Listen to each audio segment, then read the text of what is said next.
Tell them run it on. What is going on? What is going on? Everybody in the house, what is going on? Wake up in Cleveland every single morning. I wake up, flex, thumb down, now check. No drip, this wet. Tell them run it on.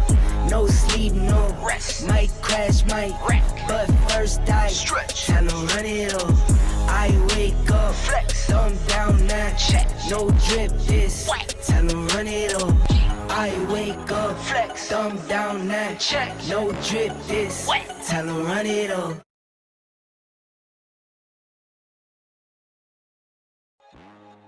All right, I will get it together at some point today. All right. Woo, wake up in Cleveland. Wake up in Cleveland every single, whatever morning you want to call this. I think it's Thursday today. It's been a super, super long night. So I'm a little bit out of it. I'm not gonna lie to you. Gotta make sure the sound is up. For everybody that's out there, because I always like to make sure that the sound is working the way I need it to. Throw it in the chat if the audio is good. Please throw it in the chat if the audio is good.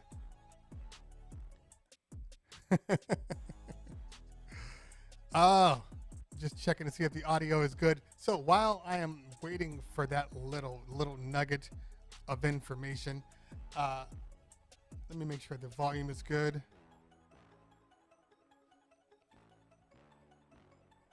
I think we are good. All right, hold on. Hey, there is my sound. Okay. Make sure we're good. Are we good? All good. A little low. There's no way that it's a little low. If it's a little low, it's because the sound is a little high.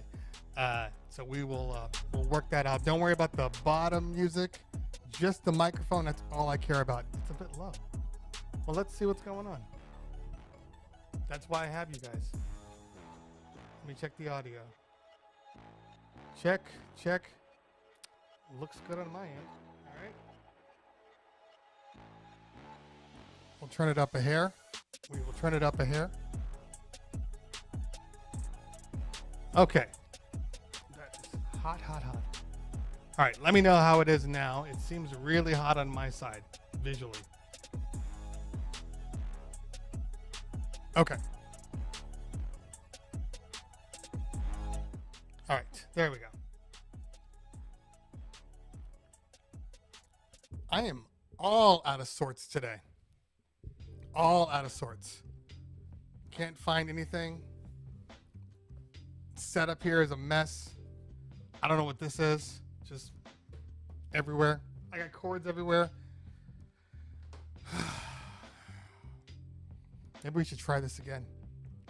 Maybe we should come back in like 30 minutes. When I get a chance to wake my brain up.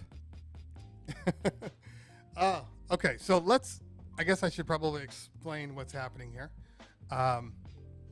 Obviously we got lights, a little more lights on than usual. To be honest with you, I couldn't have the lights off today. That's how messed up my brain is. Just things weren't working the way I wanted them to. I went to bed super late last night. Super late.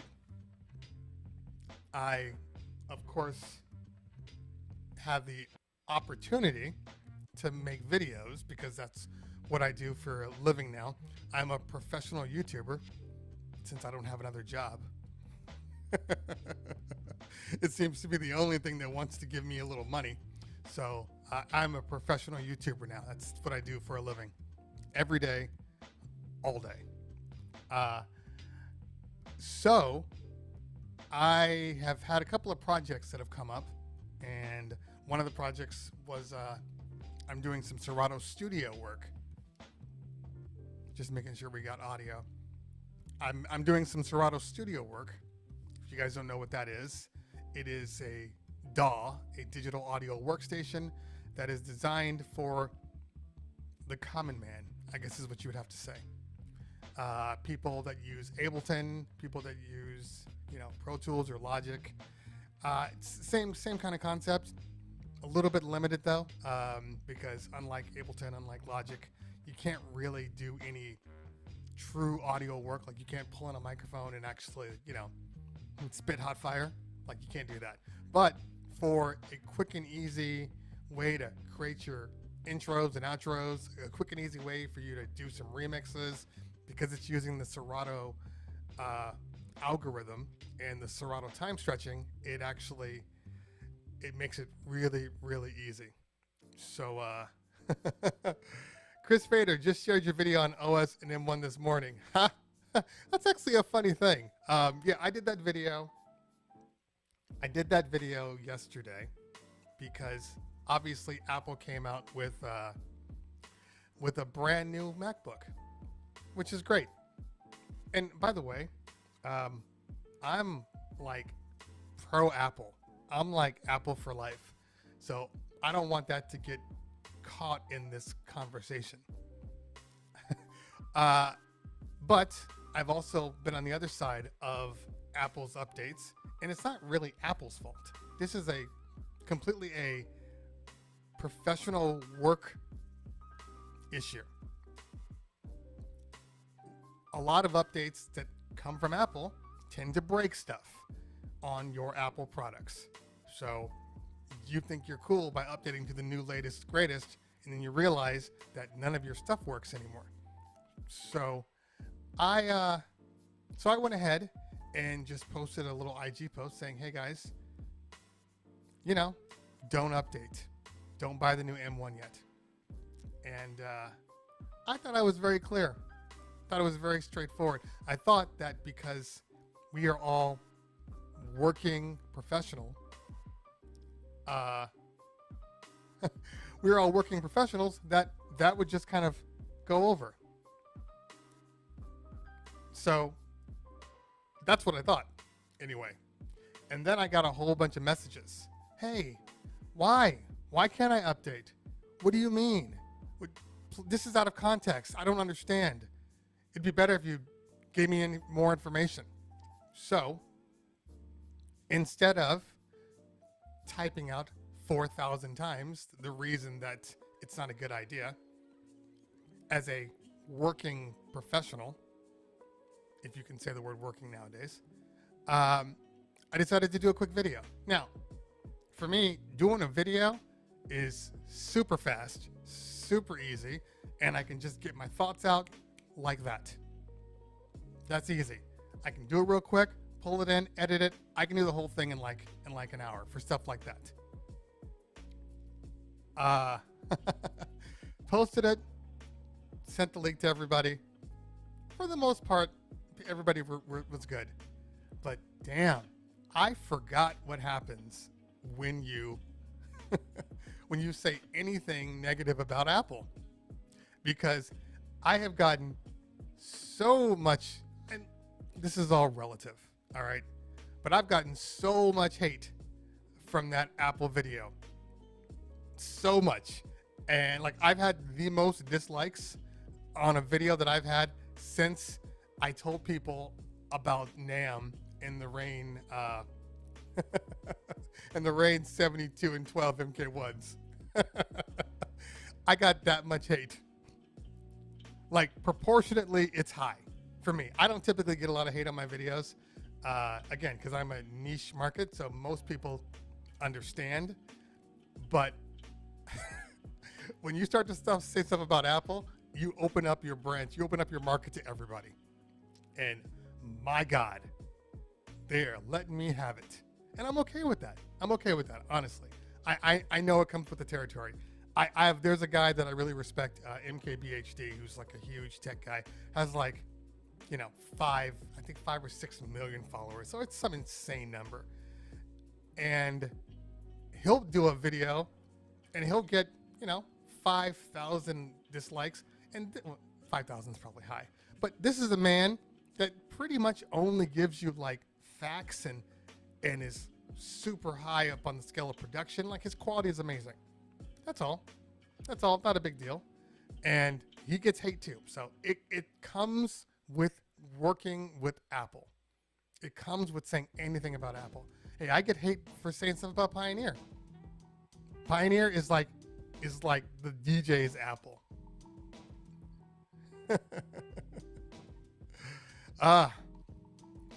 The last video I did for Pioneer, I'm called a Pioneer lover again. How much are they paying you? That's what I get. That's my favorite quote. How much are they paying you to talk so great about Pioneer? As if Pioneer didn't just make a good product, and it's a product that I happen to like. Who would have thought that would be the answer? But the facts are, there's a really big one coming up right now about Pioneer and how bad the analog is. Because we have some analog lovers out there, and that's fine. But analog lovers aren't the same people that are DJing. Okay? Like, if you are a digital DJ in this time period, you're not really caring about analog. So for all those diehard analog people that are up my butt right now, all butthurt, I can't do anything for you. I can't do anything for you because the world is kind of leaving you by. So for a person like me that's feeding, his stuff through his mixer and through an outboard, maybe through a crossover, analog doesn't really matter. And then when I put my records on my turntables and I play them, it sounds fine. Is it ever going to sound just like analog or the analog systems of 15, 20 years ago? Of course not. Circuitry, everything was different. I mean, it's not a tube amp either. It also doesn't weigh 150 pounds that you're going to have to try to, transport to all of these places. You didn't transport analog equipment without making sure that when you moved it, you didn't break it. You understand what I'm saying? This solid state stuff is just better for DJs today, for DJs moving around, for DJs beating stuff up.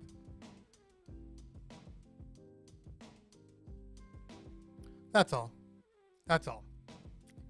Yeah, Chris Fader said, if folks just want to hear pros, they can watch an ad. 100%. 100%. But that's not my job. My job is to help the DJ community.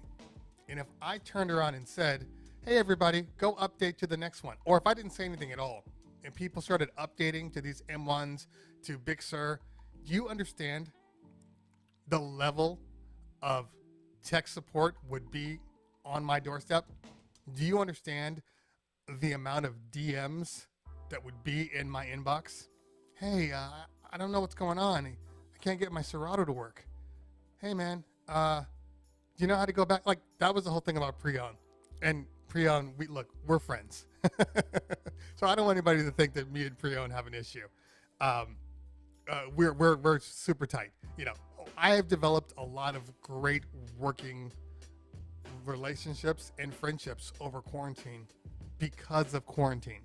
So we have a great relationship. A number of people, not just from Pioneer. I mean, it just so happens that they're probably the most inviting. But the person that I have on today, Kid Cutup, we have developed a relationship over quarantine. I knew of him.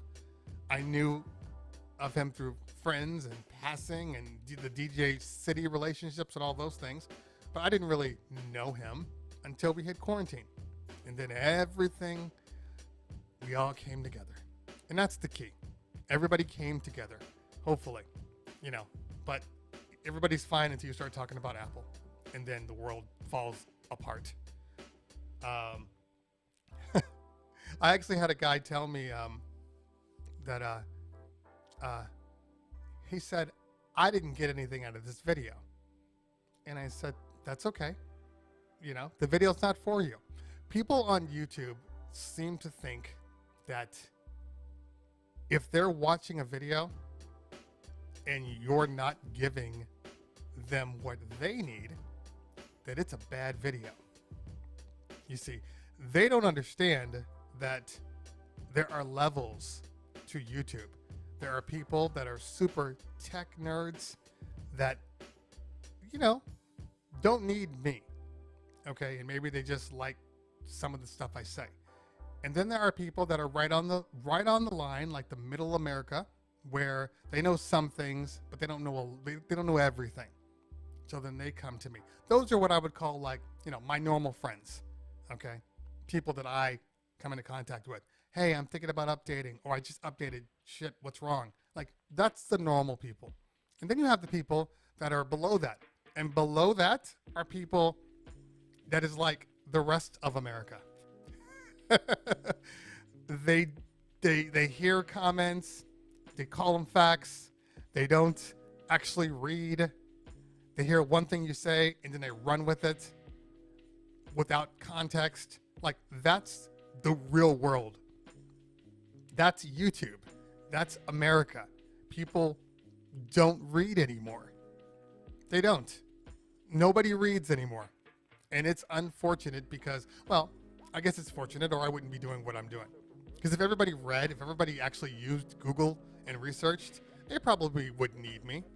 Nobody would really want to watch my videos because everything I do, for the most part, is because I Google search, because I read the manual.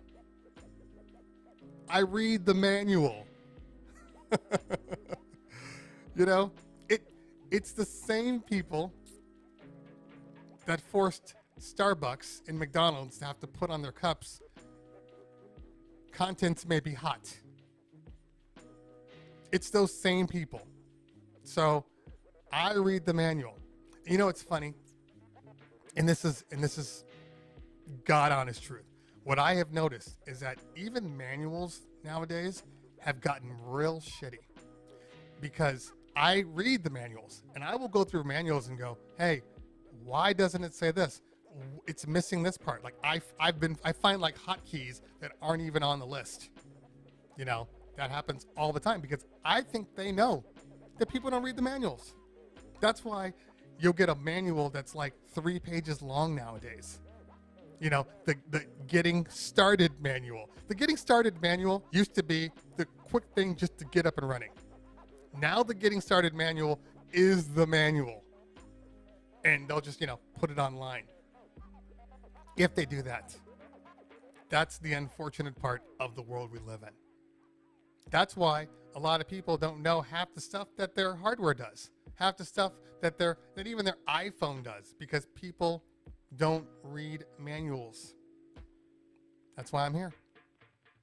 That's why I have this fake job that I do every day. But I am doing these Serato Studio work sessions. I'm going to be doing 4 of them, and I shot 2 last night. I actually shot 2. I actually want to say I shot 5 because the first 2 were crappy. I don't know if people know this about the YouTube world, the YouTube lifestyle. When you start shooting stuff, typically speaking, the first one you do kind of sucks. Your brain doesn't work. Kind of like when I started the show this morning. Your brain doesn't work. The words aren't coming out. Everything is just crappy. And then you'll go back in and for whatever reason, maybe your text up, maybe your mic wasn't loud enough, or your mic wasn't on. All these little things. And you go back and watch the video and you're like, oh, okay, this sucks. I better do this again. So I went back and shot it, then I edited it again, looked at the content, looked at the video. Other stuff was off, or it just wasn't flowing the way I wanted it to. Go back and shoot it again. So, yeah. One time, I went through an entire video, 15 minutes long. Look over, audio's not on. No mic. That's good times. Especially, it's good times when you're not scripted. Like me. I don't do scripts. Welcome to my world. Speaking of welcome, welcome to Wake Up in Cleveland. For all the people that are here that have just joined us, we have our man Kid Cut Up that's going to be coming on in just a few minutes. Normally we started right about 10 o'clock, but you know, kind of a late morning today, and I'm okay with it. I'm okay with having a little bit of a late morning. Let's do a little bit of a room check because honestly, as of right about 5 minutes ago, my brain started working just about 5 minutes ago. So thank you guys for bearing with me. Yeah, Miss Mixmaster says, they make video tutorials now. This is very, very true. In fact, I think one of the reasons that my channel is going so well is because of tutorials. Because nobody reads.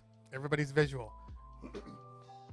And the funny thing is, they're not even putting out real like PDFs anymore. That's the thing that I don't like. Like, I don't mind. Sorry, my throat's a little scratchy. Like, I don't mind if you don't put it in the box. Okay, it's a 200-page manual, and you want to save paper. Like, I'm cool with that. But if you don't even give me a PDF download that I can just pull into my iPad and I can just read, we got problems. Like, as much as I love Serato, Serato's notorious for this. They don't do PDFs. They do a website, and the website has all the documentation on it. And you can scroll down and hit the next page and so on and so forth, and that's fine, except for people like me that want to just kind of sit on a couch and read the manual. There's no option to do that. There's no option to like save the manual. Now, I understand why. If they need to make changes, they can just change the website, and then that's it. They don't have to worry about changing, 47 other places. But for people like me, it's annoying. A PDF is a nice, quick, searchable thing. How does it do this? I can just type it in, hit find, bam. It'll find all variations of it. Don't have that. That's frustrating. All right. Let's do a little room check here. Like I said, I know we're a little late, but that's okay. It's Thursday. It's not like people have stuff going on Thursday, right? Normally speaking, I'm like, not so much. I'm going up against my boy from Tweak Music Tips, but on Thursday, he's not on. We can take as much time as we want. We might go all day. This might be a 12-hour marathon stream. Hope Kid Cut Up is ready for that. No hatch for Kid Cut Up today. Nope. It's just going to be Wake Up in Cleveland. It's going to be going to bed with Cleveland. All right, let's do a little room check here. We got Trevor Ramdeo. We got on the YouTube side, we have I am DJ FTR. What is going on? T Diesel, one of my mods. What's happening? L35. Good to see you, bro. Thanks for hanging out. Let me move this so I can see a little better. There we go. Lakey Lake 75 in the house. We got Squad in the house. We got Kid Cut Up in the house. I swear to God, I believe Kid Cut Up might have woke me up this morning. I think he's the reason that we're actually on this show right now. I should call this Wake Up with Kid Cut Up.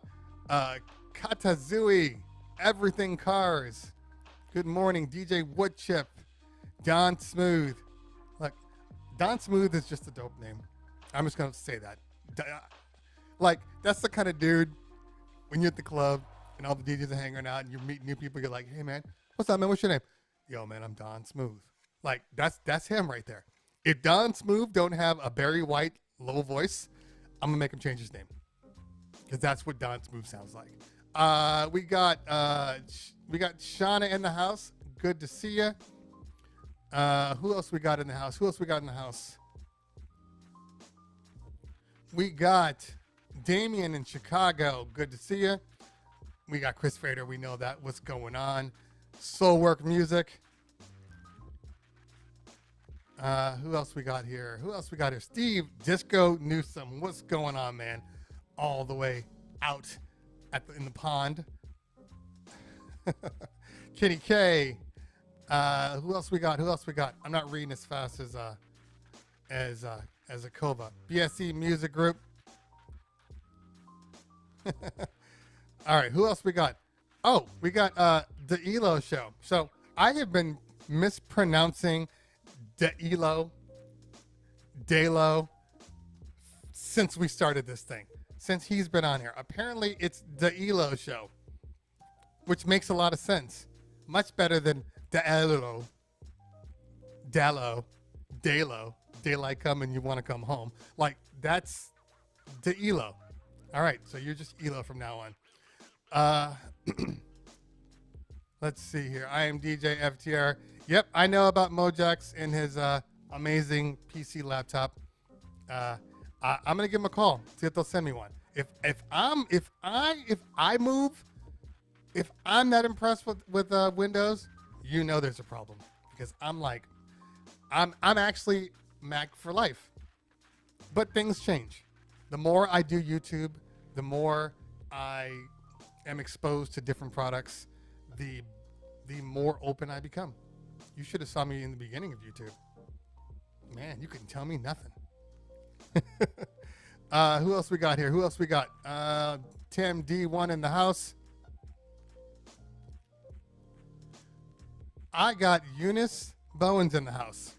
Now, if you're wondering who Eunice Bowens is, that's my mom.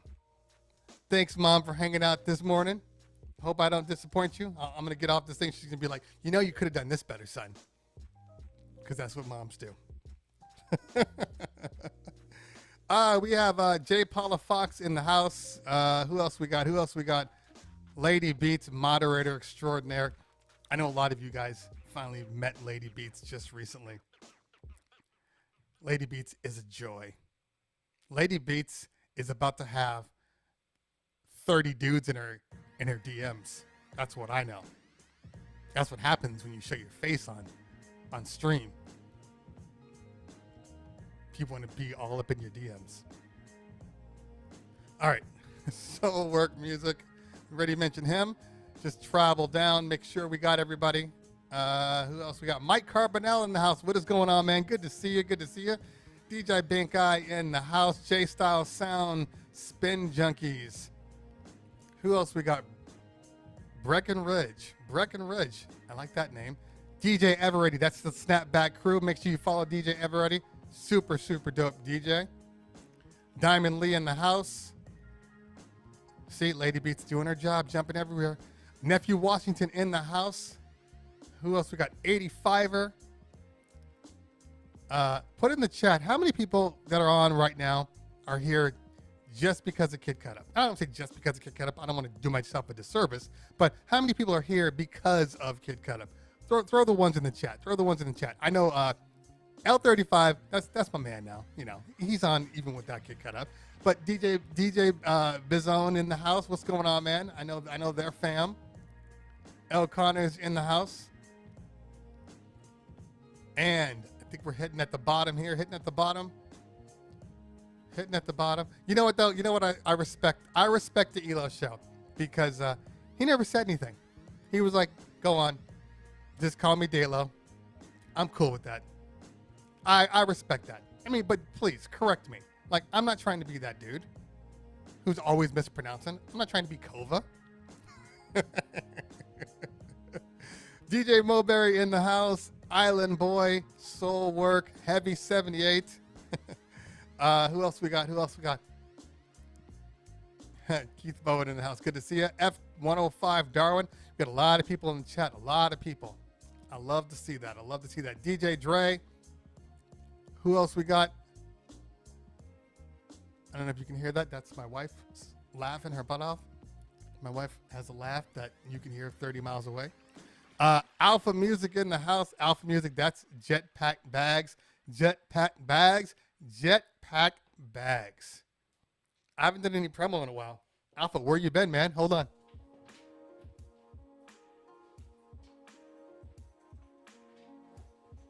All right.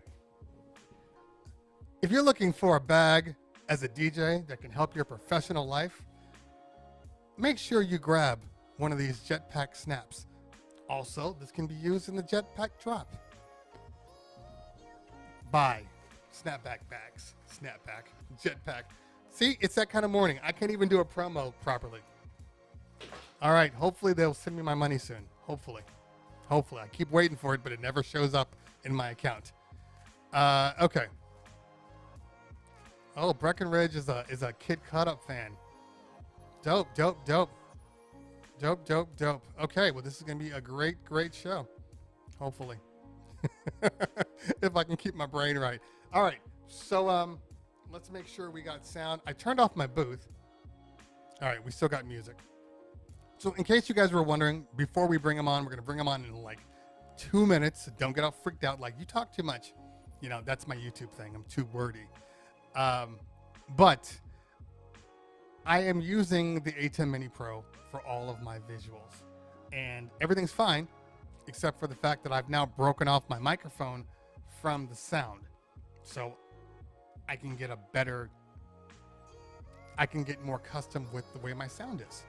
So I can throw on like, you know, a noise gate and throw some compression on and throw a little bit of bass in my voice from the EQ. So all those things I couldn't do before when it was running as kind of a single stereo channel. But because of that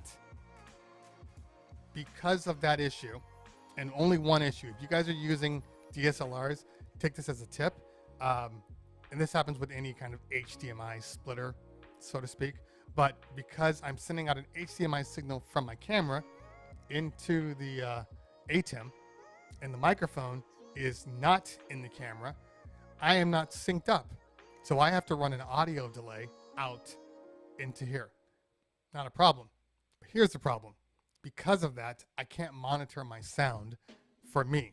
Because have you ever tried to talk and hear a delay? It's almost impossible. So I'm just doing it freestyle right now. And I feel that my heater just kicked on. And this room gets a lot of heat real fast. So we can't have that. I'm going to be burning up in here. Okay. All right. So, duty call. See, there goes Lady Beats. She's got to get on. She's got to go put somebody in prison. That's her life. Thanks. I'm running out of mods. All my mods have like other careers. I'm going to need some more mods. If you're looking to mod anywhere between 9 o'clock and 12 o'clock, hey, let me know. All right. I think it's time we bring the man on. What do you guys say? Should we bring the man on? One's in the chat if we're ready for Mr. Kid Cut Up. One's in the chat.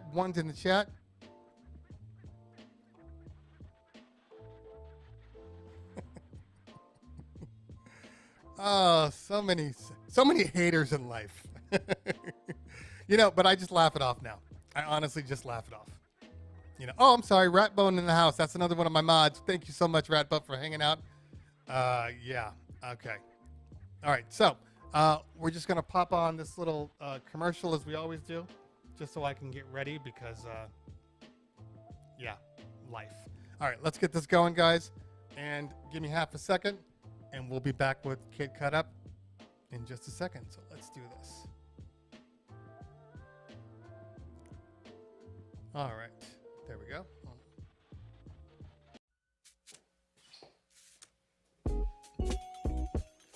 Okay, look, I know you think this is a little weird that we're sitting here talking and I just left and I was in a completely different outfit. Well, that's future me. I'm past me. So what I want to talk to you guys a little bit about while they're setting up for this next guest that's coming on, and I'm sure they're going to be dope, but I want to talk to you a little bit about ways to support the channel. You see, there's a lot of work that goes into this channel, and the only way to keep it going, the only way to keep bringing on new people and upgrading the sets and upgrading the intros is by you supporting me. So here's a couple of ways that you can support me, and I'm not sure that a lot of you know this. If you're new to Twitch, you want to look down right here. There's a little subscribe button. That's the easiest way to support me. It's like $5. It's like buying me a cup of coffee. If we're at the bar, you're buying me a beer. If you're feeling a little more generous, maybe you want to gift somebody a free sub. If you are a Prime member, you can use your Prime membership. You get one per month. You can use that on me. It doesn't cost you anything. Now, if you're sitting there on the YouTube side, you can also hit that membership button right there, or you can give me a super chat and then send me off a tip. Look, I know that times are tough, money's tough, and I know that what I'm asking for some of you people might be a little too difficult. So there are other ways that you can help the channel. You can host the stream, share the stream. If you're on Facebook, if you're on YouTube, share the stream to everybody. Get the word out. That's the easiest way to help me out, and that doesn't cost you a dime.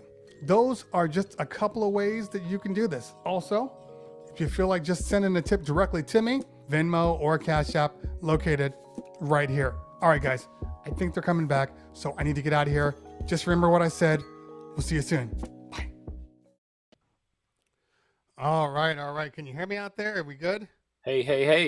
Hey, there we go. Perfect. Hey, look, and your mic actually sounds good right off the bat. I appreciate that. Do what we can. We'll do what we can. There we go. Look, I messed up on the kid cut up. I thought I was lined up. I am not lined up, and we can't have that. So let's move you over here. Let's move you over. All right. So while I'm being both the editor and the host, how are we this fine morning? How are we doing? I'm good. How are you this fine morning? I'm tired as hell. Oh, I am so tired. And then you know what else happened? Hold on, let me move this over. So I finished my videos, and I don't know about you, but I'm the type of guy that there we go. But I'm the type of guy that basically can't just like, okay, I'm done with all my videos. Let me just go to bed. Like, that's not going to happen. I'm not that guy. So I have to sit down, turn some TV on, kind of, rest my brain a little bit. And I got stuck watching Dredd. You ever seen Dredd? Not Judge Dredd, but the Carl Urban Dredd. This is before he was a judge? Just well, Dredd? No, so... Well, Judge Dredd, if you guys remember, it's a comic book character, and it starred Sylvester Stallone, and that was fine, a little hokey, like it had Rob Schneider in it, like it was kind of corny, and then they made a new one, and it starred Carl Urban, and it was like, I guess I don't read the comics, but I guess it was like true to the comics, so it's a dope thing. If you ever saw The Raid. Have you ever seen The Raid? Are you a movie guy? I didn't even ask that. I'm a movie guy, but not like a comic book guy. Okay, all right. I am like a movie guy, and I'm like an action junkie. So I watch like all the Chinese fighting movies and all that stuff. So at the same time that Dredd came out, and Dredd basically, it was kind of a localized thing. They go to pick up some guy, and they're in this apartment building, which is more like a skyscraper, and they get stuck in there, so they have to go through all these levels while the entire building is trying to kill them. So okay. That's kind of the whole premise. Super dope movie. But at the same time that Dredd came out, right before that, this little movie called The Raid came out, and The Raid is like, it's a subtitled. It's not Chinese. I think it might be like from Thailand or something like that.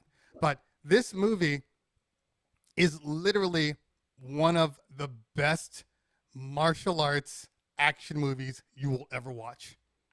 So if you're into that thing, okay. The Raid and the Raid Redemption are some of the best movies on the planet. Yes, they are subtitled, but who cares? They are amazing. So at the time that movie came out, like a month or two later, Dredd was released. And Dredd had the same premise. They're stuck in a building, everybody's trying to kill them, and they can't get out of the building. So same thing. So people were like, oh man, this is just Raid. This is just a Raid. And it's like, no, it's way different. But the Raid is low-key. It didn't get a lot of fanfare. But low-key, it's a dope-ass movie. Super violent, super graphic. And they had this thing called slow-mo, which is just some super dope visuals. So if you are into movies, action movies, not just movies, I know everybody's kind of different.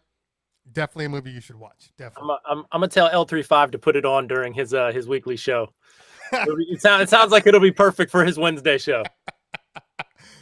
I'm not sure. I don't. How graphic does L35 get?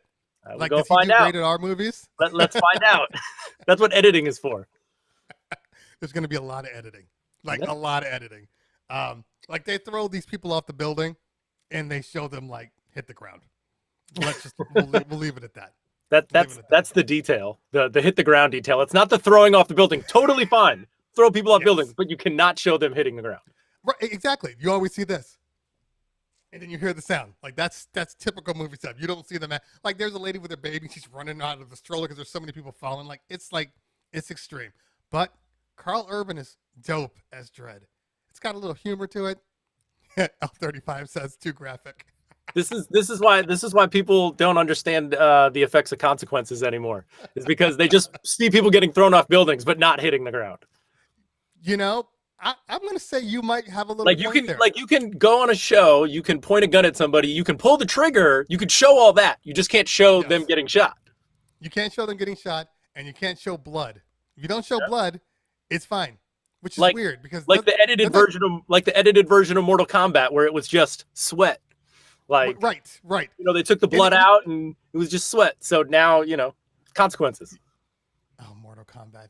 That's a cult classic. I actually love the first Mortal Kombat. Second Mortal Kombat was trash. But the first one, I grew up with Mortal Kombat, so I was okay with it being corny. It was still fun. But I mean, they don't show violence. We have low expectations for things. Appropriately low expectations.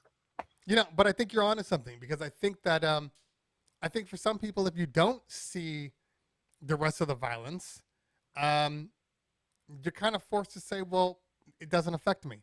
And until you see it, that's what I'm saying. Until you see the graphics, maybe you're like, ooh, is that what happens when you shoot somebody in the face?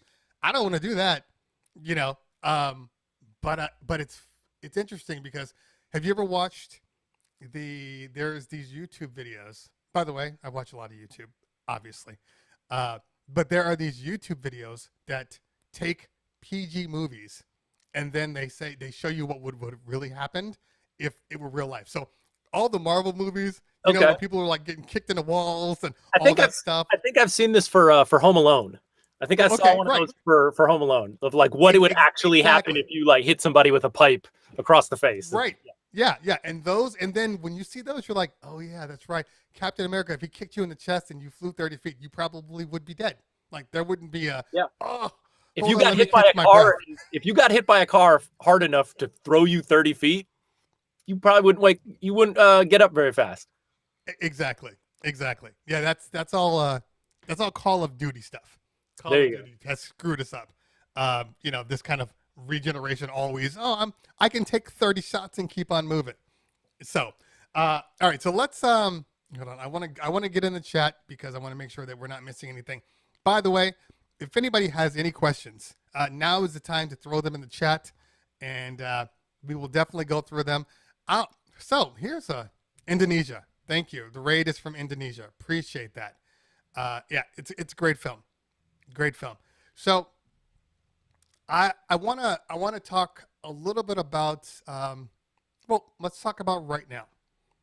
What are you doing right now because of COVID, because of quarantine? You know, since I think it was March 17th, March 16th. Like, what is your normal day like for Kid Cut Up? I hadn't thought about that date. Like that's crazy. Since March. Yeah, it's been a long time. We're it's like November. Coming up on Thanksgiving. Yes. Like, you know, the Thanksgiving, Christmas, New Year's is a flash. So essentially the year's over. Exactly. That's crazy. I tell you what, I don't think my time is spent that much differently than before quarantine. I spent a lot of time working on what I was doing at home anyways. There's just not go out to a gig at night. Like obviously that's gone, right? Right. But the daytime stuff is actually pretty much the same.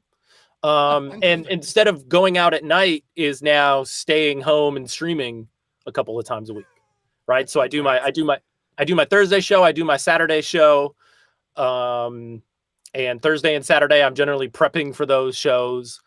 And then the other time, you know, Wednesdays are usually my full on DJ City day because I'm with them. Okay. And then, you know, and I end up doing some little things, you know, throughout the week with that as well. And I'm just at the house working on music, whether it's doing edits, writing, putting sets together, mixes, like whatever, being creative, you know. Right. Now people don't know exactly. So what do you do at DJ City? So I'm part of the editing team. So I do clean edits, intro edits as kind of that would be kind of the meat and potatoes stuff, you know, just the really straightforward, this needs an intro edit. So let's figure it out. And then I also do like the acapella intros, stingers, and more of the kind of creative, kind of detail, hands-on stuff as well. Mm-hmm.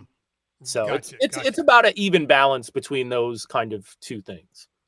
Okay. All right. So for anybody that's new to DJ City, or if you just became a member and you're doing your searches for, you know, the next WAP, you might see a Kid Cut Up edit.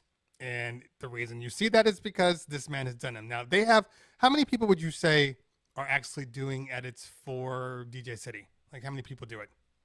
I mean, there's quite a number. And people are engaged on a couple of different levels as well. So there's some kind of like in-house guys. There's some kind of out of house guys, I guess. Right. You know, and those guys are all over the world submitting, sending things in. It's not, I wouldn't say that it's like a huge team, but it's like a very effective team as far as, you know, really just getting it all kind of hitting those angles and sorting it out. So, you know, yeah, I would say that it's like a curated team, you know, Gotcha, really trying to like pick and be like, okay, what does this guy cover? Cool. We don't need to duplicate that. We got that. Let's go find someone who's filling in a different gap sort of thing. Oh, okay. So, all right. Yeah. And that's part of the worldwide aspect of it as well. You know, getting a lot of information from other people's markets directly from a contact there. Mm-hmm. Okay. Because obviously, you know, there's the edits and then there are the remixes, the blends and all those things. And I'm sure the question is going to come up because it comes up every time I talk to somebody about DJ City or anything. Is there a way for people that aren't in the company to submit their own edits, their own versions? Yeah, there is. I hesitantly say you can hit me up. You know what I mean? Like I can give reasonable feedback on, yeah, that's something that would work or not. I end up, you know, people do send me stuff and I pass it along to the music team. And sometimes it's thumbs up, sometimes it's thumbs down. It just really depends. I mean, people also are, a lot of people are at least aware that I do like a yearly or a twice a year edit pack. You know, none of the stuff in that edit pack is on DJ City. That's all stuff that either didn't fit over there for one reason or another, right? So even my stuff that I make, not all of it goes up on the site. So I tell people all the time to just make stuff that fits their sets, right? Like make stuff that they're excited about that fits their sets, that's like cool for them, and then send it out to people. Not just me, but like share it, put it out into the world. And if there's something that will work for the site, we'll find it. And, you know, we'll recognize that and we'll, you know, reach out and get it up, you know, where it makes sense. But I think that's an important thing because I think so. There's somebody that said you should talk about Kid Cut Up, which we are. I like to have the person kind of speak on themselves because I think it should come from the horse's mouth, not just mine.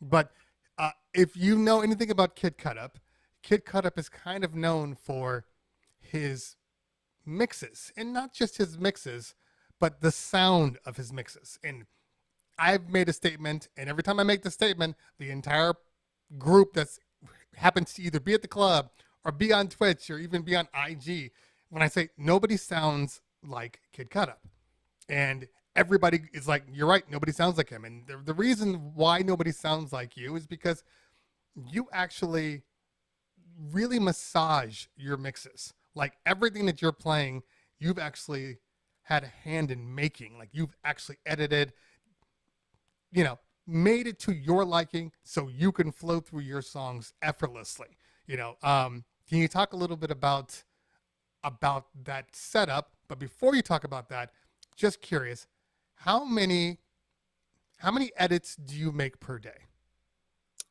I think I made 3 edits this morning before I talked to you. So there you go. But part of the reason why that happened was because last night when I was, putting some stuff together for my show later today, when I was putting that together, I was just putting stuff on the desktop. And I actually use my desktop like an actual desktop where I pull things out, I work on them, and then I put them away. Oh, you move them away? Are you gonna leave them there? That's not nope. Another folder?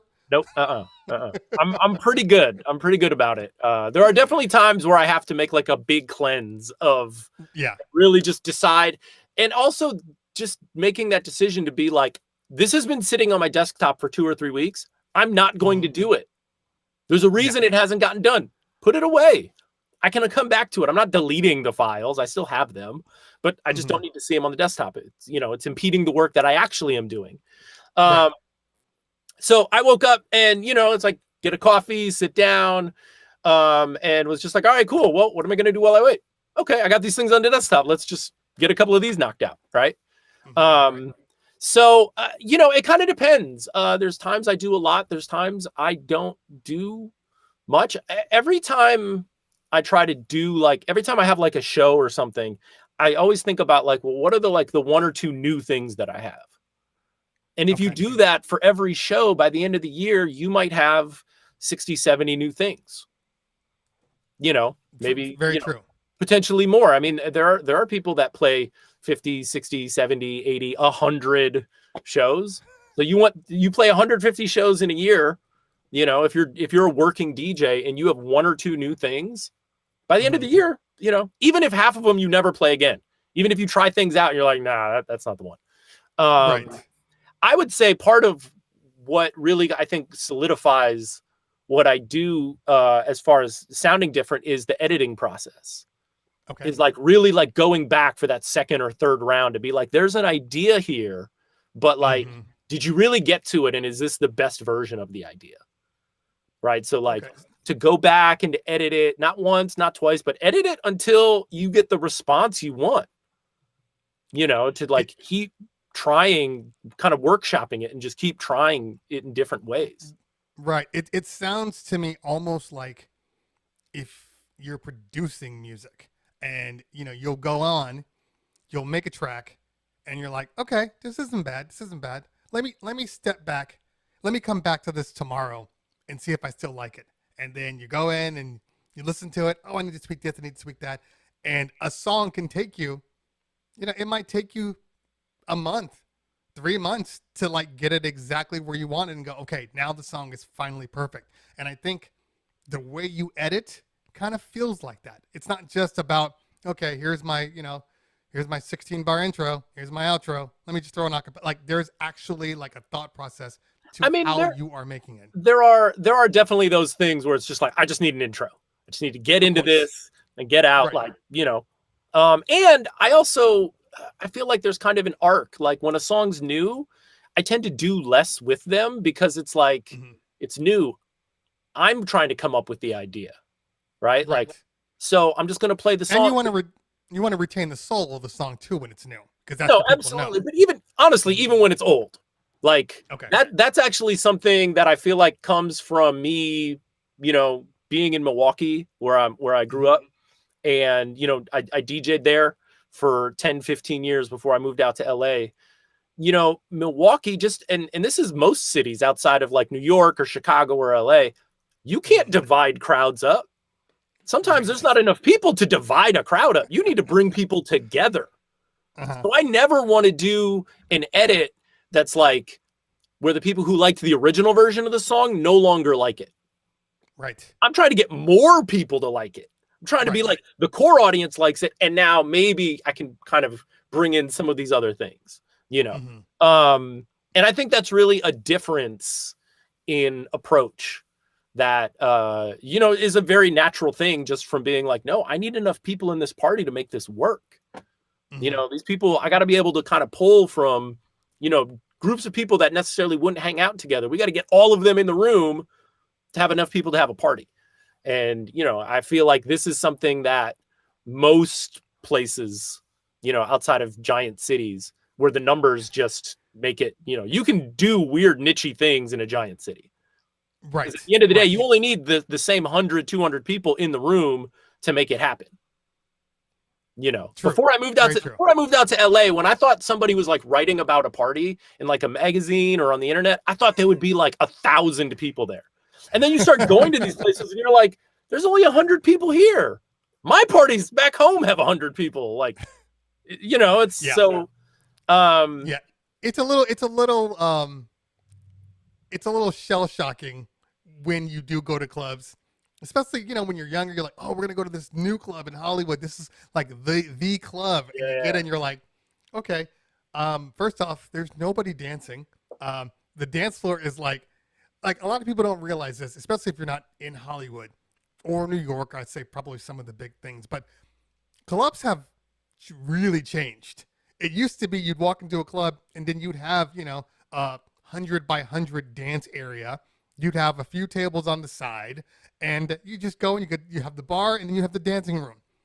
It's changed now. Now the dance floor, if there is a dance floor, is like 10 by 15 maybe, and everybody's dancing at their tables. It's no longer about the dance floor. It's about the bottle service. It's about showing what you got. So it's for me, it's not really fun anymore. That's why I don't like doing clubs. I mean, you know, there's things like Snapback and things like that where you can kind of relive your youth. I've always said Snapback was the party that, like, people my age, people your age, that was the party that we envisioned DJing when we started DJing. Like, in our minds, that's what we were going to be doing.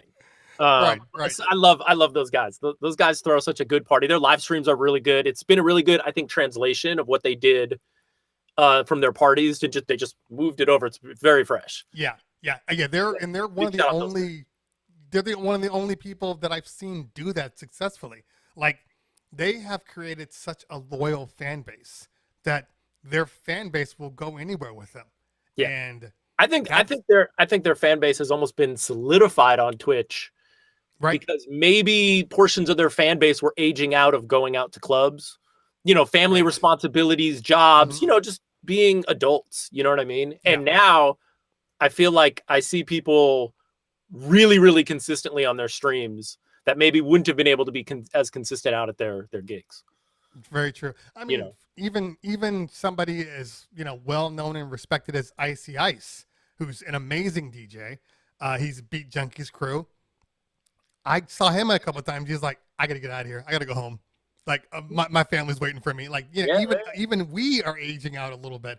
But, you know, you don't age out of DJing. And even that has given us a kind of a second life, you know, as far as Twitch is concerned. So maybe we should actually segue into Twitch, because so prior to Twitch, you were on IG. Were you streaming anywhere else?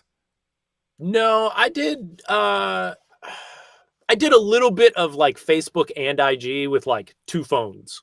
Like I was, when I started IG, I was like single phone in the room, and we're going for it. My room actually sounded good enough that it seemed to be okay, and. You know, I was just, and you know, the funny thing is when I look at those old streams, I'm like, man, it was so dark. Like everything was so, there was just no light and everything was so, and you know, whatever. Like I don't do like a bougie kind of, you know, glossy show anyways, like musically. So didn't matter to me. I was like, all right, cool. We'll just do it dark and vibey and whatever. Like, and so, so yeah, I started out on IG, and then it's been this like weird process of like Amazon Prime orders and just going through old gear that I've had for a long time and figuring out like, oh, I can use all these different things, and just, you know, so much of my streaming setup is held together with Velcro cable ties. Of course. Right? Just like, oh, I got this 100 pack of like Velcro cable ties. Yeah, let's just wrap everything with these, cable tie Yeah. everything, and yeah. Oh, talk about having a resurgence with old equipment. I I have gone through so much. Like, you're plugging stuff in, you're like, I think I have this cord. Before I go to Amazon, I think I have it in one of my bags, in the garage, in a thing. I have reused so much stuff. And then when I get done with it, I've sent it to my son because I've obviously tried to streamline a little bit. Sure. Like with the A10 Mini and stuff like that. But prior to that, when we were first starting out and it was super hard to get anything, I was pulling anything and everything out of the studio because we weren't working. Might as well go to use somewhere. So everything was just like, hey, okay, let's get it to work. So I tell you what, I think this has been such a good moment for creativity and ingenuity because the boundaries changed, right? The boundaries changed forcibly. None of us asked for any of this. We all wanted to be out at clubs. We still do. But we got kind of put in this like situation where we're like, all right, what are you going to do now? And there's all these opportunities for like the smallest innovations. Like I don't have a camera, right? I don't have like a separate camera on my laptop. So I take one of those wide angle lenses that you just clip over the phone and you put it over your streaming camera. And now you have a wide screen. It looks like a GoPro, functionally. You put a bunch of light on, people aren't going to know the difference. It's going to cover about the same range. That's a $20 thing, right? And people are like, oh, I can't get these webcams. I can't afford this. Yo, there's probably $7 to $10 versions of those widescreen things. Of course. Right? Like, I mean, they may not look good, but literally they're there. clip it over the top of the camera, and it's like, okay, cool. I still use that now as one of my secondary cameras on my live stream now. I'm still doing that with a bunch of effects and stuff on it to make it look crazy, but like, just, so yeah, I mean, I started off the most simple, straightforward sort of Instagram thing, put up like a second camera just to try to get people off of Facebook onto Instagram because I use my Instagram more. And then at some point, I wasn't like super early, but I don't feel like I was super late either. Did the Twitch move. Yeah. So, speaking of Twitch move, I've gotten a couple of DMs this morning about the letter that Twitch sent out apparently to a number of people. I don't know that I got a Twitch letter yet, but apparently I got it. I definitely got it. You got you? Okay, so maybe I did get it. They're sitting. I'm on the insider information route, or you've been exempted, or you can do whatever you want. You've been exempted. I doubt that. You're on a level I'm not on yet, so you got exempted. They're trying to get me out of here. When was it sent? It was sent yesterday? Yeah, I got it yesterday. I think it seems like it's rolling out to people slowly because there were some people I talked to yesterday who didn't get it and some who did. Gotcha. If you actually go in your I think in like your messages like from Twitch or your notifications, I think there's like a link to it. Yeah, I think there's a link to it in there. Hold on, let's okay. I actually have it up right here. The little box that probably says like 87 Twitch notifications that you haven't looked at because because nobody does. Exactly. All right, so let's see here. Typical DMCA takedowns. It's important that every creator understand. Blah blah blah. That's the same old. Yeah. All right, creators, we hear you. Your frustration and confusion with recent music-related copyright issues is completely justified. Things can and should be better for creators. Blah, blah, blah. All right, then they give you the Digital Millennium Copyright Act. They give you all the rules. So what's the bottom line here? How to avoid DMT notifications. Don't play record music on your streams. Okay. It says while we haven't received more than a handful of DMC notifications targeting in-game music, if you're playing games with recorded music, we recommend you in blah blah blah. It sounds to me like they're giving the same spiel, where before it was going to like the main guys, the big guys, the big gamers and things like that, and now they have sent it this. Okay, transparency going forward. They're saying nothing. They're saying nothing. So it's the same stuff. You could be DMCA'd. Don't play copyright music. I mean, okay. I tell you what, I think I don't want to make it more difficult for them. They got to do what they got to do to maintain under safe harbor laws. So, which is good for them and good for us. I don't get the impression, like overall, when I zoom out, I don't get the impression that they don't want us on their platform. I get the impression they haven't figured it out yet. And I think that's the kind of the point. As I quickly read through this, the first thing that I noticed was that they're not angry, they're sympathetic, they're understanding. Like when Facebook sent theirs out, it was like a knock it off, stop doing it. And there was no like emotional attachment to it. It just felt like they were just, Big Brother telling you to stop. This doesn't feel like Big Brother. Have you seen Mark Zuckerberg? What would you expect? Any emotion?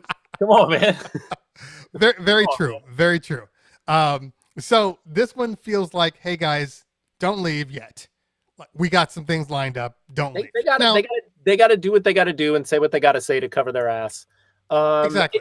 It doesn't benefit any platform to kick people off of their platform.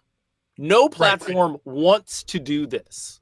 So when people get mad at SoundCloud for SoundCloud things, SoundCloud is kind of pointless and irrelevant at this right now. It SoundCloud really knew is. that was going to happen. They didn't want to do it, but they also don't want lawyers with real lawsuits marching up on them either. So they got to do what they got to do. Look, we're out of bounds. We know we're out of bounds. So we going, try to make it work as long as it can. And if not, we'll move around and do what we can do next. But, It's interesting though, because like we've been doing this since the start of quarantine. We were doing this technically before quarantine. And I don't know what it is about this particular Twitch message, but it seems like people are freaking out more now than when it was happening on Facebook and IG. It's like people are like, "Oh my god, okay, screw it. I'm moving to Mixcloud." People got low standards for Facebook. Like people are like, "Oh yeah, it's another dumb thing Facebook's doing." Like people got low standards. And I tell you what, I know a lot of people that were streaming on Facebook that have now stopped streaming altogether entirely because they can't do it on Facebook anymore. I know a lot of people that have stopped streaming altogether because Facebook, they're like, all my people were on Facebook. They're not going to follow me somewhere else. And they weren't. You don't have a good people. Maybe, but that's maybe what it is, right? Maybe that's very, very real. There's a lot of people in a lot of situations. It's like you might be the DJ at whatever bar or club, and if that club shuts down, people aren't going to go to your new club. They like you because you're a familiar face and all that, but really they were just going to the club. And that's the reality for a lot of situations and a lot of people. And it's always such a kind of a careful balance to me. And I think sometimes from both sides, for the DJ side, the club goer side, the owner side, if you have a successful club night, you better be thankful because there's a lot of club nights that are not successful. And, you should be thankful and realize that changing any one of those pieces could just make it all fall down. Right. Everybody's got to play their part week after week to make that work. Yeah. Or else, because I have no idea what's going to happen after quarantine and all these clubs reopen again, for whichever clubs do reopen again. But it's interesting to me because Facebook, everybody streamed. I mean, I streamed on YouTube and Facebook, because of Restream, and then finally started streaming to Twitch. One of the first people that said go to Twitch was Miss Ninja. She was one of the first people that I saw say, "Hey guys, we're on Twitch." So all of the stuff that she has done, her success is like, you got to give that girl props. That girl saw something. And I'm actually not surprised. I mean, her connection to video games and stuff. Yes, right. I think maybe made Twitch a less foreign environment. I'm totally just guessing, but I would imagine. Yeah. You know what I mean? You're right. already comfortable in that space in a way that like people that don't understand video games or video game culture or whatever, like, Mhm. I personally, I'm a Mojax convert. Mojax told me to be here, so I showed up. That's my story. And when Mojax says something, you probably should do it. Hey, I mean, hey, with that voice, yes, right, who am I to disagree? I mean, it's almost like Don Smooth telling you to do something. But it's funny though, because like even when I was streaming to YouTube, was streaming to Facebook, I realized as I made the move to Twitch that Facebook's interest has seemed to be dwindling. You know what I mean? Like it seemed like right when quarantine started, everybody was like, "Love the DJ. Thank you, DJ. You're helping me out." And then as time progressed and people started getting back to whatever normalcy they were getting back to, they stopped being concerned with the DJ, with the free music that DJs were doing. And so at a certain point, you have to realize that for a lot of people, Facebook was never about trying to grow yourself. And look, there are niches out there. There are people that have like thousands and thousands of Facebook people. I'm not talking about them. I'm talking about your everyday guy.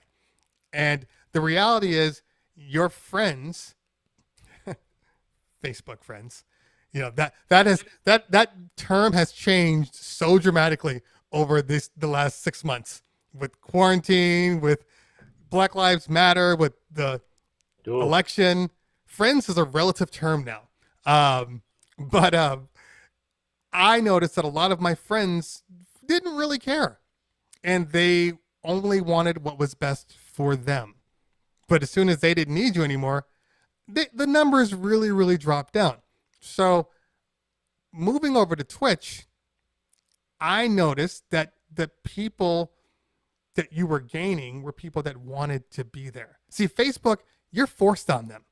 Yeah. You know what I mean? I'm going live. Hey, everybody, I'm going live. Everybody's getting notifications. They scroll down their stream. You're popping up. They don't have a choice. But if you say I'm going live now, people go, let me click on him. Way different. You know how happy Facebook is that you were just like, if we show it to them, they don't have a choice. They have to click on it. Like Facebook feels like they won just because you said that. No, I agree. I actually, I imagine you remember a time before social media where in order to figure out what was going on for a weekend, maybe you had to go out to your local record store. Maybe you had to call around, see where a party was, who was doing a show. You would have to like go to like look for this information. Yes. Right. Now we're also programmed. We've become passive, like, and I'm just as guilty of it. Like we're all passive. We click on our feeds and we expect our feeds to bring us things. Right. And so if it doesn't get brought to us, then it doesn't exist effectively. And I think Twitch, moving over to Twitch, it involves taking a step and being active and going to look for it. And there's a lot of people that just are so used to everything coming to them. Like I still have I will alternate between Facebook and Instagram while I'm live streaming on Twitch. I'll put my an old phone up and just broadcast a sign that says, "Hey, I'm live on Twitch." On Facebook and Instagram, right? People will watch that feed of indirect audio in that sign. They'll just leave it on. And you've seen my show. I got all crazy. Can you turn it up? Can you turn it up? Can you change the camera? I can't see you. I don't even look at it. I wouldn't know if someone's making those comments anyways. I'm busy doing a show. But like people will say, and then like somebody posted once, I don't get what this means. What don't you get? Because I also provide people the option of go to kidcutup.com, right? Like I have it embedded right there when you go to the website for people who don't want to sign up for another thing. I am kind of sympathetic to that. Welcome to my life. But like you can like just go to a website like you're going to buy whatever else you want to buy. You go to Amazon.com. If someone said go to Amazon.com, you know how to do that. So go to Right. kidcutup.com. Like, Yeah. this isn't And, like, and there's no links to click. It's like on the front page. It doesn't get any easier but than here's the that. thing. Literally, it's because people see something, and because they can't click it, they won't Right. type it into their web browser. Yeah. I know. And this is what I'm saying is people have just become so passive. And I think as, you know, as like artists and people trying to like find our niche and find our audience, part of finding your audience at this point is overcoming that, like that initial, like the inertia needed to like get the ball rolling, to get people active, to get people to go look for things, Mm-hmm. you know, to be like, I care about this enough that I'm going to put effort into finding it. And part of me is like, I'm okay with that because I you know, my show is not the comfort food show that a lot of people were doing right when streaming started. It was a lot of all like, the music that you know that it you was a love. lot of throwback stuff, and that's great, Yeah. and that's cool, and I watch those streams too. You know what I mean? Like I love all that music. I watch, but for me, it's hard to think about how am I going to brand myself based off of that, right? Off that, like how do you stand out in that sort of a way? So, you know, my when I was like, okay, I'm going to do this streaming thing, I actually really seriously thought in my head, like, well, I'm making all this music that I never have a place to like play it, because I should always be playing a Drake record instead out at a club or whatever, right? And so I was like, cool, I'm going to make a show where the music that I make will fit into my show perfectly. You won't even know that it's my music because it'll just fit in with all the other stuff I'm playing. So that's what my Thursday show has been. By the way, big shout outs to Izzy B, DJ Izzy B in the house. I don't know when he's streaming ever again. He's now affiliate, but big shout out to my man. He's actually going to be on. He's going to be on Direct Music Services next Thursday. Is that the 19th? Is that the 19th? Yeah, next Thursday, 5:00. Izzy B on Direct Music Services, his debut live stream for another company. Okay, so, it should be fun. Yeah. Well, if he's gotten to partner level, I'm sure it'll be all right. I'm sure he's going to do affiliate. Yeah. Oh, affiliate. Not partner. Yeah. If my son gets to partner before I do, there's going to be problems. I mean, there's going to be problems in his house. maybe he'll let you come DJ on his channel. These are facts. I already can't DJ without people are like, hey man, why don't you put on Izzy B? Put on Izzy B. I'm like, yo, this is my stream. You want to watch him? He's in the next room. He's on in 20 minutes. Right. But it is what it is. Cobra Arcade in the house. What's going on, guys? Good to see you. Yo, what up, Cobra Arcade? Art One Funk Box. That's the fam right there. Studio 64. DJ Go J. Fly Girl 322. Good to see you. Who else we got in here? I've been seeing a bunch of people checking in. My Milwaukee people, James Jackson, Bizon, L35, a bunch of other people. What's up? Thank you guys for coming through. So, let's talk about Milwaukee. Not I don't want to talk about Milwaukee like come on. But is there a difference in Milwaukee DJing? And I know you mentioned a little bit, but like versus you can't really compare Hollywood. LA is a whole different breed. But like, did you find that you had to DJ differently once you like left Milwaukee to here? Was it like a serious culture shock, or was it just like, no, they listen to what we listen to, it's just slightly modified? I will say that Hollywood and Vegas are maybe outliers a bit. Like they're kind of special situations, sure, especially with the way that they're tied into each other. Because DJing in LA and DJing in Hollywood is very different, you know. What I will say about the difference, the main difference is not that I was DJing different, is that my DJing was valued differently. In other words, in terms of, and this is just my experience, me being a good DJ didn't matter at all once I got to LA. Because I'm not competing with other DJs. We don't compete with each other. We compete with the promoter who can bring Britney Spears' birthday party. Right. Like that's who we compete with. They just don't care. Whereas like being in Milwaukee, there's no famous people. So you're either good or you're not. It's not about, are you attached to somebody famous? So I actually had to be good to be successful because that's the only marketable angle that there really was, other than being like, oh, you know, every like DJ generation, there's like the young kid with a bunch of friends who's like going through college and they do their thing and it's great, right? They come up and maybe they kind of figure it out and they have a more longevity, or they come up and then they realize that, you know, all their friends now have jobs and kids and, you know, it goes the other way. But for me, yeah, I mean, it was just, I got out to LA and it was just like being good didn't matter. And so that became a challenge of like finding venues where I could be effective and just, you know, finding enough just basic work to just be up and running. And then to, you know, take the work that I was doing and just continue doing it, not because it was like an immediate thing. You know, same thing with like a lot of the live streaming stuff. We're all live streaming. It's not like most of us are not making a ton of money, you know, certainly not what we were making DJing clubs and stuff. So why are we doing it?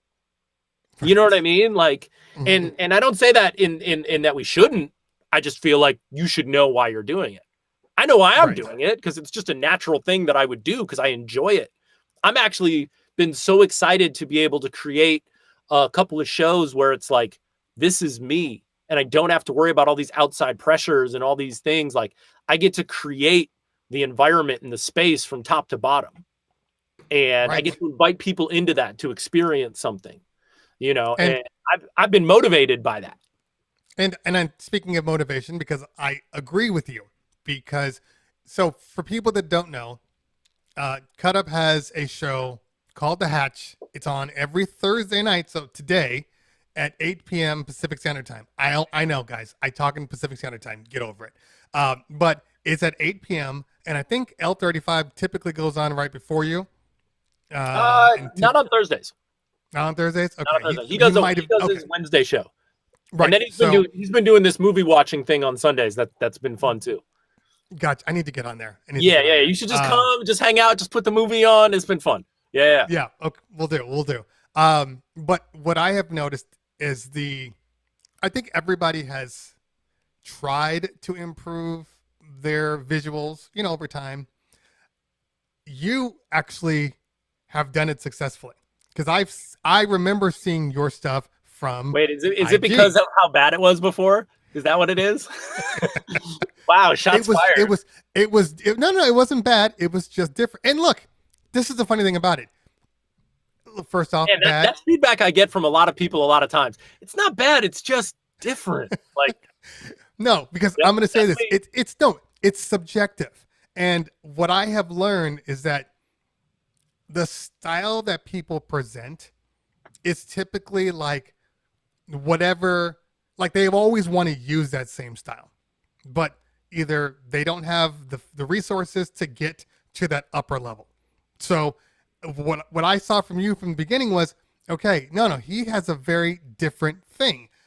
You know, look behind you, the hatch. You have this, you know, triangle room. That's how the room is. That's how the room I know. Is. Yes. I know. But right there, because you had your wide angle lens and then you had the triangle room and everything was just kind of like, it was a very different look. Okay. And so I appreciated it because a lot of people, like you said, would basically just make excuses why they couldn't make the stream to the best of their ability. It was more excuses on why. No, this is what. No. Use what you have and make it the best it can be. And you made it the best it could be. Now, fast forward to the last few weeks, and you know you're operating on a different level. Are you using Resolume?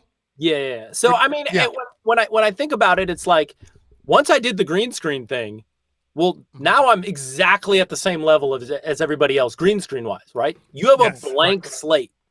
Yes. What are you going to do with it?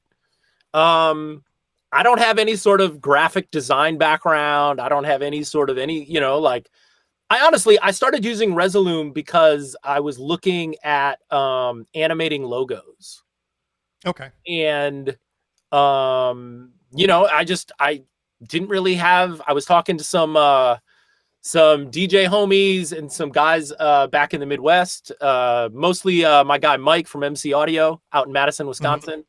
And we were just, we were doing these calls, these live streaming kind of calls where we would just talk about different options and different things and just, trying things out, learning new things. I really do believe that idea that, like, if you've gone through this whole quarantine and haven't learned things, what did you do? Like nothing. You did nothing.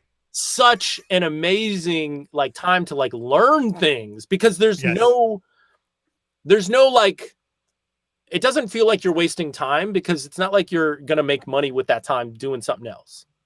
Right. You're staying, unless you're making like a big career pivot, whatever. Yo, get your skills, redo your website. I just got merch on my website like 2 days ago. Like get all the back end stuff done during this time. That's my thing for the end of the month. I need to get my merch thing up. Yeah. Yep. I'm leaving money on the table. Somebody go pick up some merch, not because I'm trying to do a plug, but just because I need to test the site and make sure it all works. So somebody go pick up some merch. Let me know my site works. Hold on. I'm putting up your site. Where'd it go? There we go. That's right. Correct? Yep. Kid cut up. Correct. Perfect. Okay. All right. And so I feel like with the visuals thing, it's like I went to the green screen route finally. And in doing that, it was like, okay, cool. What do I want to do with this blank slate? What's the picture I want to paint? Right. And so I just started experimenting with different things. And, even before, it was probably a good 2 months before I even started, involving Resolume, as a thing. And then, started kind of getting that in and just doing the logos and stuff for my own purposes.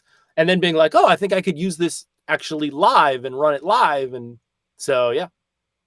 Pivot. Gotcha. every stream, that's the word. Last year it was disruptive, and now it's pivot.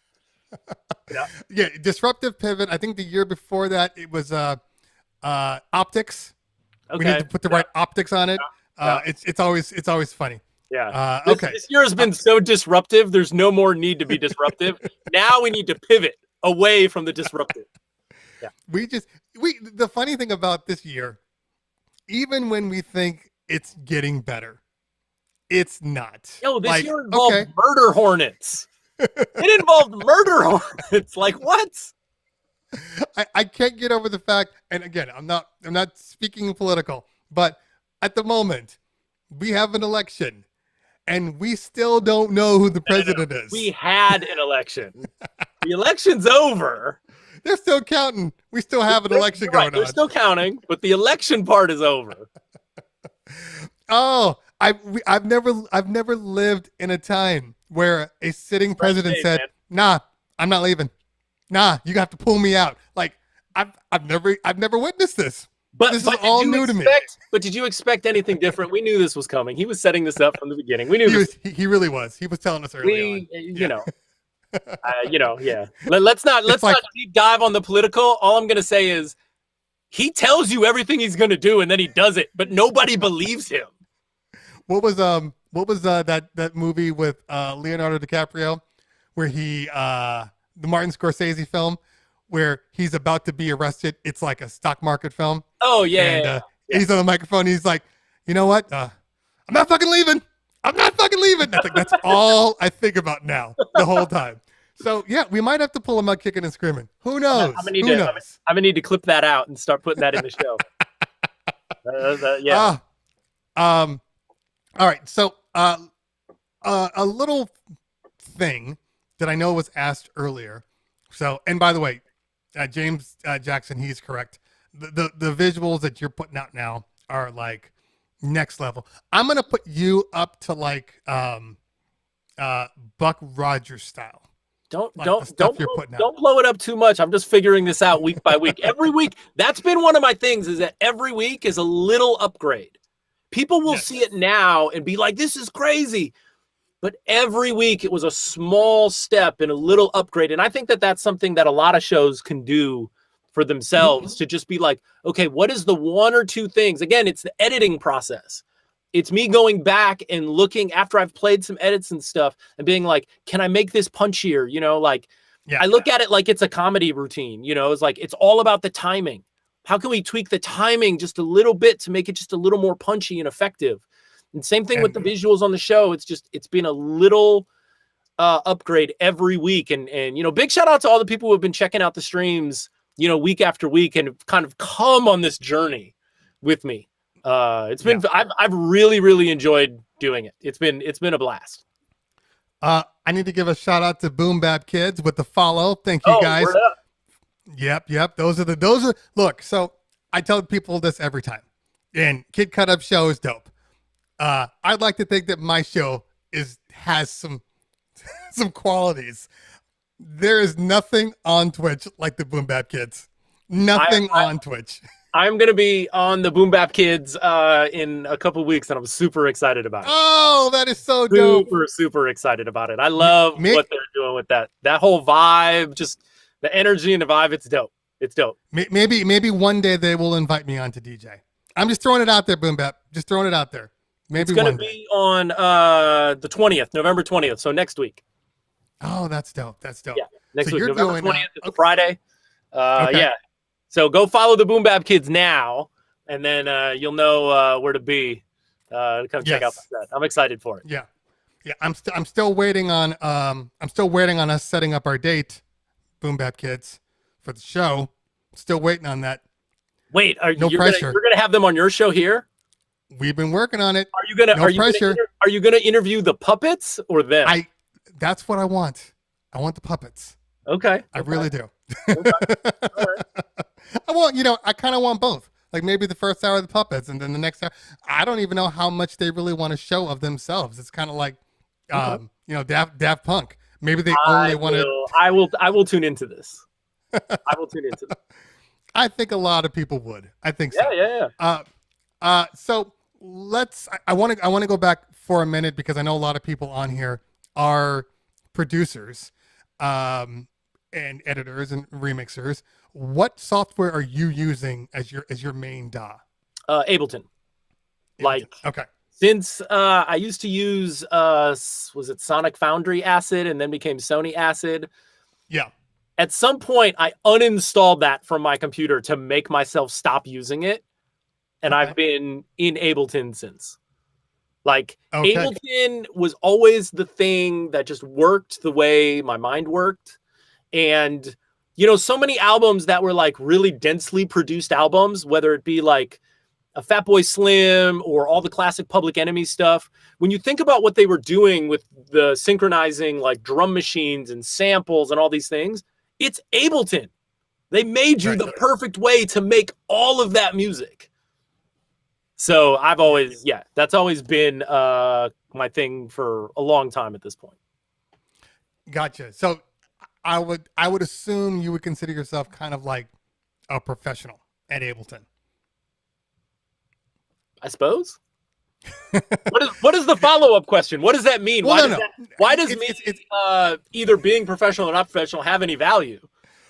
Because there are going to be people on here that are naturally going to ask, what else would you recommend besides Ableton? Because Ableton, as good as it is, I would just recommend it for anything. But Ableton, just everything. If you're recording, Ableton. If you're audio, Ableton. Yeah. See, I started off, and I'll tell you why. I understand why people do their vocal comping in Pro Tools. That's like a very specific thing. The new Ableton looks like it has that. Like, I don't know if you've seen any of the. We're talking about 11. Yeah, the new one that they're like putting out. I haven't seen it yet. It looks like it has similar vocal comping, or at least something comparable, which has always been a big thing, and I understand that. And the bus, they have to improve the bus. Kova will say that there's nothing wrong with the bus. What do you mean the bus? Ableton, the summing bus, the stereo output. I tell you what, I think that's one of those things that it's just different. Yeah. It's different in like, look, you can put a Logic EQ on something or an Ableton EQ. They're going to be different. But at the end of the day, you either have a good song or you don't. Even if they're different, does the difference matter? Is the difference going to make your good song a bad song? Right. So on some level, people should use whatever they're comfortable with, whatever makes sense to them. But if I'm going to recommend something, I'm going to say Ableton. And my reasoning is because I feel like Pro Tools is great. And Logic is maybe in the middle, but Pro Tools is great if you have all your creativity happening outside and you just need to record it, right? Right. Ableton to me has the most creative internal structure. If you're composing in the computer, you have the widest variety of options in the computer to be creative and to manipulate and move things around and change things. So right. Ableton's the thing. And, people mix in Ableton all the time. I think there's a certain amount of like, people are just used to other things. So they're inheriting these other things. And again, people should use whatever they're comfortable with. I don't think it makes that much of a difference except for workflow. Like I really believe in workflow. And that's something that I've kind of been doing in the background all year, is kind of trying to hack all my workflows to be more productive. Right. I agree. I think especially, look, you're doing music, I'm doing video stuff. It's the same concept. How can I get out content faster and more efficiently? What are you editing video in? Okay, that's actually a very good question, because I'm actually split at this moment. So I'm using Final Cut. That's my main editing system, and it's been great. I think we have you have limited time. Did we just get a hype train started? I think we just got a hype train started. Okay. We do. We're on a hype train. Level 1, 44%. Let's go. This is my first official hype train. It's not on my channel, but it's still my first official hype train. Wait, hold on. I don't think I've ever had a hype train on my channel. Okay, we definitely got to get you a hype train, but we're not talking about you right now. We're talking about me. I know. Level 1 hype train, 53%. I want to talk about you. So, James Jackson, thank you for the bits. Appreciate you, dog. Who else we got? We got Dance Forever with the 100 bits. Thank you so much. Appreciate you. BSE Music with the sub 1 tier. L35 with the 100 bits. Thank you so much. Let's keep it going. DJ Go Jay with the bits. Thank you. I appreciate you. Now, T Diesel with 100 bits. Thank you so much. So here's the thing that so I've been using Final Cut, and I've loved Final Cut. I'm a Mac guy. Darwin with the bits. Thank you so much. I've been a Mac guy forever, so Final Cut was a natural thing to do. And I love Final Cut. I don't have a problem with Final Cut. It's the only issue that I have. Keith Bowen with 100 bits. Sweet Ash with 100 bits. You guys are killing me, guys. Thank you so much. We are at 85% level 1 hype train. But I have been using this A10 Mini, and I have a relationship with Blackmagic. Okay. Full disclosure. Blackmagic sends me product to use. They just came out with their actually new How much updates. are they paying you? How much are they? They're not paying me anything. They're just giving me product. James Jackson with another number of bits. I can't even count the ones. Kid Cut Up with the 100 bits. Thank you so much. Level 1 hype train, 94%. 3 minutes to go. 3 minutes to go. I'm officially paying you 100 bits. That's how much you really did to have me on there. So I will get back to Final Cut Blackmagic in just a second. Rome still says, explain the hype train to you. Okay. It's very, very simple. Once people start sending money to you, okay, either donations with the bits or subbing your channel. Once a series of criteria are met, and I think it's like maybe 1 sub and like, I don't know, 500 bits. It's something small. You start up your hype train. And once the hype train is going, it's just a game to try to get to level 5. There are 5 levels. Yeah, technically 4 levels. Depends on how you look at it. But there are 5 levels to the hype train. And once you hit 5, you can't go any higher than 5. So basically 4 is the top. But there's like a percentage that you can keep track of at 5, yeah? Yes. So even at 5, you can keep going. You can keep building your percentages. Like, I think Miss Ninja at one point, I think she had like a 1,600% hype train, level 5 hype train. Like, people were just like, please take my money. Now, I appreciate everybody that does the hype train for me, because, they are few and far between. I think people get caught up in the interviews, and then it becomes like, oh, wow, I'm actually involved in this. There are other places where people literally go, okay, I guess we're starting a hype train. And they just start a hype train. Like Tweak Music Tips goes through like 3 hype trains a day. It's insane. It's absolutely insane. So Ratbone gifted the tier 1 sub to Sweet Ass. Thank you so much. Level 2 hype train at 67%. Thank you so much. And hey, and more power to him. I think that's super, super dope that he can do that. You know, I don't have that group for whatever reason. And maybe it's also because I tell you what, the reason why I don't get real the hype train stuff is I've brought over so many of the people from my other platforms onto Twitch. Mhm. They're not a Twitch audience. So all the like the Right. weird Twitch engagement stuff doesn't really like resonate with them. Like they're, you know, which is fine.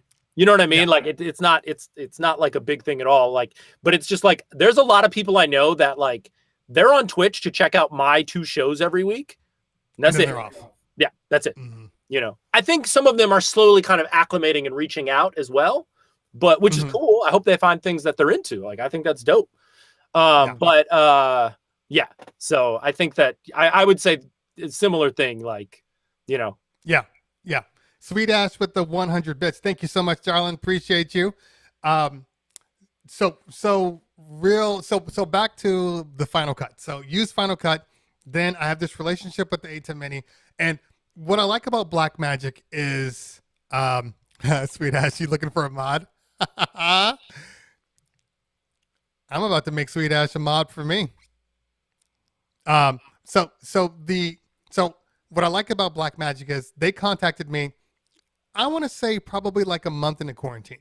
You know, they saw my YouTube stuff and they're like, hey, we want you to do this. So level 2 hype train, 74%. Let's get over it. Oh, we just broke level 2 hype train.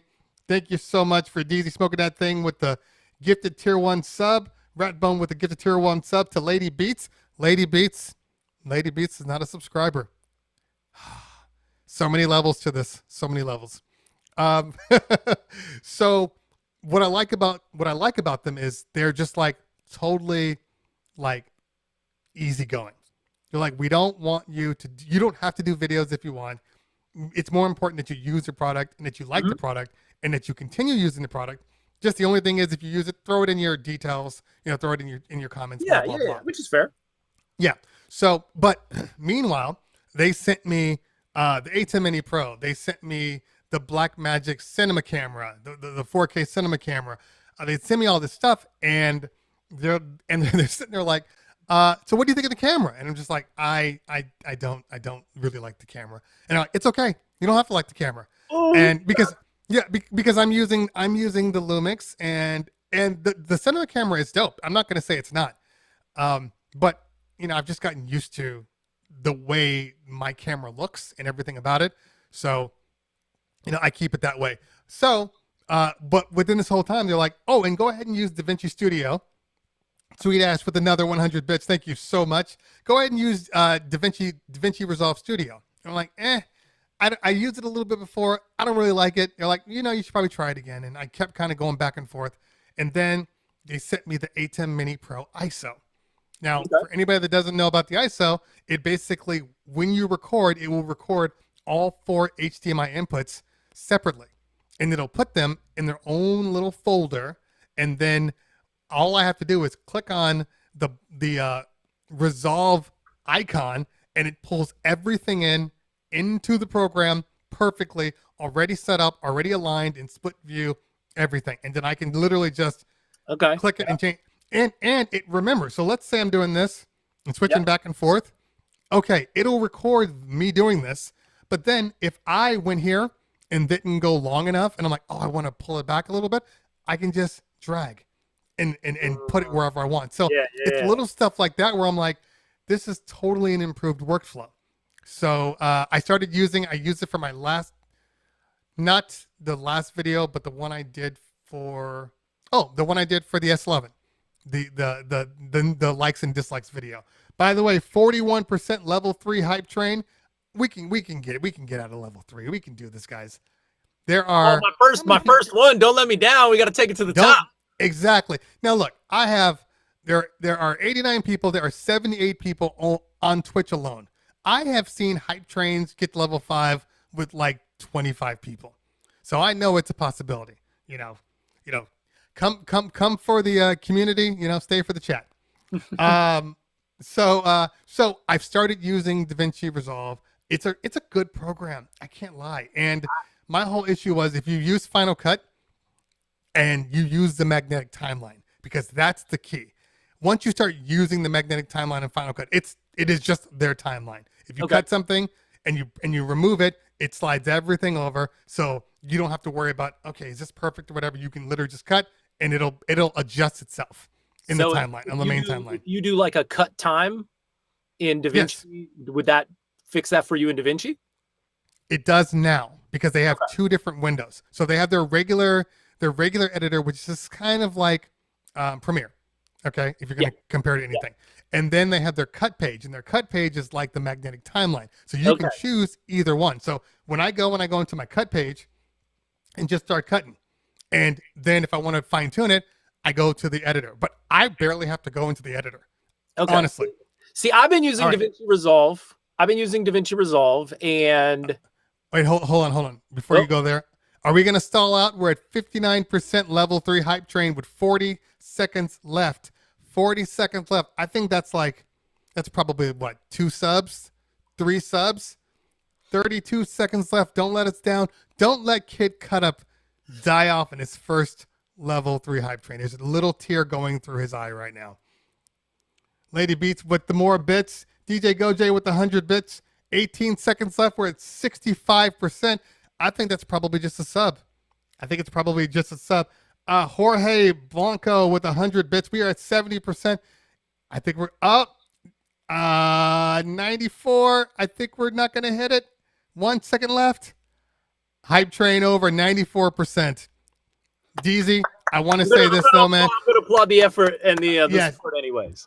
DZ tried to come through at the end with the subs. I appreciate you, man. Don't think I didn't see that. So thank you so much. Thank you. I appreciate that. Honestly, guys.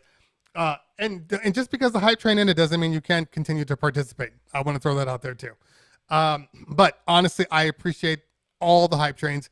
As you saw in my video, for a lot of people like myself, we're not working, and these shows and everything that we do and new microphones and new equipment and new cameras, all this stuff costs money. So anything you guys can do to help me continue to do this, I appreciate everybody. So thank you so much. Thank you. So here's the free give back, right? DaVinci Resolve is free to use, like 95% of it. Everybody out there who needs a video editor, specifically if whatever cracked version that you've been using before stalls out on you, just go get DaVinci Resolve. I've been using DaVinci Resolve to edit so many of my assets that then go into my show. I learned it in like one afternoon. There's tons of tutorials. I mean, I just love the fact that there's a kind of like how OBS is like a really amazing program for free. It really is. Like all of a sudden I have this like broadcast capability in my home for free, right? Like it's crazy how good of a program that is for free. And I would say the same thing about DaVinci Resolve. Like it's such a top-notch video editor, and you can access 95% of the things that you need in it for free. Agreed. Agreed. Yeah. And I'm also going to say, if people, we were talking about Resolume earlier. Resolume has a really great, fully functional demo. And when I talk about hacking workflows and kind of being creative amongst the constraints, so the first 2 months that I was using DaVinci Resolve, I wasn't using it live. I was just using it for background video editing and doing effects and stuff. And we'll just give it away. It puts up a logo and it puts up an audio thing. Don't worry about the audio because we're just using it for video anyways. It puts up a logo covering the screen every 45 minutes, right? If you make your logo do some crazy things in it and just make sure that it loops before that 45 seconds, you can record the output of that, then put it in DaVinci Resolve and just loop it. And you have access to the whole thing. So there you go. Gotcha. The tools to do creative stuff is out there if you figure out like what are the little opportunities to be able to like really dig in and be like, okay, I can do this with this. So what can I do with this that I couldn't do before? Right. Oh, by the way, we got Tweak Music Tips in the house. What's going on, fam? Yeah, you are like, what up, Tweak? You're like 30 seconds too late. How convenient for you. You probably were already in the stream, just not saying anything, laughing in the background, like, look at this punk. Good to see you, man. Thanks for hanging out today. Yeah, use what you can. And I mean, a lot of people, one of the reasons that I do like Apple so much is that a lot of the programs, the base level programs of everything they sell at a premium level are available to you. Yep. So, you know, if you don't have the money for Logic, use the free GarageBand. Use GarageBand. If you don't have the money for, you know, for Final Cut, use iMovie. The same principles exist. So although don't use iMovie, use DaVinci Resolve because it's also free and it's way better. Very true. Like, yeah, very, very true. Very true. And they're sending me the did you look at the new update coming out? No, they don't pay me. Yeah. So new 11 has a whole bunch of new features, but they also created this, like, I want to say it looks like a Commodore 64 controller. Like, legitimately a Commodore 64 keyboard. Take it and shrink it down and throw a little roller ball on the side. And it's a cut editor. So you can use it in the cut page and just buttons. Yeah, so they're sending me that to use to test and do a video on. And that's how they pay you. That's how they pay you. Sure. You can be a corporate shill for whoever you want. I get it. It's okay. The good news is they like I said, they don't. I can say anything I want and they don't give me attitude. No, dude, your review. First of all, your whole style, your whole existence is this very refreshingly honest sort of take on things. And at some point, it will limit your opportunities that you do not play politics, but it is also what your greatest draw is that you don't play politics, right? And so, yeah, it's a gift and a curse. You know, it's like that sort of a thing where it's just. I mean, even just before I even knew you and watching your YouTube videos and stuff, it's like, okay, cool. This dude's like really giving informed, which is very important. It is informed feedback, but honest.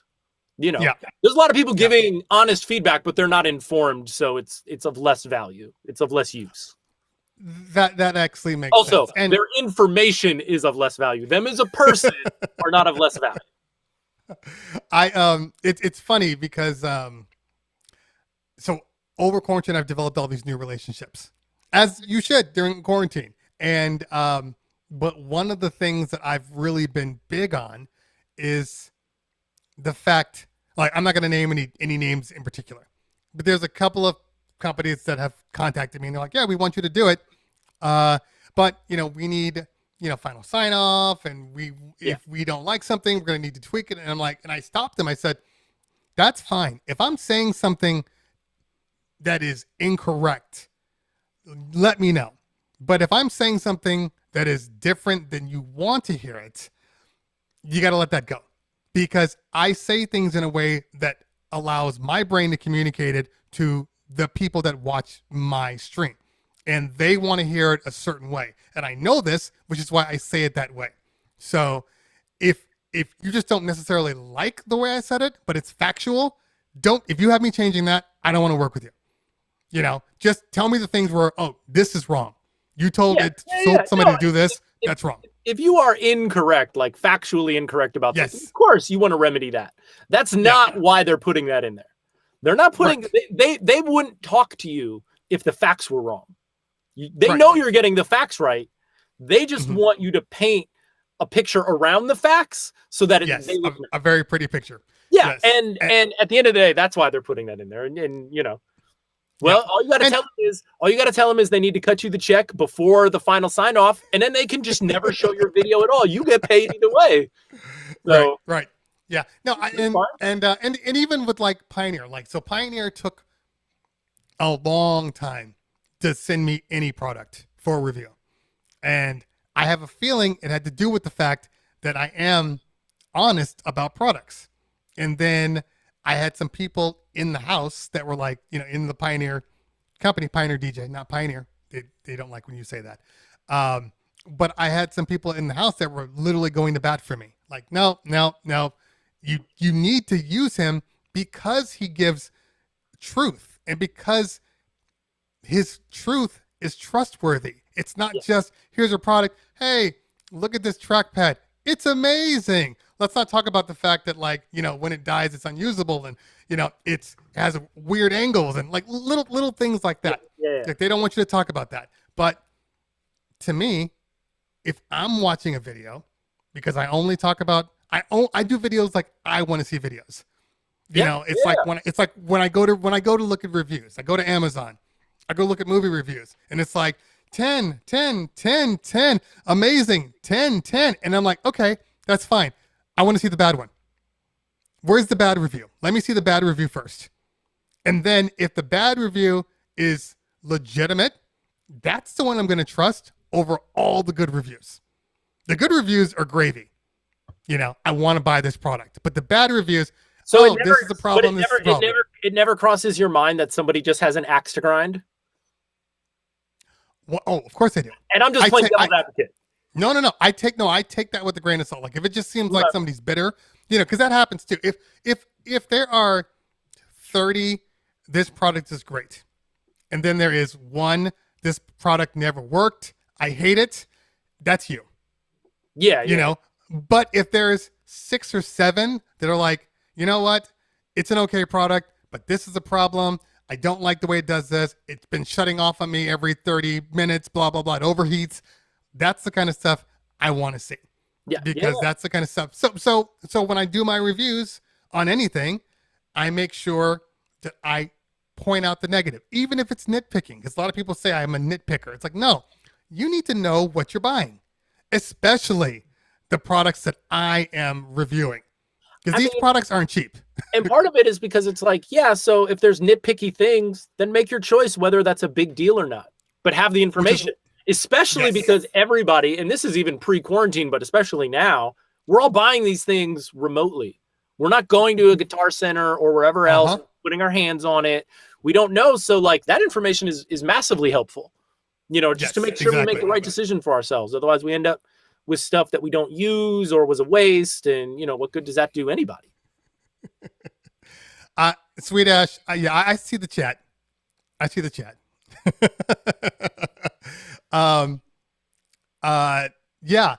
And especially because we're not touching and feeling, but the first couple of relationships that I built. Hey, just keep the spicy stuff in the chat. Okay.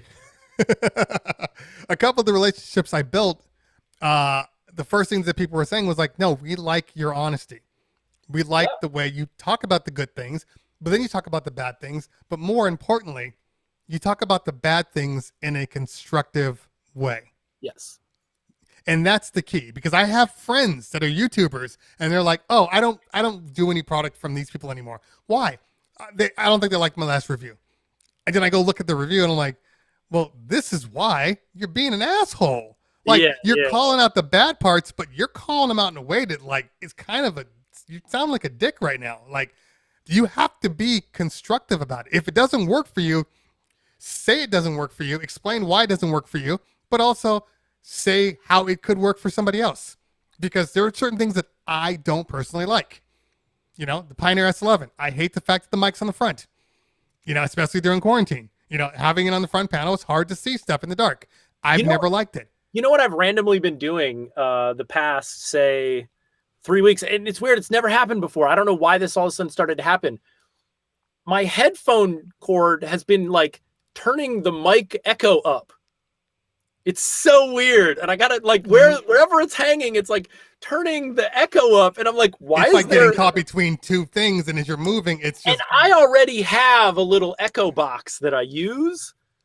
Right. That sounds very, very different than the S9 Echo, right? Mm-hmm. And so I'm just like, why does this sound so weird? Like, So I agree. Let's get all that stuff up on top. Exactly. But when I say those things, some people don't like it. Whatever. I'm I have learned, and it took a minute, that, and I think you're a perfect example of what I'm about to say. You have to get comfortable with yourself before you do anything. Get comfortable with yourself and then project that. So, Oh yeah. Kid Cut Up style, definitely a different style. Not the way you DJ, but the sound the way I DJ. Yeah. Okay. I structure things very differently than a lot of people. And very true. Like, and it's not an accident. It's intentional. Like, I structure things in different ways to have different effects, to get a different response and to have people hear it in a different way. Like, yeah. Oh, I'm a weirdo. It's not on accident. I've learned, but I spend a lot of time watching other DJs, and that's been the good thing about quarantine. It's able to really, you're able to watch people. So many amazing DJs stream every week. Yeah, I mean, who like Scratch Bastard, Jazzy Jeff, Miles Medina, like all the his Sunday show on his Sunday brunch or whatever is one of the dopest shows, and it's dope because he's just being himself, and he's like you. He's the edit guy. Oh, I just made 5 edits. Check this out real quick, and it's like, why is that one of the dopest things I've heard in like a month?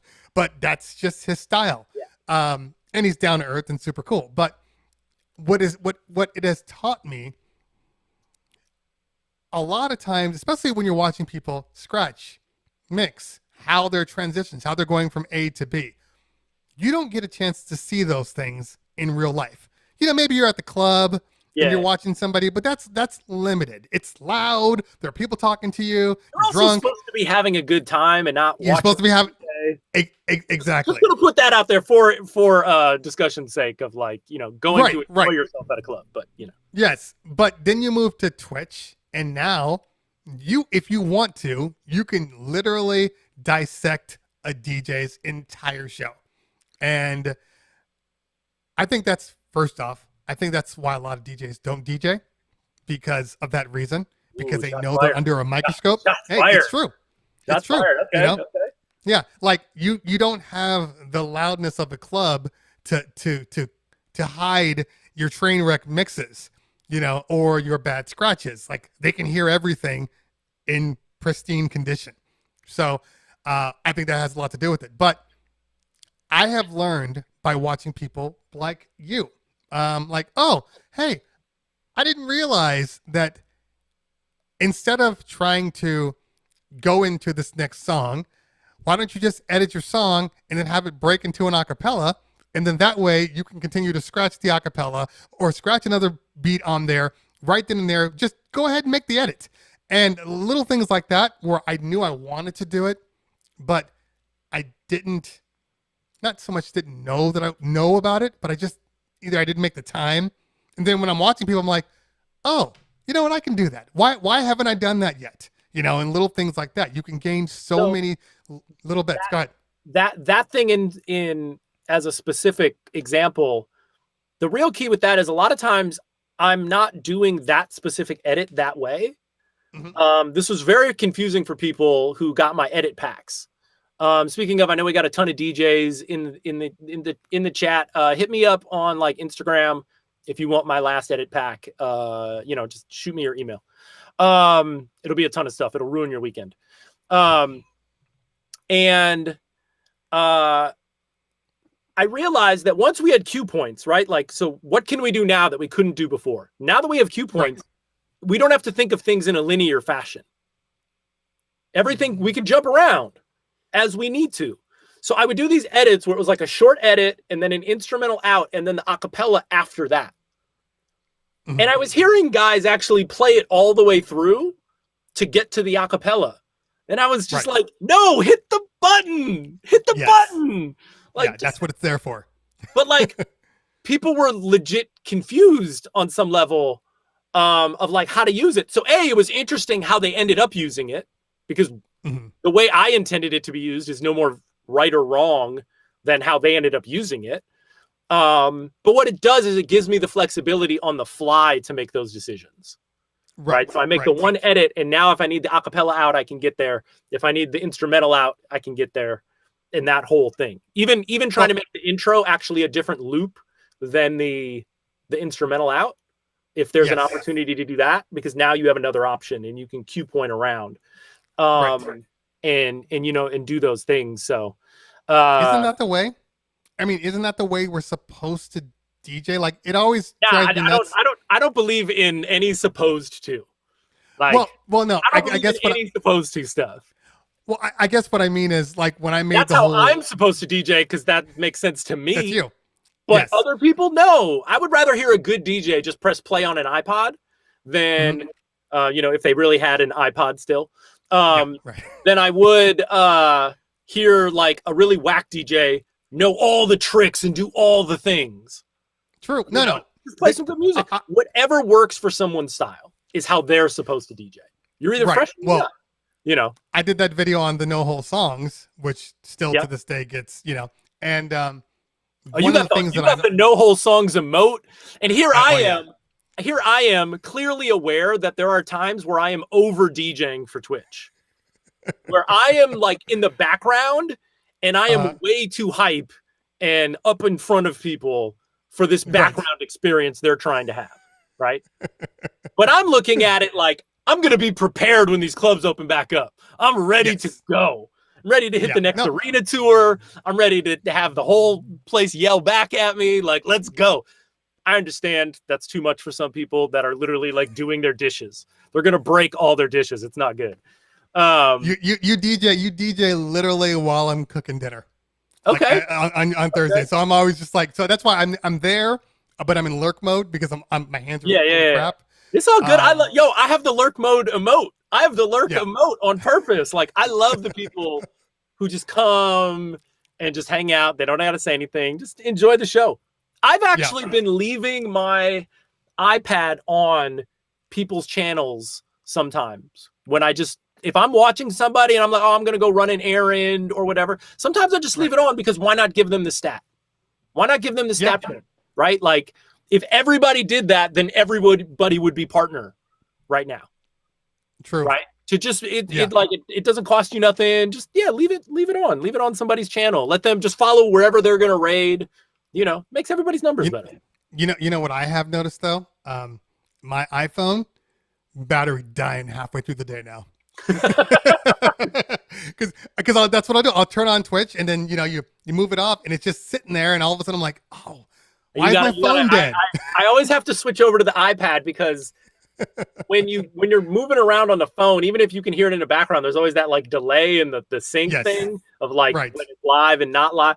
And so like I do that about 3 times and then I'm like, I just got to go get my iPad and put it on there. And yes. And J Style Sounds lurkers 100% get counted. If they're on the stream and even if they don't say a word, they're still counted.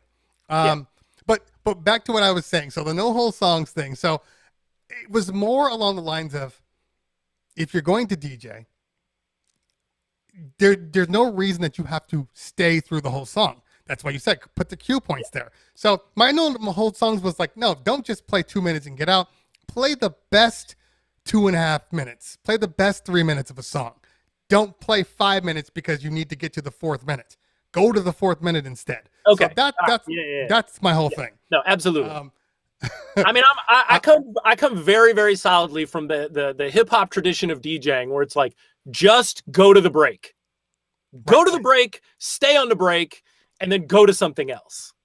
Right. And that's kind of how my edits are. Sweet Ash, go to the most exciting part of the song, and then go to something else. Sweet Ash, you're about to turn into a mod here. I'm just letting you know, because I'm seeing a lot of help here. So I don't want to just make you a mod and you not want to be my mod. So just throwing that out there. Here's something I want to normalize on Twitch more, especially for all of us since we're all new. Asking questions about things that we don't understand about Twitch. Like the kid asked about the hype train thing earlier. I have a question. How do I successfully host somebody else's channel on my channel when I'm not raiding them? Like, I know how to do raids and stuff, but every time I've tried to just host somebody else, I either can't figure out how to do it or where to do it. And I feel like it's super easy on your phone. I find the hosting on your phone is easy because, hold on, let me do this real quick. I'm going to host this on my channel. Are you not hosting yet? I'm offended. No, okay, this is what I'm saying. So hold on. So this is our stream right now. Let's zoom in. Hold on. I gotta click this and then I'll probably get, am I going to get hit with an ad? Probably. Oh, no. No ad. All right. Cool. All right. So this is like so many levels of the Matrix right now. All right. Okay, so as soon as it pops back to bottom, I'll show you where I'm going. Come on. Hold on, I'll wait for it to do it. I don't want you to have to see me doing that. Okay. Okay. There we go. There we go.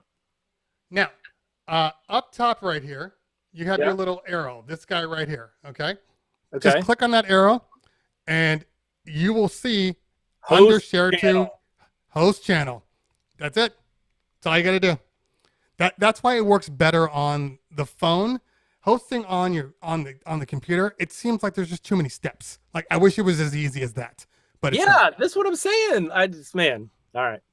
Well, now I feel one half dumb, one half I just didn't know to do it on the phone. So, but now everybody knows, so everybody can host all the channels that they're on all the time.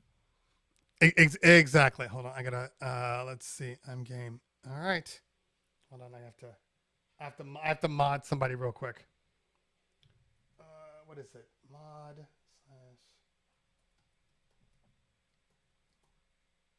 It's going down in the chat.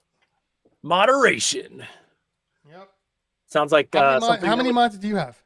I have one. The homie L35. He's my mod. Gotcha. Yeah, you're definitely gonna need. You're definitely going to need more mods than that. I've been watching your numbers, and your numbers have been. What is like the appropriate mod ratio? Well, I mean, I think that you know what? That's a very good question. Actually, I'm going to say probably a mod per 20 people. Oh, maybe really? 20 to 30 people. Okay. Yeah. Well, then it's time for me to level up. Yeah, and it's not just because of the numbers in your chat at the time that you're streaming. It's also because sometimes they're just not available. Like, what if L35 just isn't available? Then you no longer have a mod. Like, that's what's been going on with me. Like, my people have just had stuff come up and they can't be around. And let's say I do a pop-up and maybe my people are only good from 9 till 12. Yeah, in the morning. So having more definitely helps. Okay. And there's nothing wrong with having mods in your stream, because typically speaking, what I have found that if you are a mod, you are more likely to go to the stream. Don't make everybody a mod, but there's a video game streamer that I heard something like every time he sets he gets a personal best on some game that he's speedrunning, he just mods everybody in the chat at that moment. Okay. Supposedly he has something like 300-400 mods. It sounds like a whole separate mess. You know what's different about the mod thing is, again, coming from a real world perspective, I feel like part of me feels like mods are an extension of who would I have at the door greeting people, right? Yes, right. But because of that, I tend to really only consider people I know for real. Yeah, and not people that are just you know what I'm saying? I wouldn't trust just anybody out at the front door greeting people on my chat. Just a random dude walking the street. Hey man, hold on. Wait, stand by this door. All right. Yeah, say hi to people. So I think that's my mistake. And I think that's me not really looking at it in a correct and productive way. Yes. Right? Right.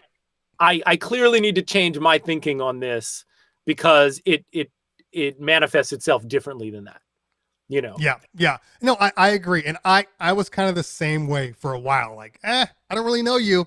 But then I started to realize the best mods are the people that are in your stream showing support every time. Absolutely. And not everybody should be a mod. Just because you're in the stream doesn't automatically qualify as a mod. A mod is that person that's literally hey everybody, don't forget the host. hey, people are Yeah, coming in, yeah. they're just talking to them. Like that's Yeah. you're naturally modding my Again, channel like, anyway. like greeting and hosting people like you would in real life. E- You know what I mean? exactly. Like it's not, Yeah. you know, it's Yeah. all the DJ promoters. They should just be mods. That is what should happen with all the DJ promoters. They would all make, and I'm not even like talking shit. They have the skill set that would make them great mods. They do. Agreed. That Yeah, you know, they're already promoting their IGs and all that stuff. So now they just have to. That's they would actually crush amazing. the mods.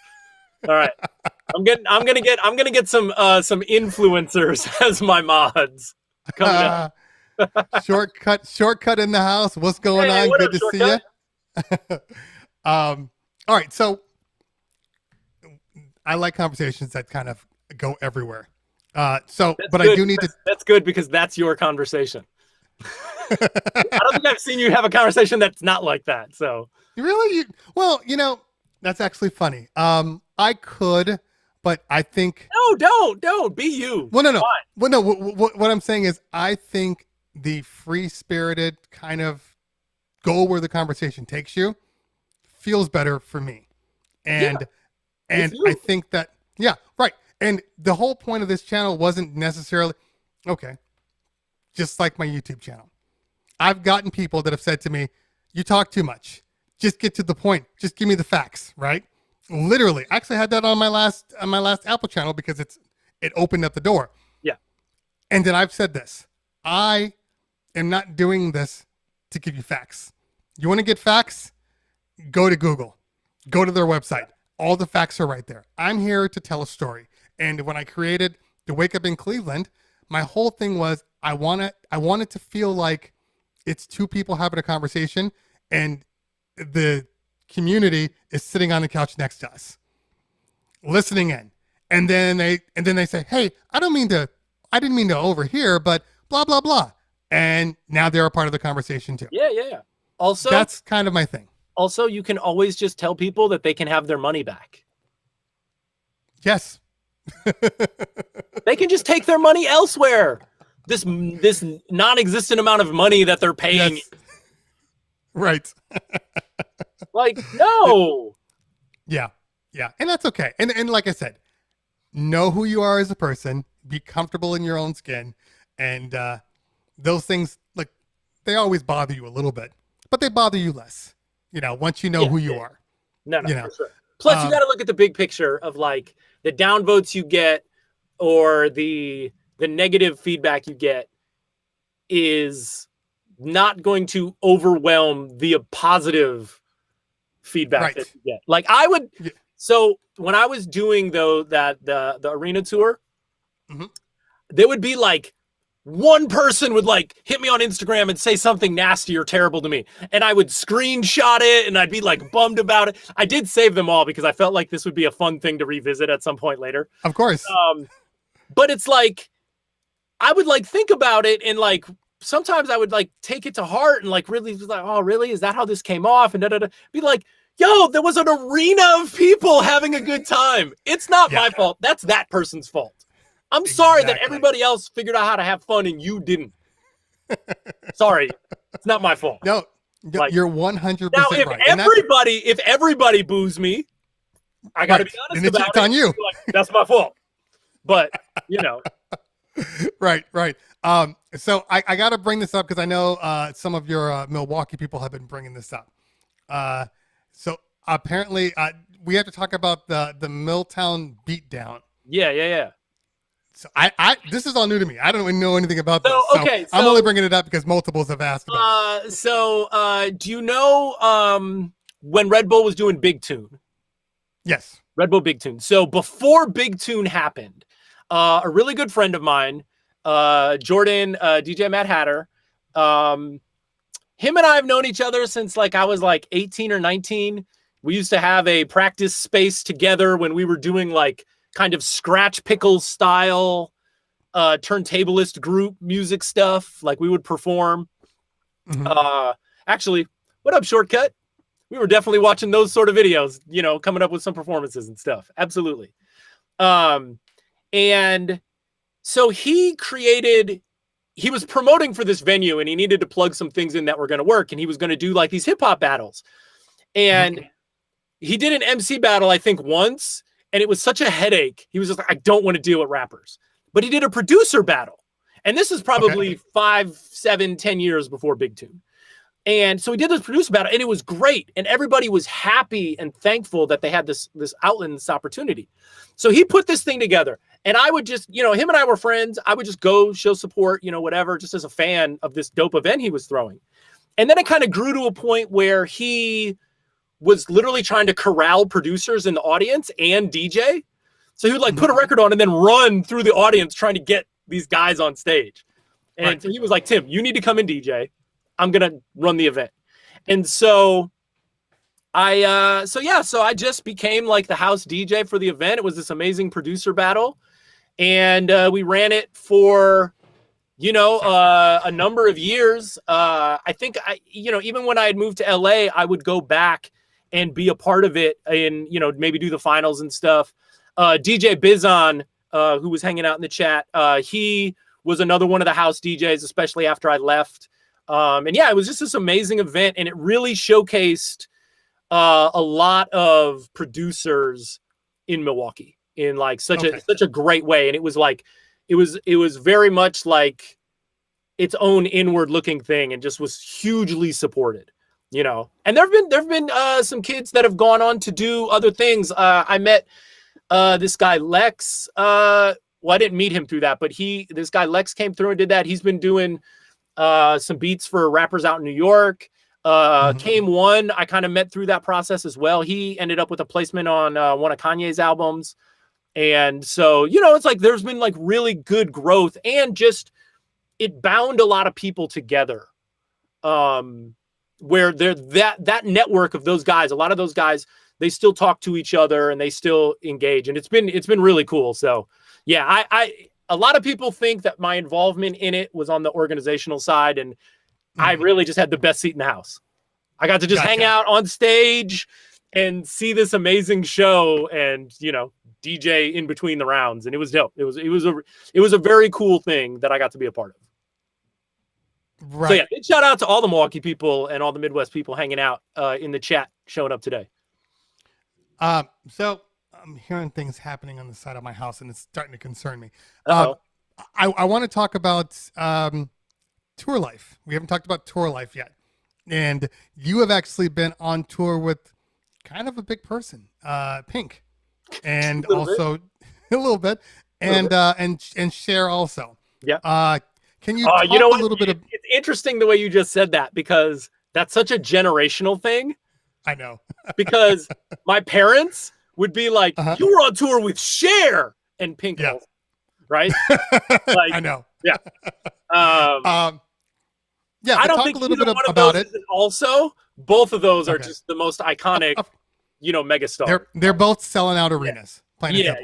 And working with both their staffs was amazing. So good. Mm-hmm. So we'll talk a little bit about, first off, let's talk about how it happened. That's the one thing, like how you got the opportunity, and then also how it was being on tour. There's a lot of DJs out there that's kind of their one of their top goals. Like, I want to be the guy that's behind the group. Talk a little bit about that. So at some point, I'm in Milwaukee and I'm doing as much as I can.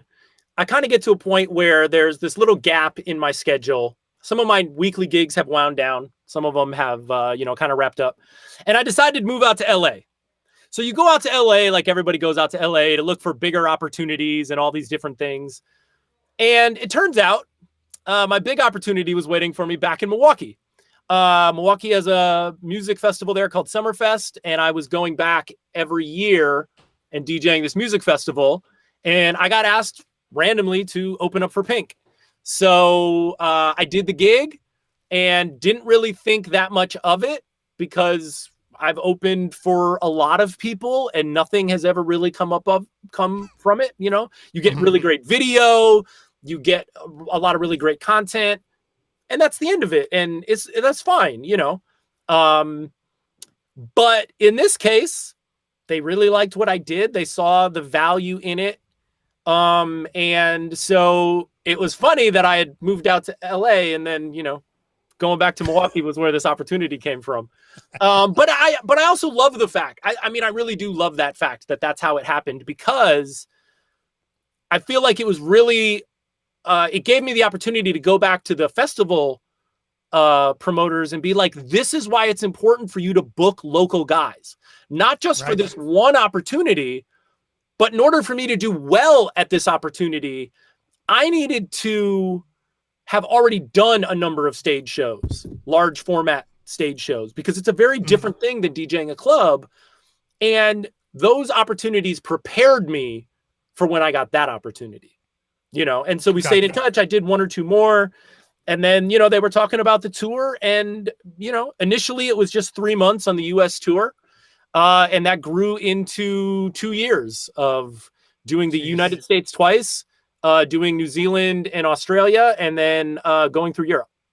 So, yeah. Now, did you find that, what is the difference between touring in America versus touring overseas? Oh, I haven't really thought about that as a comparison, because I mean, every country is a little different. Sure. When you're, you know, especially in Europe, you know, well, I would say that's one difference. When you're touring Europe, every day is a new country. Every day is a new language, a new country, a different vibe, you know, all these things. And it goes fast. You know, you're not generally saying, when we were in New Zealand and Australia, we were doing multiple shows. Like, I think we ended up doing 9 shows in Sydney, or was it 9? Maybe 9 in Melbourne, 11 in Sydney, something like that. It was a lot. And so we would be there for a while, you know. And in the US, it's, you know, it's, you go to different parts of the country, but it's not as different as, you know, day to day. Of course. Yeah, I mean, I guess that would be kind of the biggest thing from a DJing standpoint. I really tried to connect with these audiences. So what I was doing on that tour was kind of curating a certain nostalgia and then putting it into like a DJ sort of format, right? And so when you end up in these other countries, people grew up to different music. Yes. And we take this for granted. I have never been in an arena of white people that didn't like Journey until I went to Australia. Journey has no hit songs in Australia. And I would play like the Rick Springfield joint, right? Normally, you play those songs back to back in the US, they get the same response, right? Rick Springfield is an Australian guy. So that record is huge over there. Yes. And then I would play Journey after it, and it would be crickets. Like, I was uncomfortable. Crickets. And at some point, I pulled the guitar tech aside. He's been touring forever. And Pink's guitarist tech. And he's an Australian guy. And I was like, why isn't this working? What is the deal? Like, why? And he goes, oh, yeah, they toured here once in the 70s, and the tour didn't go well, so they never came back. And they just don't have any hit records here. I didn't know this until I found out in front of, 15,000 people on stage. We all found out together that nobody knew who Journey was. Was it weird when all of a sudden you see all the phones just come up? They start looking at IG. I mean, I tell you what, it wasn't that immediate, but you would just, you know the vibe. Like, you're like, yes, oh, you can tell. Is a clunker. I just wasn't expecting it, right?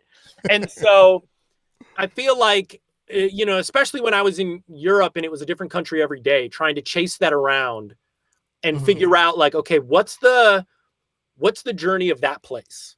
What's the nostalgic hit of that place that has that local flavor? And, I would flex my network and try to talk to whoever I could talk to. And so, that was like definitely a big challenge, but it was a really fun challenge to hear a song that would have the effect like a Bon Jovi Living on a Prayer, right?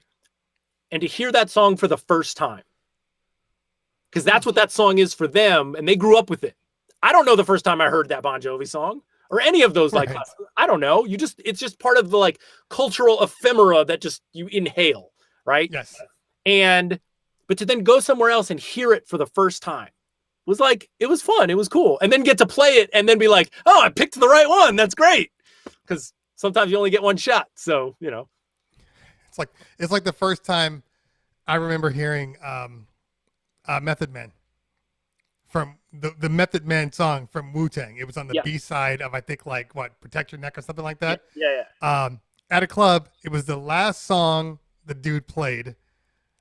And I remember I was like walking out of the club. And What type of fights is he trying to have in the parking lot? That's the last song he plays? Well, wow. It was because it was Wu-Tang wasn't a thing yet. Like I'm just saying that's fight music. That's the last record you play at the end of the night. You just be like, "Yo, we're going out with the fight music." I think he was just playing for himself. Like everybody was leaving, he's like, "Let me just drop this." And then I remember stopping like, it was like the first time you heard Das Effects, They Want Effects. Yeah. It was like 2 a.m. I was watching like one of the late hip hop MTV shows and they dropped that. And I remember just kind of pausing like, what is this? This is absolutely amazing. Like it's sad because I haven't had that experience in such a long time. Like what you're describing right now. Like you play a song that's nobody's ever heard. It's so different. I can't remember the last time I had that oh my God feeling.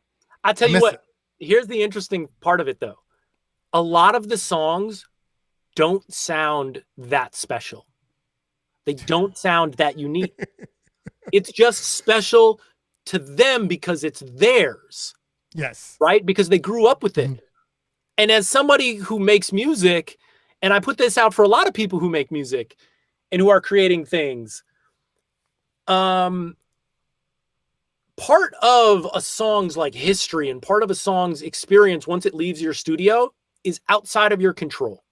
Yes, of course. Right? A lot of these songs, if you listen to the song like Return of the Mac, that's a big song in a lot of places. But if you listen to that song to someone who's never heard it before, has no context for it, that song doesn't really stand out that much. Right. You know what I'm saying? It's just another song.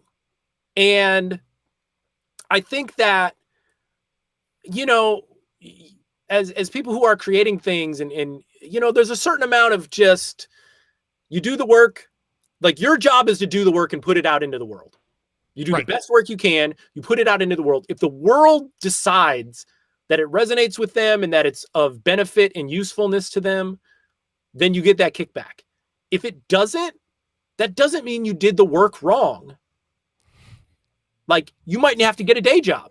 That's what that might mean. But that doesn't mean that you did the wrong work for yourself. You know, maybe it just hasn't found its audience yet.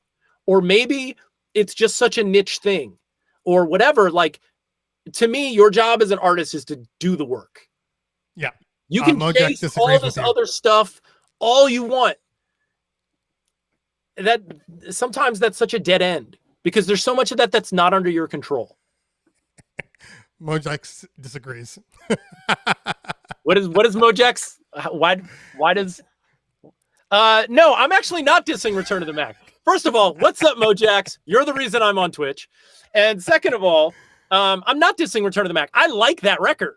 Although I'm slightly fascinated by the fact that if I take any of the individual sounds out of it, they sound terrible. Like the snare is a terrible snare. The keyboard sound is the weirdest, most stock keyboard sound.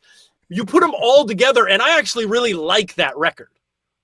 I'm just saying, if you play that record for people, someone who's never heard it, I don't think it's going to stand out and be that landmark thing to be like, oh my God, what is this?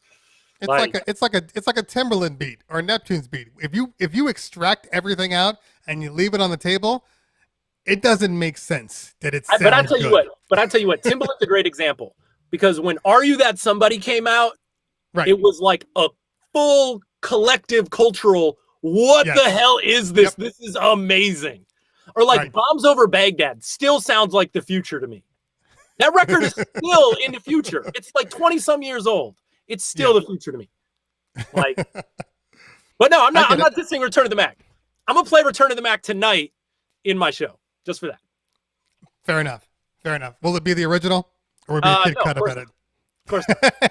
It's gonna be like Return of the Mac with some Carpenter's track layered on top of it. It's gonna be. I did a blend a long time ago of Return of the Mac and this rapper named Brother Ali, and it'll probably be that one.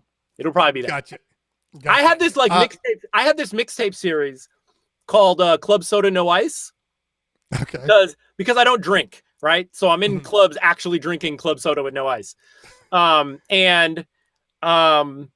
had this mixtape series where it was like underground rappers over commercial beats. Mm-hmm.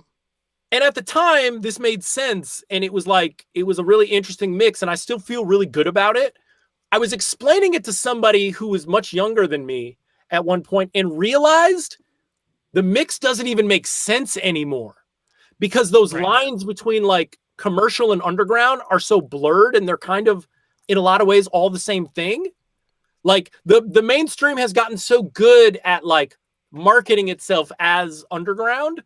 And because now everybody owns their own labels and there's not this like major label structure. Right.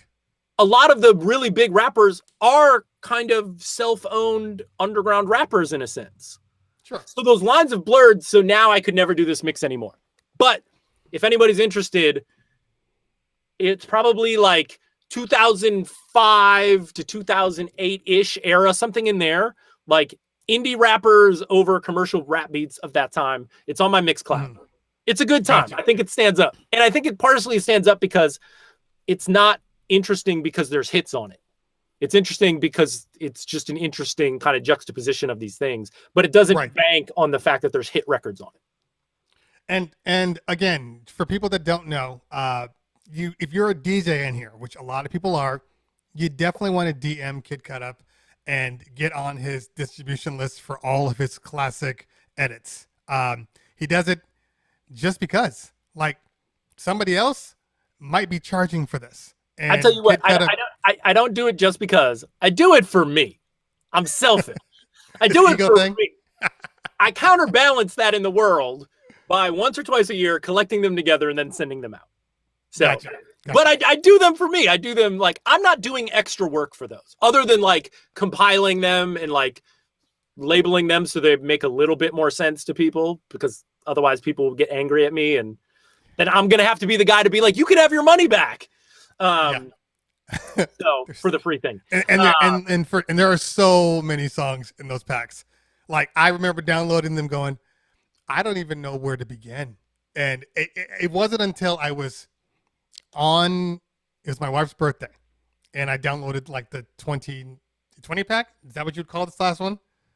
Spring pack? The summer end, 2020 summer end pack, or I don't know. Right. So I pulled it in, and then I was like, I downloaded it, I opened up the folder, just dragged it into my iTunes, and I was like, nope. I'm not looking at this right now because there were so many songs. There's so many. Here's the thing. Just start with songs that you've heard before. Get effective edits of songs that you heard before and that you know, and just dump the rest of them. And then a year later, download it again and do that again and see like, okay, what songs have I now found out about? And just gotcha. You'll get something from it without having to like ruin your whole weekend. I was gonna say, Ivan, if there's no sound on YouTube, it has nothing to do with us, right? I'm glad you found the mute issue. So basically, it was my wife's 40th, and we went to Palm Springs. It was like the only like COVID safe place. It was in September, and we weren't doing anything. The kids were at the pool, or we were eating. Like that was the two options because it's Palm Springs. It's 100. That's vacation. That's vacation. Yeah, so at that point, I was finally like, okay, I'm going to listen to these. And I just turned them on and let them roll and pulled out the ones I liked. Because in reality, the one that I wanted, and there's so many, I did a funky mix. And I kid you not, there were probably 15 edits, at least 10 edits in that 1 hour mix that I did were from you. Oh, at dope. least 10. Yeah. And Okay. they really, really helped. But the one song that I made the edit for, the My Sharia Moore and the Stro Elliott beat, which is actually going to be in my Toronto studio video Okay. next week. That was the reason. It was because of that song. Remember, I was like, I need that song. I don't know what it is, but I need it. And Yeah. and it's dope. So, so a lot of these things as DJs, I think that we get in the habit of just trying to like download everything that's popular. But right now, during quarantine, do you really need to have all the popular music? Who are you playing for? As a counterpoint, it might benefit people to stay up on the popular music, or those first couple gigs coming out. They're going to be hard as hell. Back outside, that's going to be rough. That's going to be rough. I'm 100%. really interested. I'm interested to go hear DJs out here in LA play right after quarantine ends. See what they sound like? It's going to be a beautiful train wreck of nobody. The people in the club aren't going to know what to do. The DJs aren't going to know what to do. I'm so excited. I'm excited about how people have taken to Twitch in such interesting ways because we're all figuring it out. I feel like this is such a new frontier for DJing. This is the best frontier since Serato happened. To be like, what is DJing online supposed to be? How are we supposed to do it? What works? What doesn't? Yeah, I love it. I agree. I see we got Chris Villa in the house with the raid. Thank you so much, fam. What up, Chris Appreciate Villa? you. Yeah, make sure you follow Chris Villa. Chris Villa is a super dope DJ. You've probably seen him because he gets represented on all of the major DJ platforms. DJ City, I think Serato even posted him on there. The man he's actually been on the Serato Twitch. He's dope. He's dope. Yeah. And his hands, super fast. He knows how to play some records. He really knows does. how to play some records. Yeah, him and Cobra Arcade. They've been real good people on Twitch. So yeah, I think it's gonna be really, really interesting when we first come back because two reasons. One, I think there's an opportunity for DJs to kind of play Twitch style, at least in the beginning, because you're gonna have all these people that haven't been out and they're just happy to be out. So if there were a time to like try to change the game, it's like right after quarantine. Because look, we all know we're gonna head back to bottle service and those types of clubs. It's inevitable because that's what promoters want. But in the beginning, I think there's a lot of opportunity there. I think that the opportunity is right now. I think the opportunity is now to figure out your formats, figure out what your aesthetic brand is going to be, build it now, get your audience here now, and then take that outside. Yeah. If you are just playing really straightforward stuff here on Twitch, then that's the audience you're going to have when you go back outside, right? And that's not a real audience. If people want to, and it's weird because I haven't had the opportunity to really do this in LA as much as I would have liked, and all I did in Milwaukee was build my own parties. Mm-hmm. I made better money and I did whatever I wanted because I built it myself. It was my party. I promoted it. I did the whole thing and I took it to a venue. And there's value in that. But if you just get the call from the club owner and you're just DJing for whoever shows up, you're going to play to the audience that's in front of you. And if you're not like a known DJ, then they don't know what to expect of you. You don't know what to expect of them. Everything's going to go down to the lowest common denominator, whatever you guys have common. So you're going to play Drake. Which is Get Low. You're just going to play Drake songs, which is fine. Look, I don't think that that's a terrible thing. It is what it is. But if you want to be able to do different things, then you have to figure out a way to find that audience. You're not going to convert that audience. Look, that audience had a terrible week at their jobs. Like they got in an argument with their boyfriend or their girlfriend. They just want to go out to the club and they want to listen to something familiar. They also might not be music fans. They just want to go out for a drink and they're not fans of music. They're just fans of going out and being at a party. That's not wrong. Just like there's football fans and NASCAR fans and Kung Fu fans and whatever. Like people are into what they're into. But if you want to play for music fans, then you have to go get them. And they have to like you specifically. And I think that's why I say the work is to be done now here on Twitch, because now where everything's kind of starting at zero, you can build your show and you can create the space you want to DJ in. The Snapback guys, a perfect example of that. They have created the environment that they get to DJ in. Mm-hmm. You know, and they've done a great job, and it's translated over here to Twitch. And when everything opens back up, it'll translate right back out. But because they've stuck to it, there are people that go to that party. Why are you playing all this old ass shit? And it's not the party for them, and that's okay too. Yeah, because if that is the party for you, you love that party specifically. And I think it's something that you should probably consider is, you know, building your brand now in this day, even if you don't ever go back to the club. Because I think there's certain people that are like, you know what, I'm kind of done with the club. I don't have to deal with the late hours. I don't have to deal with, you know, the drunk people. Like I can just play my thing. Yep. I mean, I got my my bank statement because I send all of like my YouTube money and like even Twitch money, anything that's like not Look like at this guy. This guy's job. Making so much bank. He got statements. No. Woo! So anything that's not my real like work job, I put into my other account because I wanted a way to be able to have a savings account because I always spend the money because I have a family and life. So I put that away, set it and forget it. But now that I'm not working, and I hadn't gotten like my unemployment or any of that stuff, which finally kicked in, thank God. But I've been looking at my statements because I've been just using my savings. Anyway, my statements, I looked at it this month. I made more money on Twitch than I did on YouTube. Wow. Congratulations, man. That's awesome. But it's not awesome. It's not awesome. No, it's awesome because before you made $0 from Twitch. Yes. And now you're making something. So that's cool. You've built something that's yours. Yeah. Whether quarantine's sticking around or not, this is yours and you get to do something with it. So that's dope. Right. Yeah, it's dope, but along the same lines, I'm looking at like I have like 24,000 followers on YouTube, and you can barely, because of the way they pay you, the way everything works, the money is just not the same.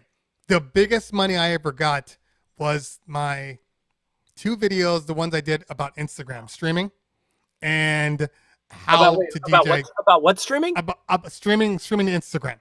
Oh, yeah, at the beginning of quarantine. So that has like 200 and I think it probably has like 220,000 views now, which is amazing. That's my largest video besides my Beats. Yeah, besides my Beats video. But it took that much for me to actually see like a sizable amount of money coming from anywhere. Didn't see that before. So I now know what it takes to like make real money on YouTube. And for a lot of people, it's practically unattainable unless you have millions of followers and you can guarantee that every video you do is going to do 100,000 to 200,000 views.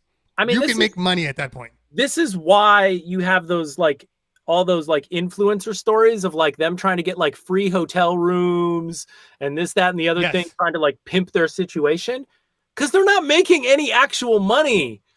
It looks great, but it's not monetizable in so many instances. Like everything you do, it should be in the end goal, the end result of leveraging. So like who was on, Skills was on and we were talking about music and he was like, consider music to be free. Don't worry about making money off of the music you produce.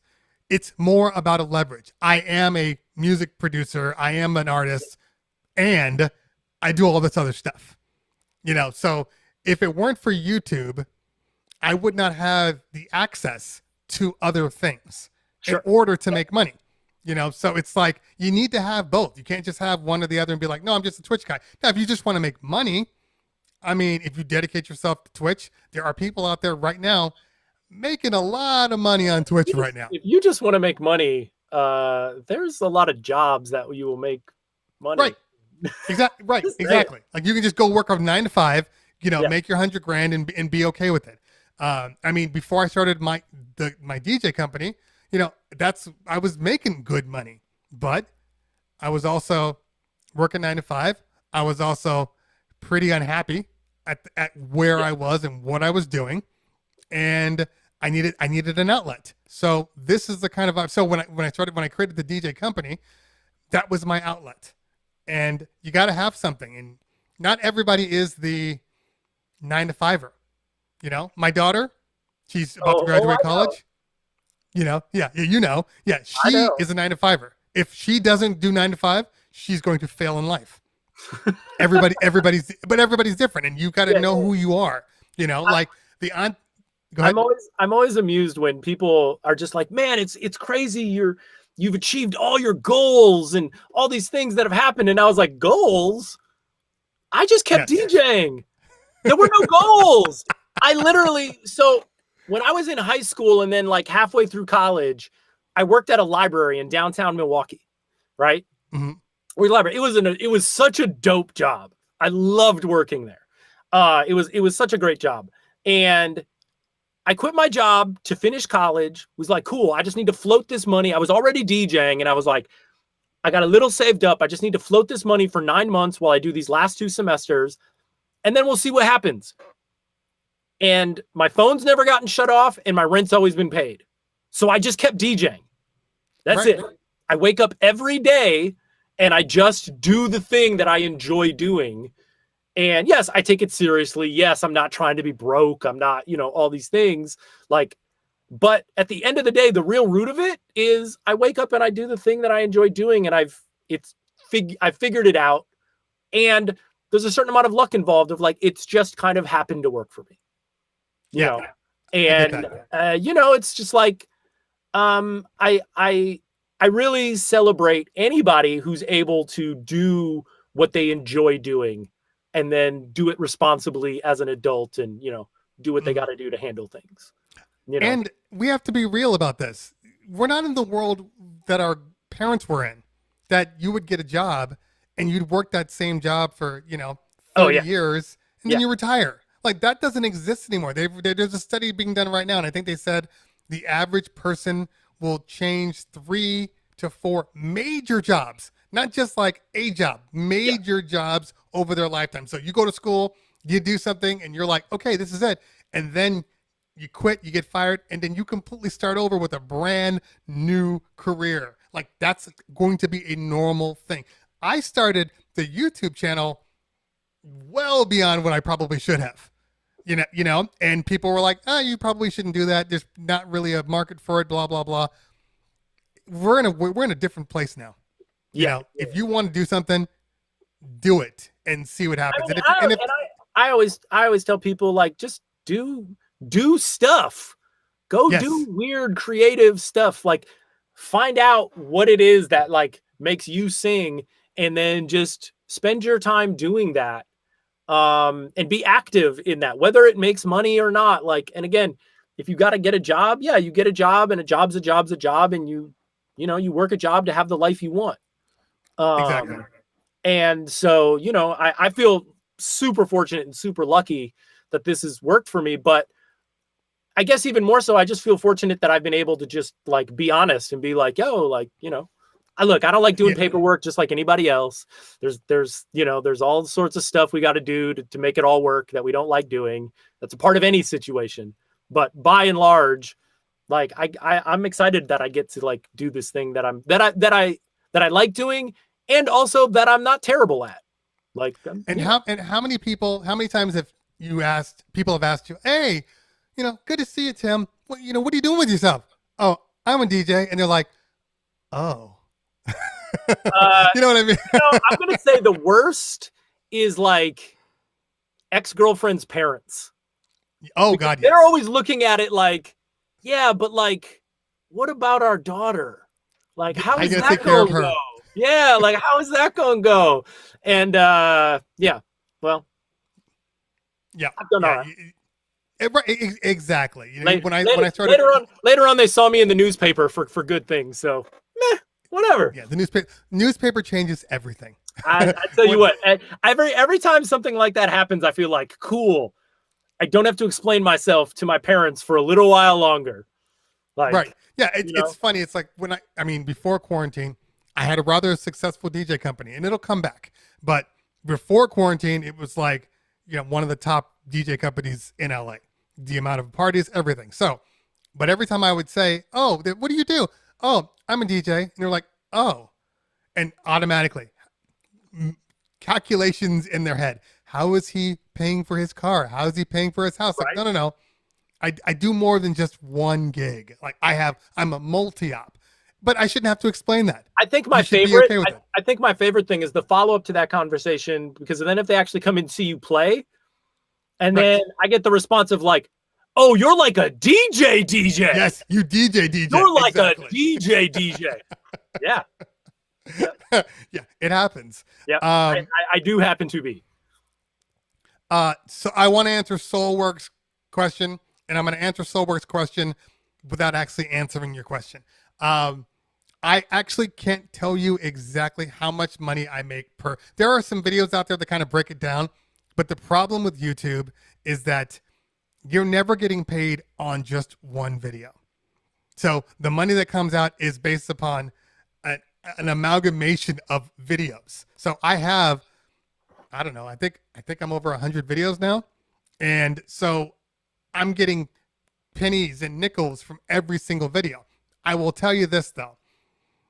If I had an average, when I made those two larger videos, one was like 170,000 at the time, another one was like 75,000. I doubled my income for that month. So if that makes any sense to what I'm saying, that's the reality. I doubled my income for that month. But, you know, it does drop down. The video doesn't continue to produce. After a while, it starts to slow down, and you're right back to the fact where you have to keep producing content. It's a rat race. You know, you're that hamster on the wheel. If you stop it, the electricity stops, so you have to keep producing content every single week. So it's a thing. All right, let's see here. While Kid Cut Up is, I'm back. he's probably doing weird stuff. That's what he said. I'm doing edits. Kid Cut Up just did 17 edits just now. 17 edits just happened. What's up, Bizon? Come on, you know the deal.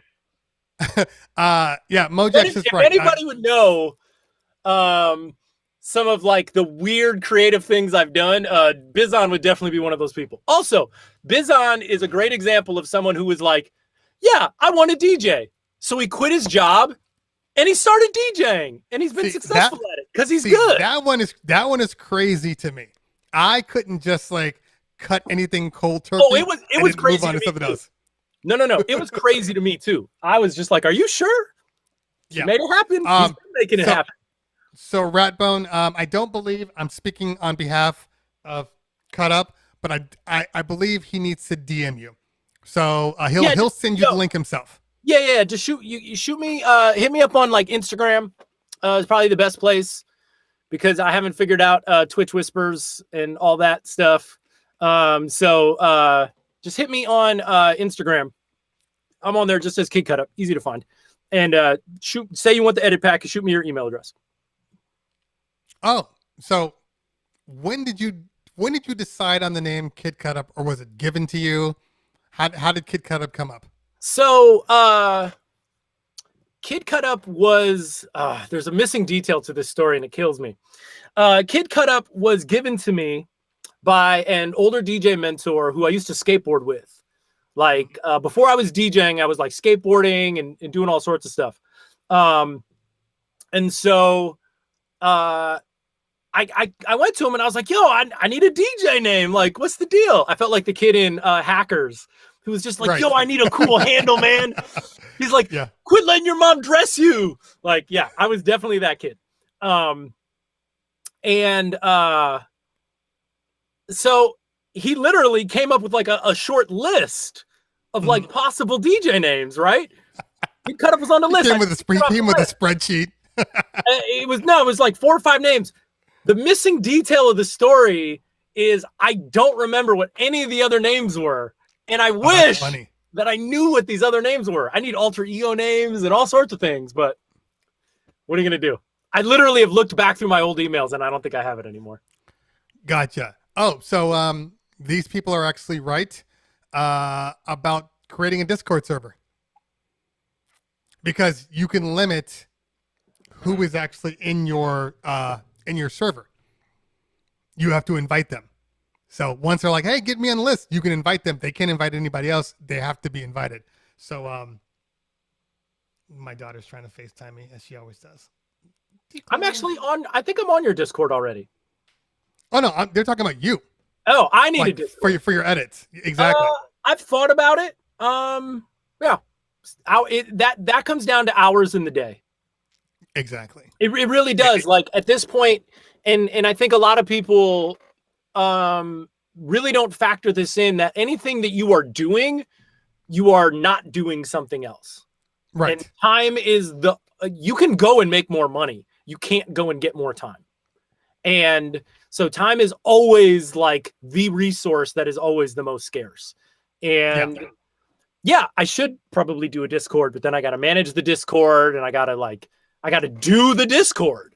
So here's the thing. This is what you learn early on, because I was the same way. I'm like, I need more mods in my Discord.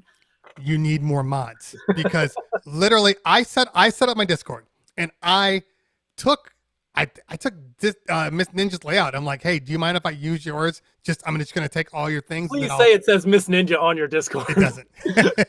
but I think at one time, like in the terms of service or one of those things, like I think it had it in there and I had to change the name. But so I did all that. And then after I did that, I literally just opened it up, made my mods be able to mod in my Discord, and they pretty much handled everything else. Like I made some changes here and there, but like they run it. And the most important part is not only and you can have different levels of your Discord. So you can have general pop, you can have your just for your DJs. Now when I go live, which I don't think they posted this time, but normally when I go live, my Discord throws out. They're hating on me, bro. Your Discord's I got beef with the Discord now. You just have to be on there yourself.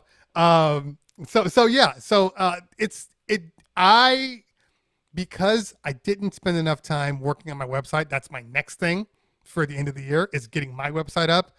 It's up, but it's not where I want it to be. Sure. Discord is a good substitute for it for now. Yeah. No, I actually come from the kind of message board days on the internet. And I love that Discord is like feels like a new revival of that sort of thing. So yeah, I definitely it's definitely on my radar, and I'm actually active in a number of Discords. I just haven't gotten one myself because of reasons. So it's all full circle. Yeah, no, absolutely. And in fact, if somebody's a Discord whiz and wants to reach out, hit me up. I am down to learn. That again, this is the thing, is like we all need to learn these things. So I'm always looking to learn, Yeah. Agreed. I started mine up and it works, but people are like, why did you do this? Why'd you do that? I'm like, just be happy it's up. It exists. Because it exists, and otherwise it wouldn't. Yeah. Because before that. But that brings up a good point. And that's something that I hear from a lot of people that are like, oh, but I want it to be this, and this. And it's so complicated. It's like, it's never going to exist. And it's like, no, get it up and running. And then just be honest with like the feedback you get. Just be like, you might not need to do all that other stuff. You might get 2 weeks into running something, whether it's your show or your Discord, and you might realize that none of that stuff would have worked anyways, and you were going to spend all this time doing it. So I have changed this show probably 10 times already. Sure. From the start. Like, okay, I like it. Okay, I need to change that. Oh, I don't like that. Why did I do that? At some point, you just need to get up and running and just jump in, participate, have enough faith in yourself that whatever happens, you'll figure it out. That's the key. Right there. You know? Have enough faith in yourself. Not enough people have faith in themselves, and they don't believe they can do things when they really could if they just shut up for a minute. I think even a little further back, and this is this applies to everything. I don't think most people believe that they can affect change in their own lives.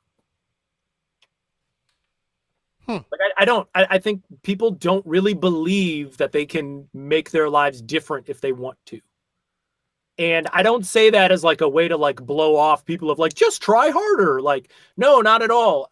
I just think that like, I think a lot of people just don't believe that they can create something and have it exist and have it change their lives. Yeah, I agree with that. And I truly think that it can. If they find something that they're genuinely passionate about, like if they're not doing something just because they've seen it work for other people or whatever, or that's because that's how it's done. No, find the thing that like you really believe in and just do it. And if it has value, it will resonate with people. And if it doesn't, even the fact that you're spending your time doing something that you're passionate about, that's also a positive change in your life too. You'll probably have less stress. You know? Right. Yeah. And I know I'm bringing up my daughter, but she's the same way. She's just about to graduate college, never really had a passion. And then COVID hit and Black Lives Matter hit and all these things hit. And now she like wants to go work for the ACLU and do all these things. And I'm just like, yes, you have found your passion. This is what you do. I was really hoping you were going to say that your daughter's become an anarchist. But fine, she can work in the system. It depends on the day. You know, it really does depend on the day. Exactly. She's young. You know, the young people, you can't tell them anything. So now she's finally like learning. Either they want you to tell them everything, or you can't tell them anything. Yeah, that's children. Well, I tell you what. There's power in that. There's power in that we as, you know, people who have now grown beyond that don't have anymore. Right. We have hesitation and we have, you know, responsibilities.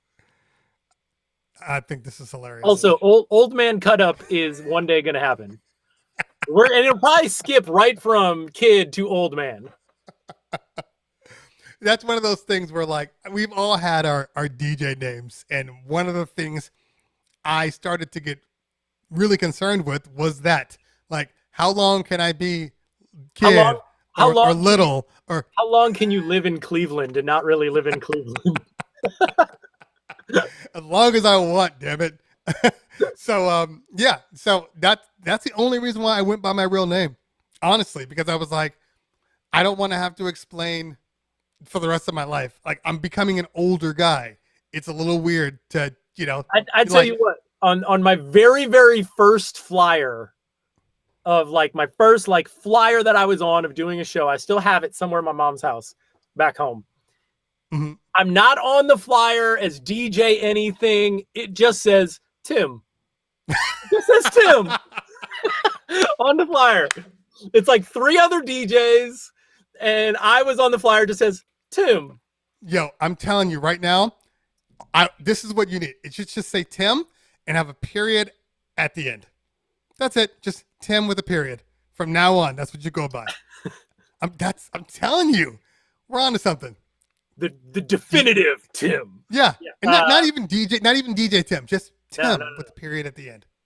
I've always told people my performance name doesn't have DJ on it, just in case I decide to become a rapper. I can just use the same name. Just Kid Cut Up the rapper. It's gonna be Kid Cut Up the interior decorator, whatever it is. We just go with that. I'm telling you. No, I actually love the arbitrariness of my name in a lot of ways, because it doesn't mean anything except what I've made it mean.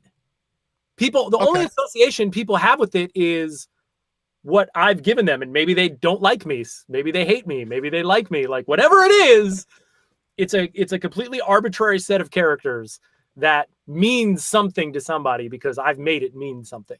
And I like that aspect of it.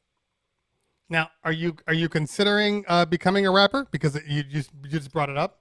I mean, you know, look, 2021 is a new year. I told you I've learned a lot of things this year, so just have to stay tuned.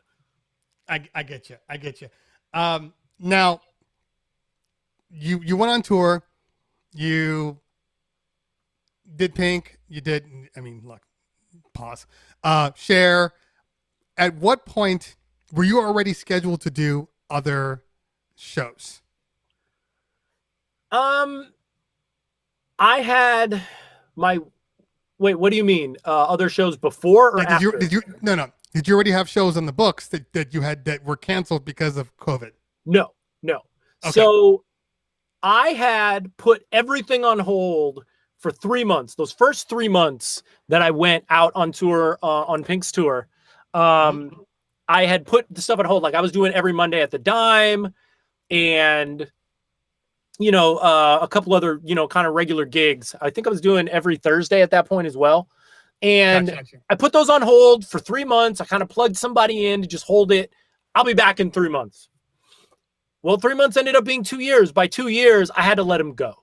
It just was, perfectly reasonable that they're like, we need somebody who's actually here. Of course you do. Right. That makes sense.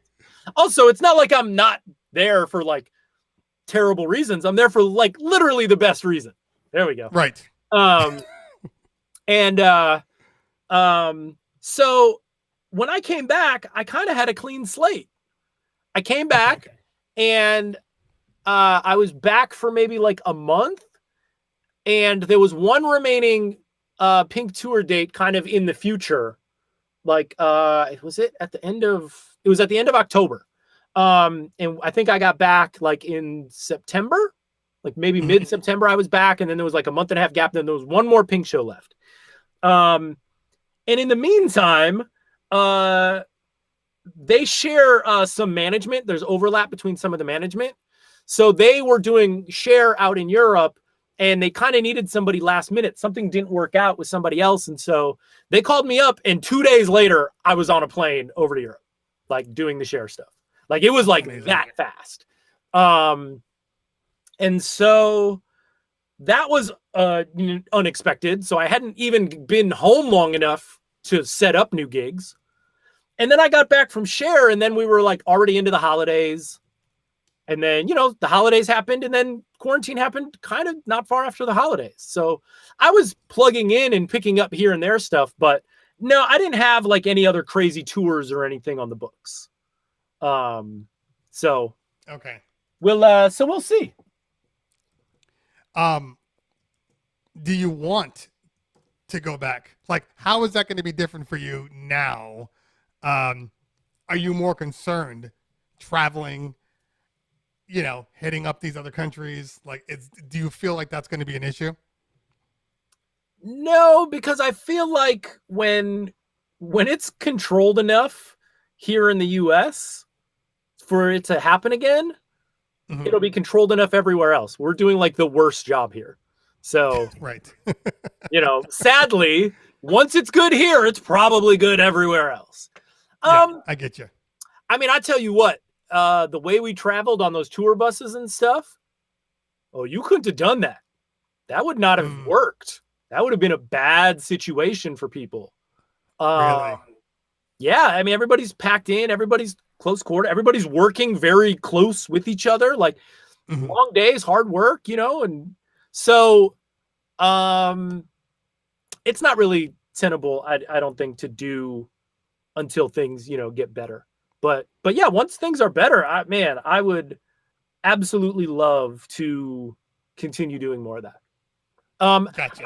Not only because, yes, it's a cool thing. Yes, there's all these people and da-da-da. I actually feel like the DJing that I do in those situations is uniquely suited to do well.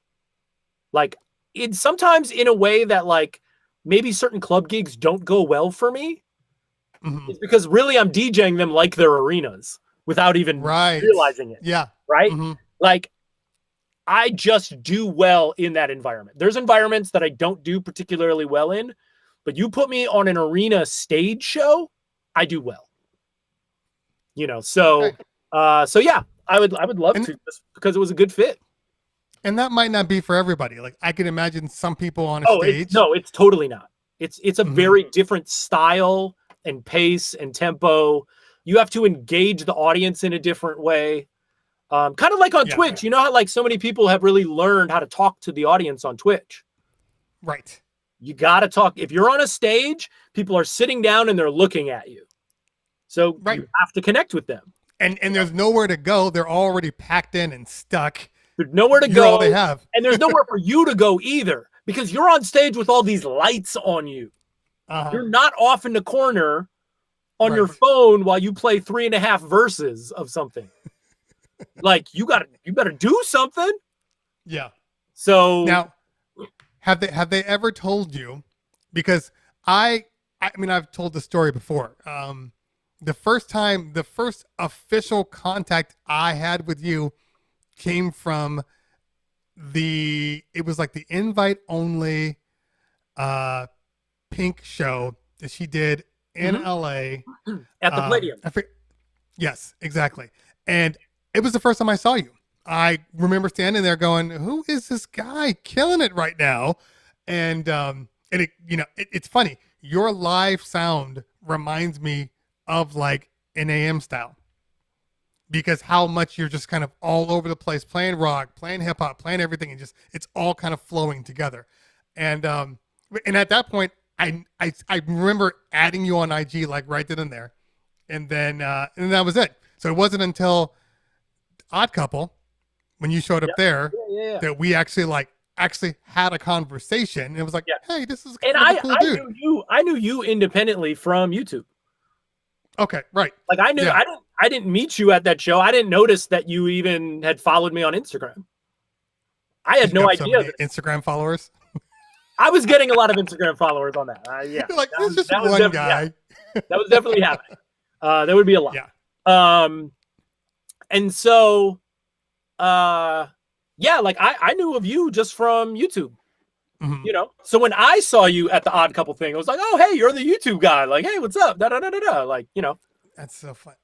To this day, that still doesn't. You're YouTube resonate famous. with me. Quit trying to say you're not. It doesn't resonate with me. In all honesty, I have a hard time.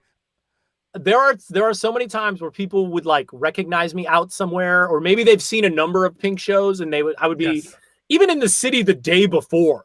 Right. If we get to the city, I'm just walking around the city, checking out, checking out the city. Someone would recognize me. I was always surprised. Like I never expected anyone to recognize me. You know what I mean? Plus I'm a fairly generic looking guy. I don't have like face tattoos or anything. Like you're Tim. I mean, Tim. How much? hey, that's Tim period. Okay. Tim period. It's funny because like I have to kind of pause every so often because I have to remember that my face is on YouTube and that, there are a number of people that do watch my stuff and I'll get people staring at me. And my first response is, why are you staring at me? Like, what? Like you trying to fight people? Yeah, right. And then it clicks in. It's like, oh, that's right. You probably saw me there. You're probably trying to figure out where you know me from. Yeah. Or, you know what I mean? They're trying to be like, is that really you? Yes. Like maybe they're like, oh, you look like the guy, Right. Yeah. It's a weird world, man. Yeah. Because it's not. Or you're just intimidating, man. They want to come and say hi. They want to have you sign their T-shirt, and you're intimidating. Like I have that intimidating asshole factor. I know that about me. But it's weird. I was just joking. You're not really that intimidating, but no, but it's weird because like I find myself not being able to see what the real world is like because it's just me and a table. It's just me and a camera and a table, and I'm talking literally to myself. Yeah. You know what I mean? There's nobody else there. I have no idea. Welcome to streaming on Twitch. Streaming? No, 100%. So like, it didn't occur to me until I went to NAMM this year that there were people that actually like looked at my stuff and actually took an interest in me. Because before that, I was like, I have no idea. I had no idea. So anytime I make a video, I'm not thinking about anything but the fact I'm making a video, which is probably a good thing because it allows me to kind of stay in my own box. I would imagine it's kind of like if you made a record, okay? You made an album and then you made it in the comfort of your studio, and everything was great, and then you got signed, and then they whisked you off, and now you're working in these $1 million production studios, Yeah. and everything is different. You have people trying to give you stuff all the time and hand holding you, and you become a part of that. I don't see that, because literally I make a video and then I just make another video and another video, and I go to NAMM, I get a little love, and then I come home and it's me again, all alone. So I make another video. I tell you what, it was a very interesting situation for me going between Milwaukee and LA. I used to go back. I used to have a couple residencies in Milwaukee after I had moved to LA. And so once a month I would like fly back and do a bunch of dates either in Milwaukee, or I would kind of do the surrounding areas, Chicago, St. Louis, Iowa City, Minneapolis, kind of make a big circle. And it would be different. Like it would be a little bit of like a shock in both directions of like, I'd go home and I would like run into a bunch of people and people would be like, hey, what's up? And then I would I'd go around in LA and it would just be like crickets. And it's Right. fine either way. I don't care. I'm not really expecting it to be any sort of thing, but going back and forth was always a different sort of thing. Like I would literally get off stage if I would go home to do like Summerfest and play for like 10, 15,000 people. And then I would come back to LA and do the Dime, which I was very happy to do. But the Dime capacity is like 100 people, so like, it was just, and I think it was actually maybe a good thing for me to like not find value in the amount of people, not find value in that number, not find value, like to really have to assess my own work based on the work itself. Right. Exactly. And I think, and people like you, people like me, even people like Mojax, the only thing we have is the ability for us to be critical of ourselves, because we have to be able to look outside and say, is this look, in anything we do, just like you, if you make an edit, if I make a YouTube video, we never really know how it's going to connect with people. No, that's what I'm saying. Your job is to just make it and to put it out into the world. The stuff I spend the most time on, nobody gets, nobody likes. Don't you hate that? Don't you hate that? That I just have like, this will work. I'm just going to do this. This is like this is silly to me, but sure. That's the stuff people like. Yeah. You'll spend all this time. Oh, I'm going to go into here and I'm going to tweak this and I'm going to add this little sample. And then you go and you edit the snare down to nothing. And you're like, it's perfect. And people are like, the song's okay. And you're just like the video. I've done videos where I've spent 2 days on them. No reactions. I spend 20 minutes on a video. It's, you do a video telling people not to update their OS. And it's like, boom, I got a phone call from your video. Somebody called me and asked about your video. Why shouldn't I update my Mac? Why shouldn't I buy the new Mac? Yeah. I got a phone call about your video. And for anybody that's out there that's considering doing any of that type of stuff, especially with YouTube, being socially aware and being informed and putting your videos out when things are actually happening is the most important thing that you can do. If you wait on certain things and it's later, you're not going to get the reaction that you're going to get. The reason why the numbers and the reactions I'm getting is because it just happened. So somebody's probably on YouTube searching for new MacBook Pro and I pop up now. I mean, relevance is always a good thing. Yes. Yeah. I learned that because when I first started, I wasn't getting any new gear ever. I had to use the gear that I already owned. So I spent a lot of time doing kind of these My Thoughts videos that was literally just, hey, a new product came out. I don't have it. Mojax has it. Crossfader has, like, all these people already have had it for 6 weeks and they're reviewing it. I have to just say, hey, it looks cool. And I give my little, 10-minute review. People liked it. So, but it's just staying relevant. Try to stay relevant. Yeah. No, timeliness is everything. Timeliness is everything. I mean, that's something that, earlier we had talked about, the DJ City thing. Hold on. I gotta call somebody out.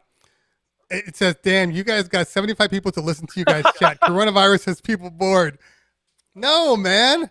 The chat is in this show is engaging. It's not Corona. It's the show. And that's what I tell myself every day.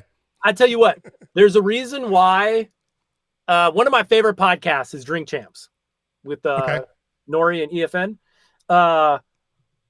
They do a show where they talk about rap music from these classic artists. If their show was playing the music of those classic artists, nobody would care. Exactly. But they talk to the artists and they talk about it. It's a weird thing for me because I really love actually playing music. I love DJing. Yes. And I don't think I would be that interested in hosting a show talking about DJing. So thank you for doing this because you're welcome. I appreciate being able to be here. I don't think that would be the thing for me to do. Right. Like, I really like the DJing. But yeah, that's not like an anomaly. This happens across the board. We can go see a Kevin Smith movie, or Kevin Smith has a podcast that has tons and tons of people listening all the time. Right. Like every week. He's just talking about. So I don't think that that's an anomaly. People don't understand that I can literally show you the numbers versus when I was just DJing, when I was DJing and talking, and when I was just talking. Okay. And the numbers went exponentially higher when I turned off the music and just started talking to people. Yeah. It's bizarre. I know it's bizarre. My wife constantly makes this comment. I can't believe people spend 2 hours listening to you just talk. I tell you what, people like to connect with people, and our brains are wired in a way to identify the shapes of faces and identify it as a face and resonate with that, and all these things. So no, I'm not really surprised about that. And my one of the things that I've really tried to keep in mind is, like, even for things that aren't for me, that maybe I don't like, different things that happen either in music or whatever, is always to be like, what can I learn from that? Like, what can I learn from the things that I don't like? Maybe I don't want to do a talking show, but what can I learn from that? And in this case, one of the things you can learn is you should talk while you're DJing. You should connect with your audience. You should find the way to make that work for you. What's your version of that to make that work? Agreed. Because there's a lot of people doing a lot of different things. They're not all going to work for you, but that doesn't mean you can't learn why is that person being successful? Even if you don't want to be successful in that same way, understand why that person's successful and see if there's something you can learn from that. Yeah. I learn constantly. If you're not learning from what you're engaged in, you probably should be looking for alternatives, because they always tell you in order to grow as a DJ, in order to grow as a person, you never want to be the smartest, most talented person in your circle, in the room. Because if that's the case, you're never learning. So I have found qualities in people that just started doing something, but they might have learned it a different way. Like, their brains take it in a different way. And I'm like, wait a minute, how are you doing that? Like, that's dope. I can glean off of that. Yeah. And I think that's the difference between a lot of people. That's the difference between people I go hard for Ableton, but if I watch somebody working in a different DAW, I'm going to be like, oh, that's a really cool idea. And I'm immediately being like, how do I do that in Ableton? Right. Like, I don't want to start doing what they're doing. I want to incorporate like what they're doing into what I'm doing. How would I do that? How would it be different for me to do it? It's the same argument with like Serato and Rekordbox and Virtual DJ. Virtual DJ comes out with this stems. You're like, that's super dope.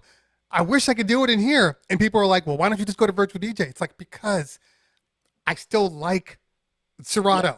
I still like using the product. I just want some of the things. That stems thing doesn't sound good enough to be that useful at this point. Let's be honest. Still needs work. I'm going to just be the only person who is honest. I'm gonna just be the only person who's honest. It doesn't sound that good. People who are like, I can have an acapella of anything. No, that will hurt. If you play that at club volumes, that will hurt people. Stop it. You're not wrong. You're not wrong. But it, for what it does do. At sometimes I'm shocked from what I hear come out of it, and then other times I'm just sitting there going, "Yeah, that's what I expected." I tell you what, I used Isotope's music rebalance for one of my edits this morning. It doesn't sound great, but it gets the job done, and it's the best thing I can do with the assets and tools I have. But it's what I settled on. Doesn't sound great, but until I get something else, that's how it's going to live. It seems to be getting harder and harder to find acapellas in the world. I don't agree. Okay. I don't think it's ever been that easy. Oh, okay. That I understand. Like, I don't think there's ever, like, at what point in time was every song coming out with an acapella? Like, you can't find any NWA instrumentals, for a lot of. I think when 12 inches were a thing, there was always an acapella on the record. There was not always. And I spend a lot of time on Discogs looking these things up very specifically. Speaking of, if anybody has any large CD single collections that they want to have disappear or have someone rip them, let me know. We'll work it out. That is the only stuff I dig for. I spend a lot of time digging up versions on Discogs, tracking down versions. I just realized do I have it here? Man, I'm not gonna be able to find it now. The Beatnuts record, like No Escaping This or something. Yeah, the No Escaping This. The European 12-inch had the acapella on it. The US one didn't. That's so weird. Like a month ago, I bought the European 12-inch off Discogs. Like, did it cost you $20? No, it cost me like $4. It cost me more to ship it than for the record. DJ Vadim, this is actually in my pile of things I have to rip. DJ Vadim, the terrorist song. Some people will know this. Let me There's a bunch of there we go. Because I can't aim this on the camera at all. Plus the artwork is dope on this. I love this. It really is. Yeah, that's impressive. Yeah, this version happens to have the acapella on it. The version I always had for like 15 years didn't. So I gotta rip that in. It's just sad that we have ended up having to rip. But here's what I think changed. Mm-hmm. I think this is maybe another part of we expect everything to just come to us. We're not going out and looking for it.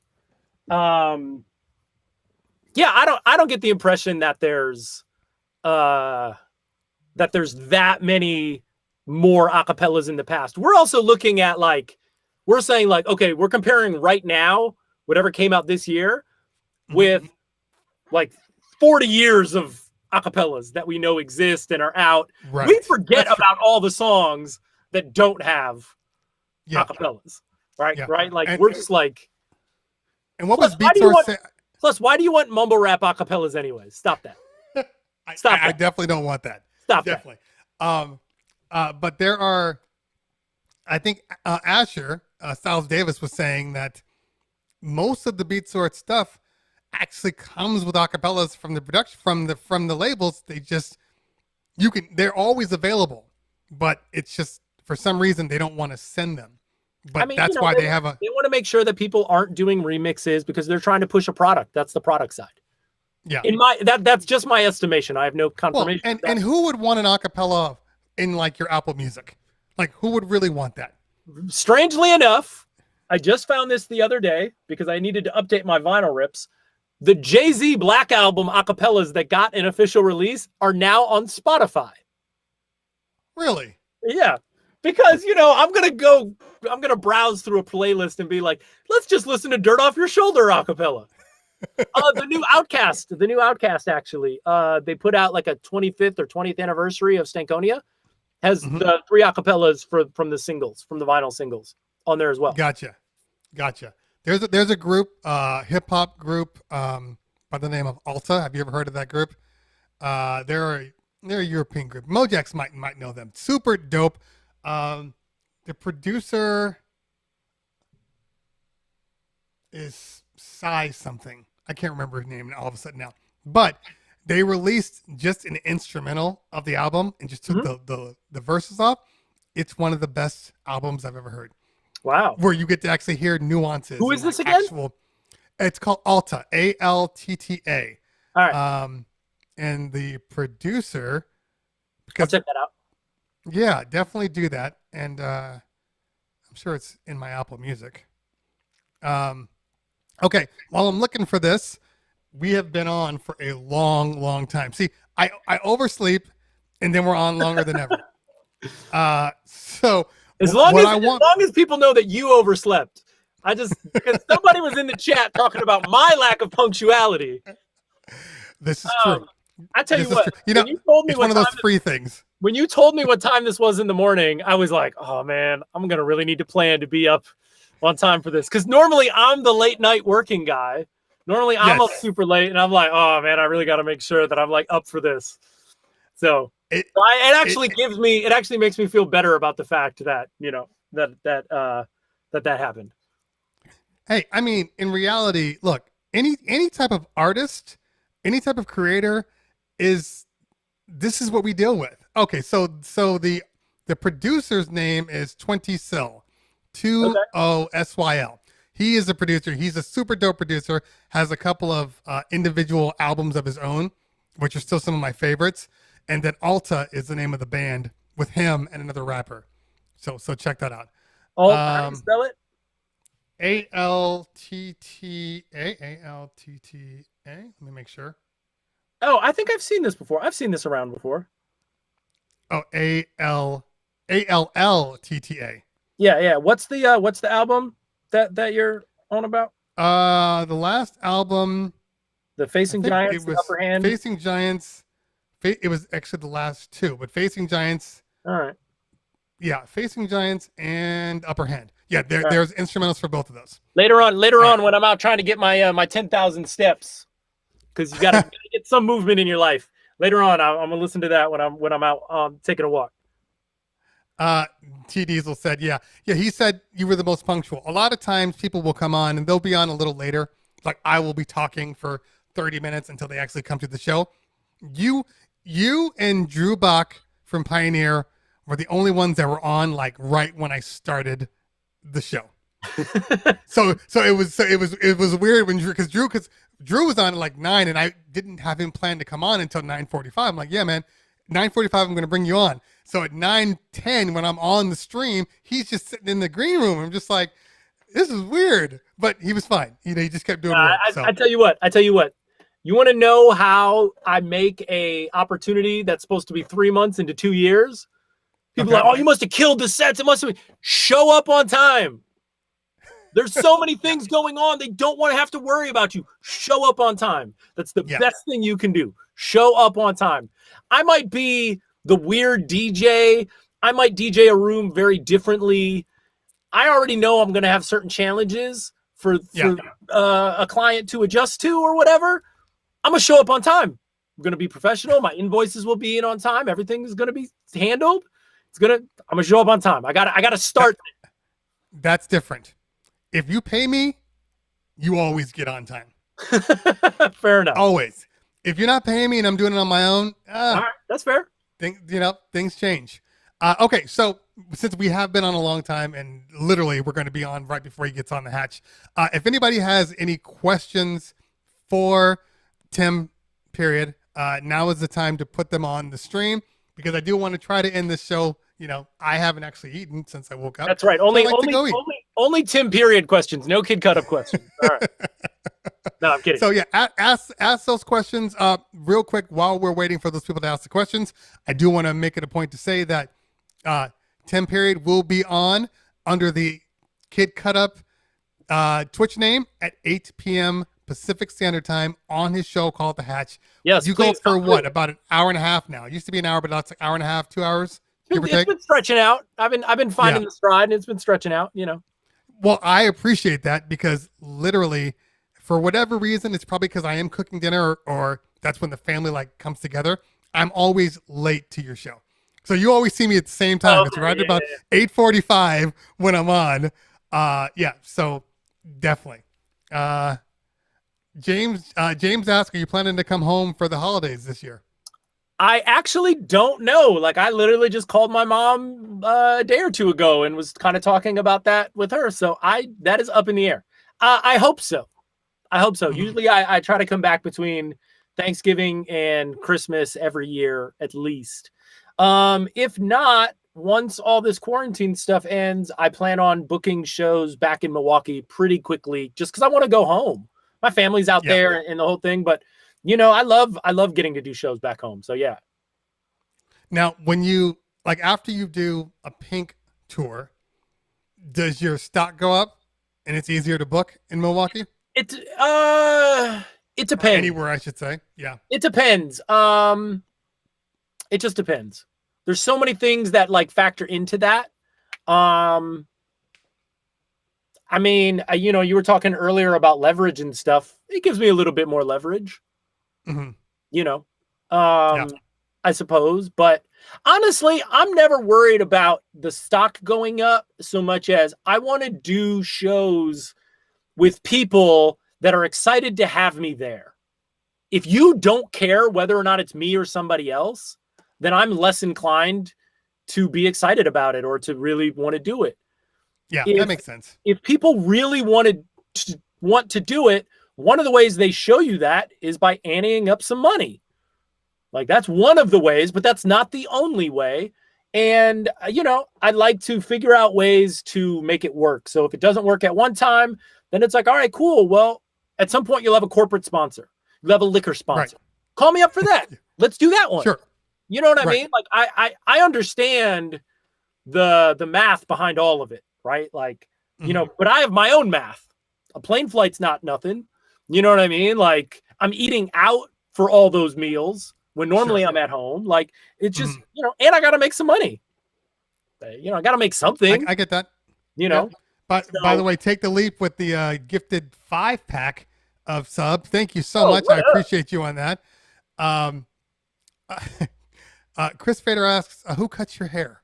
I have been giving myself quarantine haircuts. So any shots at my haircut are really shots at me. So, yeah. Yeah. Yeah. Tim cuts his Sorry, hair. is it that bad? Does it look that bad right now? I felt like it was like trimmed up reason. Oh man. Going back in the hatch. I'm staying in the hatch. Now, okay. So Soulwork Music asks, what gear I love do how you you use? skipped this soul work question to ask the other question, like, yo, this is really important. So the DJ gear. I've been using the Rain 12s, which I love. Okay. I think they're dope. I think they're a very modern way forward. One or twos? What's that? So I'm MP1 using or the MP2? second version of the ones.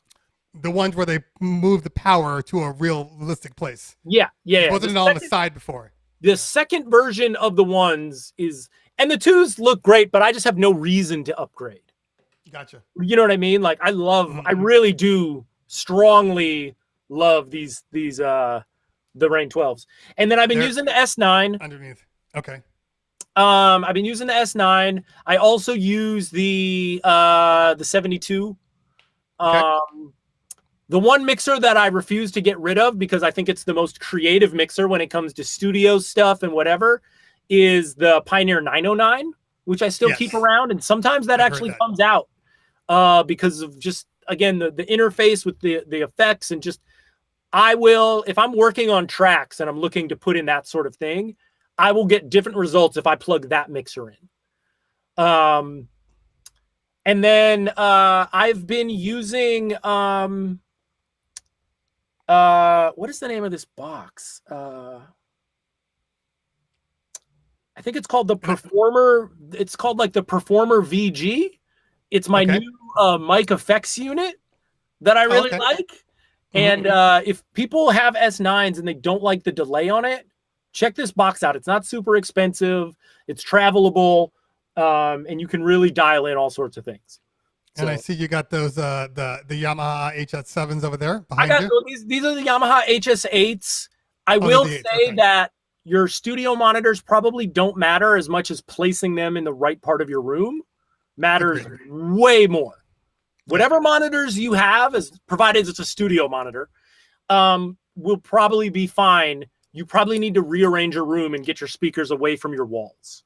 Yeah, especially when you're in such a strangely shaped I room. tell you what, this strangely shaped room has been one of the easiest rooms I've ever tuned for myself because there's no parallel walls. Oh, right. So Carpet, nothing to bounce off of each other. Yeah. no Okay. parallel walls, so you don't get that back and forth. Yes. So I have this kind of like dome of like foam over the top. It's dark, you can't really see it. I see it. Yeah. Okay. But it's like this kind of dome for all the first reflections. After that, it's just a big long room. The streaming end is actually on the other end of the room. So Gotcha. yeah. Okay. All right. Yeah. I actually have I have the MK272 setup right underneath here. Oh, with the cool. 12s and yeah, and I'm still getting used to the 12s. And when I say that, I don't mean because Really? they're hard to use. It's just they're light. They're really light. Oh, you know what? You can change that.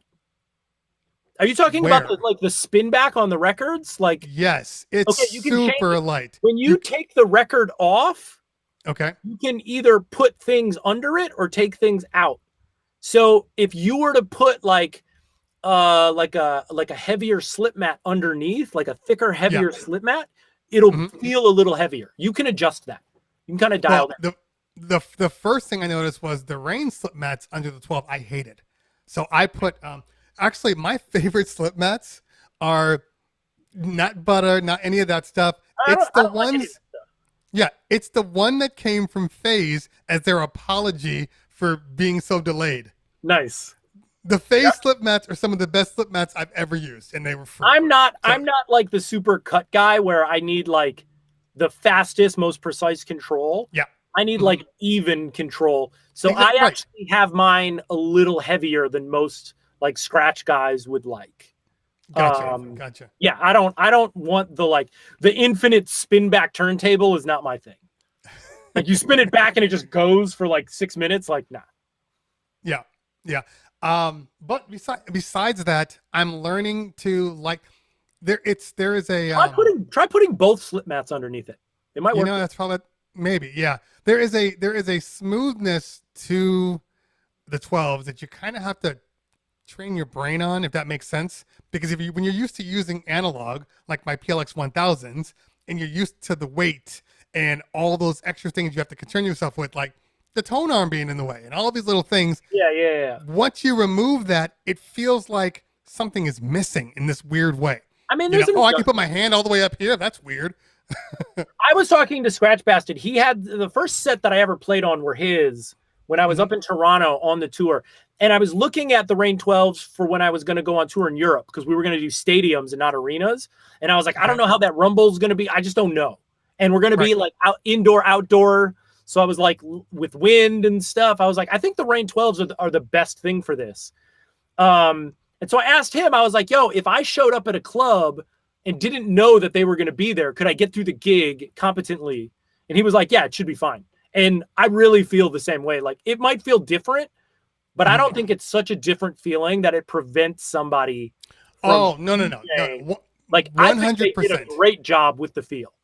You know? Yeah. What I love about them is the fact that like I don't have to think. I got to charge them. I got to make sure my needles are working. Like it just works the way it is. The feel is fine once it's okay. That's what it is. It is it's a resistance thing because there's very little resistance on the tables. So but that just comes into tweaking it. Like you just need to tweak it and you get there. Do you know what my nitpicky complaint of the Rain 12s is? The power button? No. What's wrong with the power button? So on the MK2s, the power button's underneath the turntable. Oh, yeah. But that's fine. I just turn it off with a power strip. I'm not worried about that. In my case, I do know what you're saying. Gotcha. My issue is, and I've actually messaged my guy about this who works over there.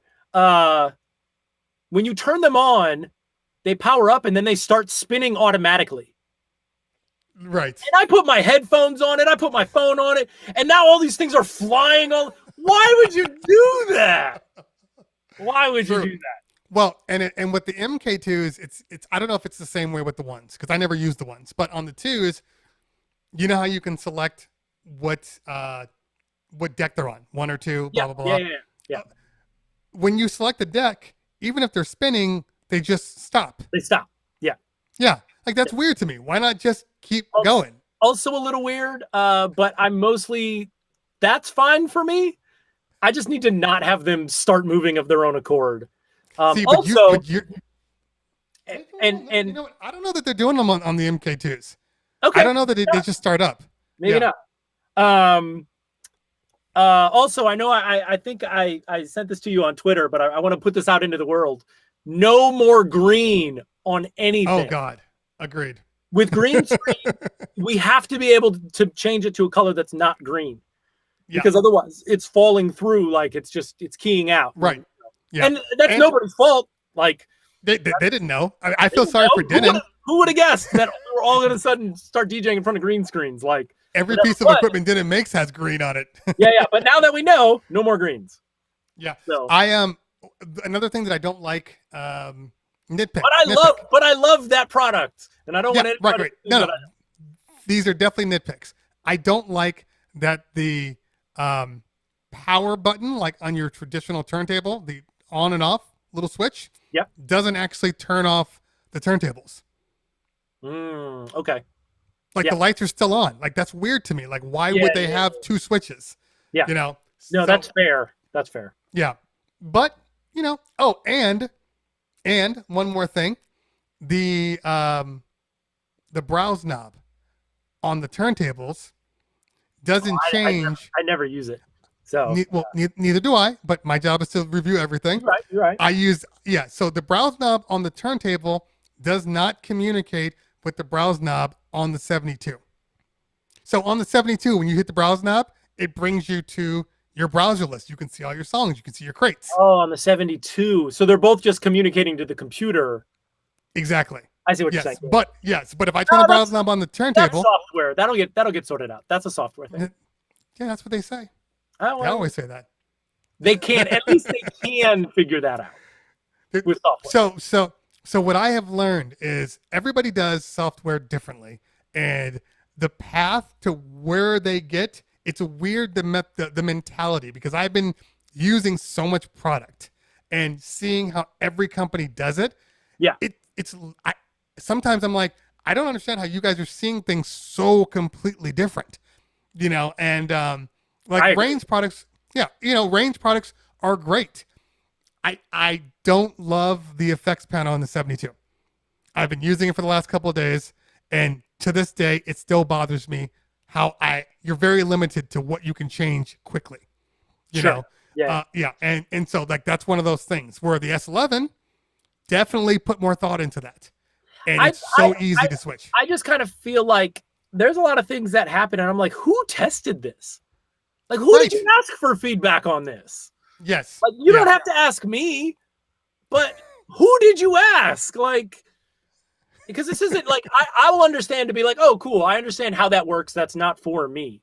Right. But I understand like how that works. But like, yeah. I think that. Did anybody test this? I think that in reality, if I were a company, I would be going out to all the main guys. I would go to Mojax. I would go to Crossfader. I would go to Digital DJ Tips.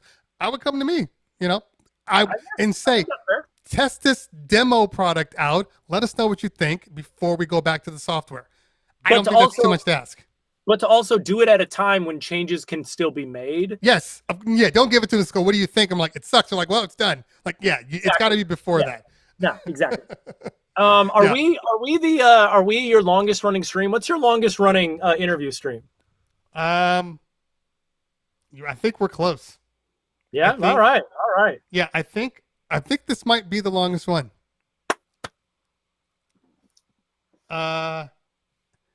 Tina says, I know. So yeah. So look, Rain is really good about communicating with their products. Now that I've developed this relationship with them. Like, I know that it exists. So I'm hoping that maybe there's just levels, because I know there's always a typically like a product research group. You know, they'll pull it in. Like I've had, like even now, I have people calling me like, "What do you think about this? What do you think about if we were to do something like this?" And I'm just supposed to give my opinion without any real context. Yeah. But still, at least they're trying. You know, and I say, "This is what I hate. Do this." Like the one thing I can't stand is any controller or mixer that only outputs to RCA. At this point in time, that's stupid. We at least need quarter inch on every product that ever goes out. Yeah. Yeah, except for our quarantine group. But my quarantine guys are they take a little time to wrangle. It's just the way they are, you know. And right now, if they're not having us rep merch, I don't know how much they want to be involved. Merch is the thing right now. Speaking of merch, I just got my merch set up. So if people want to support, and you can check out my stream tonight on kidcutup.com if you don't want to be over here on Twitch. Look at that. Look how quick I am. It's a quick little click over to the merch tab. Check out some merch. It's all brand new stuff, as in the store just went up like 2 days ago and got finished. So test my merch platform and make it crash. See how my mods are already on you? They already got your link up there. Bong. Yeah, your mod team's great. And they really are. They really are. Shout out to all the mods just hanging out, whether you're this channel's mod or just a mod in general. You know, mods are going to end up being very much the unsung contributors to the Twitch experience. Agreed. Definitely agreed. Without mods, this is a completely different show. If I have to think about what's it going to be like when everything opens back up, the world comes back, everything's back up and running, and someone's going to need like a tour manager for something, and they're going to be like, "Yo, I'm going to hire my mod from my stream. Right. They do a great job just handling things, and I need somebody around that handles things." Yeah. That's what they are. They're little mini managers. Yeah, I hope that happens. Mikey, we already talked about this one. Nothing. Just keep doing what you're doing. Keep doing what you're doing until they tell you not to. Keep doing what you're doing until... Not until they tell you not to. They'll let you know when you can't do it anymore. They'll make you disappear when they need to make you disappear. Yeah, let me clarify that. Keep doing what you're doing until all of a sudden your show gets cut midstream. Yeah, honestly. And then we have to talk about it. And then we'll figure something else out. Yeah. And I tell you what, that's actually to me a very good reason why the Discord stuff happening is really cool. Yes, because it gives people a place to go and figure out what's next. Right. Yeah, that's the only reason why I would set it up that way, because I knew that there's always going to be that forever. Then what's next, and honestly, it's like we all have like Instagram pages and stuff, so that's why you want to key into people's stuff so that you're plugged in, because this way that you're engaging and interacting might disappear because we don't own any of it. So it can all go away, Yeah. And everybody that's talking about, well, I'll just go to Periscope or I'll just go here. Look, guys, none of that stuff is legal. You want to do legal? You got to go to Mixcloud. You got to go to Play DJ, that one. From what I understand, those are really the only two. I get hit up all the time for people wanting me to review their new Twitch-like station. And I ask, do you have licenses? Oh, we are, okay. I'm not sending people over to you unless you're legal. That's a totally good filter, because if they don't have licenses, then they're just like Twitch. Exactly. And Twitch is already here. However, I want to say I'm really excited about what Mixcloud is doing. And obviously I'm on here on Twitch, not on accident. I feel like it's the best move for me right now, for most people. I am excited about what they're doing, and I'm excited kind of about how they've always done stuff over there. And I think it would actually be kind of cool if they were able to get up and running and get on their feet. I think they have a lot of work to do on the platform itself, but I do think it's cool what they're doing over there. And I'm definitely tuned in over there for sure. I actually have Nico on next week on Wednesday. Oh, on the dope. show. Yeah, He's going to be here on Twitch. That's amazing. isn't that funny? Amazing. No, I But do. also on Mixcloud. I love just the energy and the vibe and just what they're trying to do. I tell you what, it actually reminds me a little bit of the phase stuff. Like, here's a couple of guys who got together. They had this idea. They created this product. There's a lot of challenges. They had a lot to learn in the meantime, and it didn't happen the way they wanted it to happen. Mm-hmm. But I can't fault people for being like, I have this idea and I want to see it exist in the world. Very true. Like, I feel like they did the best they could, and they were like, how are we supposed to know that Chinese New Year was going to set our production schedule back? Right? Like, until you manufacture a product, do you know that? Right? Like, this is like if you and I decided to just like make something, right? That's kind of, obviously Mixcloud isn't on that scale, but that's like the vibe and the energy I get. Is they're like, hey, we have this idea. We just want to create it and put it into the world. And like, I think it's dope. And I hope that they're able to continue like building that and like, you know. Agreed. I'm definitely those guys. Let's see. Gemini asks, what do you think they need to do differently to bring artists over?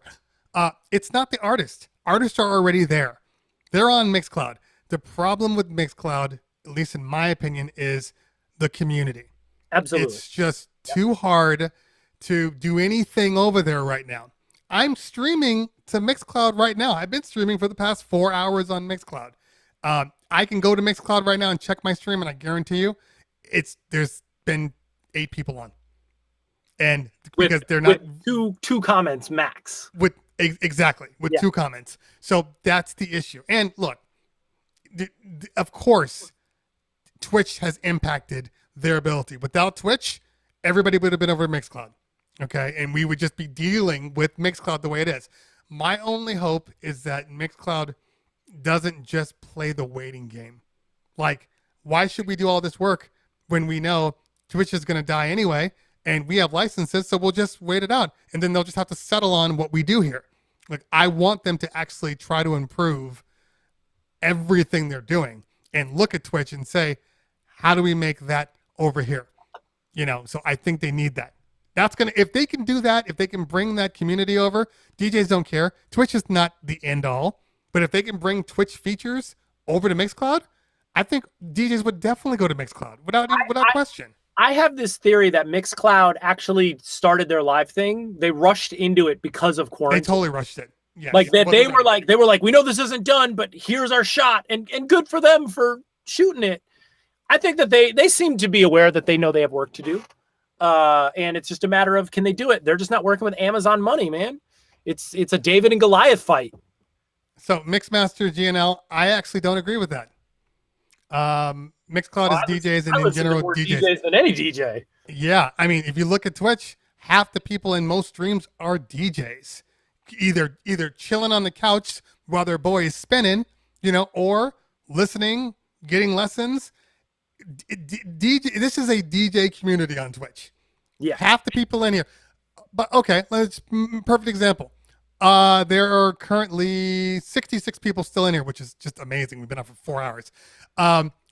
If you are a DJ, put a 1 in the chat. Put a 1 in the chat if you're a DJ.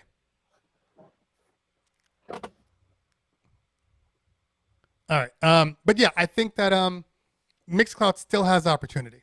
They really do. Yeah, no, what day are you interviewing? Wednesday. Okay, I need to tune into that. Yeah, it should be dope. I have him on Wednesday. I have, hopefully this all works out, I got Angie V on Tuesday. So it should be a very interesting week. Chris Grace. Yo, make sure you follow Chris Grace after 4 hours, his house is so clean right now. I'm just trying to help everybody get their dishes done, their house clean. Maybe you had to rake some leaves. You got this on the headphones. You're out raking leaves. I always think it's very impressive because it's literally just 2 dudes talking, and people are like, "Yeah, I'm good with it."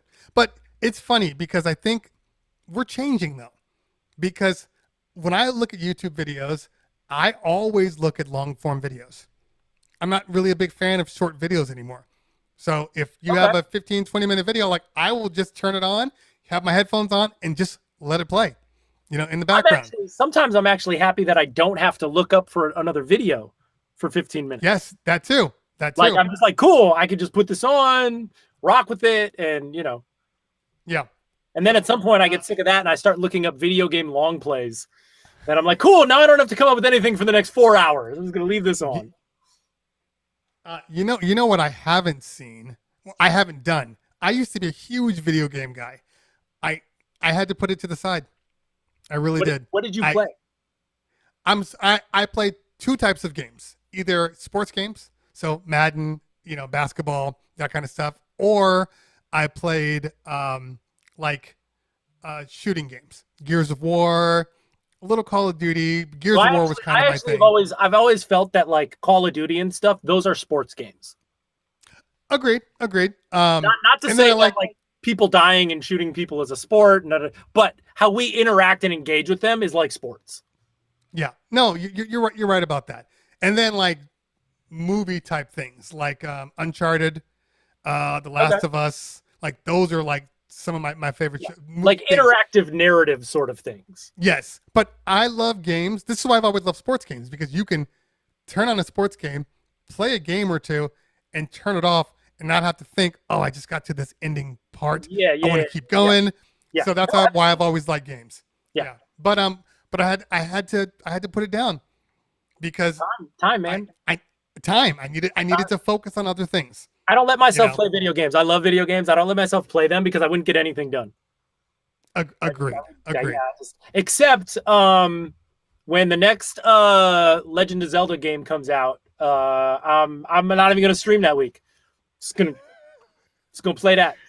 Why don't you just stream the Legend of Zelda? That's off brand for me.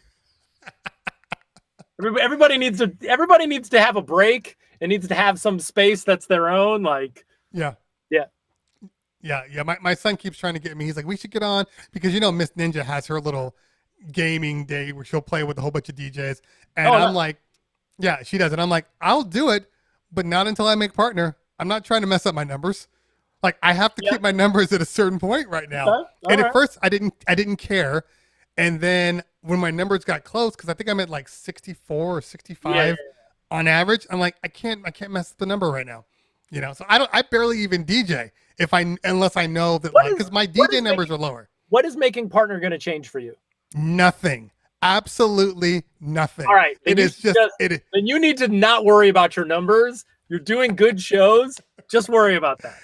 If it's not going to change anything, then don't let it change things. It will give me more. It will give me more emotes though. That's the only thing it'll give me, because I think financially it's pretty much the same. It's a clout thing. Like for me, I'm all about like getting to certain points. Like, okay. You know what the bad thing about more emotes is? What is your next emote going to be? Do you already know? No. I have a couple. See, this is the problem. You get these emote slots and you're like, shit, now I got to come up with something to put in the slot. Although I have next emote. I have my next 2, maybe 3 emotes already figured out, because I finally did. I don't know if you saw the addition to, I actually figured out some channel points things. Okay. Have you seen my channel points rewards? I have. I'll look at them today. All right. So yeah, go check out the channel points. There's now a megaphone option in my show. So my next emote's definitely going to be the megaphone. So. Okay. I'm excited. So I know you have tons of channel points because you've been checking out the show. You have tons of channel points. So come and redeem that one tonight on the show. Yeah. I have so many channel points myself. I'm slowly adding in. I don't think people have really been looking at it, but I'm slowly adding in things, and but I'm still trying to figure out a couple of things. We're not there yet. CT, the numbers guy. It's funny. I'm a numbers guy, but not really a numbers guy. I'm rational, and when I see things that I can hit, it just helps the stream. Nah, you're not wrong. You're not wrong. Yeah. But I asked the question of what it was going to change for you, and you said nothing. It won't change anything. So maybe don't worry about the numbers. Yeah. They don't validate you. They don't validate. They definitely don't validate. They don't validate me. And it's funny, especially when I know that there are people out there right now that that didn't require the numbers to become a partner. Like multiple people. I want to say like I know probably 8 to 10 people that Wow. just because the guy, there's a couple of guys that kind of roam around Okay. they saw the stream and they're like, this is dope. Nice. That's your cool. partner. Yeah. You know what? It's totally cool. I tell you what, they should make you partner because you're doing a DJ stream without playing any copyrighted music. They should make you a partner. Yeah. And that's one of those things where I always thought it was weird that Twitch didn't have a plan, because when half of the DJs are becoming partner, and becoming a partner means you could only stream, exclusively to Twitch, they go check out your stream before they make you partner. They don't just turn on partner. You have to apply. Then they check out your stream, they check out your numbers, and then they make you a partner if they decide to. But they go to your stream and go, this man's been DJing every day. He has, 200 people on his stream, but he's DJing. This isn't legal. We can't make him a partner. But then they do. Yeah. This is what I'm saying. This is why that notice, not that notice isn't serious. That notice isn't like a good thing, but I don't think they want to get rid of us. Yeah. And Boom Bap Kid says, yeah, so their application got rejected after 1.5 months. And that's the thing too. It's taking longer and longer for you to even get a notice if you are accepted or not. Caution is heavy. Just made partner. He got rejected the first time, and then he applied again, and then they finally did it for him. Boom Bap Kids, it's just a matter of time for you. It won't matter. How did they get rejected? And we don't care. Okay. Let's see. Okay. So last what question. Up, Charlie Darker? I see you in the chat. Oh, Charlie's in the house. What's going on, man? It's only been 12 hours. Thanks for hanging out. Go. Everyone should follow Charlie Darker. He's always got the best Charlie Darker's dope. The best vibe. Absolutely. Yeah, and he's also a Rain 12 guy. Yeah. So the question was, what's your opinion on DJs using green screen? Okay, simple. Use what works for you. If I will tell you this, if you are operating in a room that doesn't have,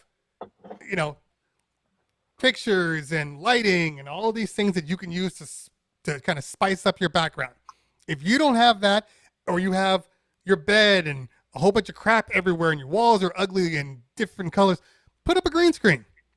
You can make your room whatever you want it to be. You can make your area feel larger than life. Because it's funny, because as soon as you went green screen, your entire show got bigger to me visually. Oh, visually for sure. Yeah, because when it was the hatch, you were stuck with I just want to point out, and I got to give a big shout out to Ep36, who actually helped me put up the green screen. Mm-hmm. You know what my walls look like. Yeah. Putting green screen in here was a mess. It was nuts trying to get it, and then to try to have it be evenly lit, and it's been a mess. Yeah. It's been a mess. Yeah. So that's shout out to Ep36 for helping me actually put it all together. Yeah. So do what you got to do with them. I mean, if it works, I'll say this. Somebody in the chat said that that there's too much going on with green screens, and I guess that's fair. But I think everyone a green screen is an opportunity. It's not an actual end point. It's a beginning point for you to make whatever you want to be. I would say don't use a green screen if you don't know what you're going to put on the screen behind you or in front of you or whatever. What are you going to do with it? There are people where it just looks like somebody literally just vomited Photoshop all over, and it's insane. And sometimes I like it. Sometimes there's things that I'm like, I don't know what I'm watching. This is crazy, but I like it. And other times it's just why is all this stuff flying all over the place? This is weird. I think, it's a platform and it can be whatever people want it to be.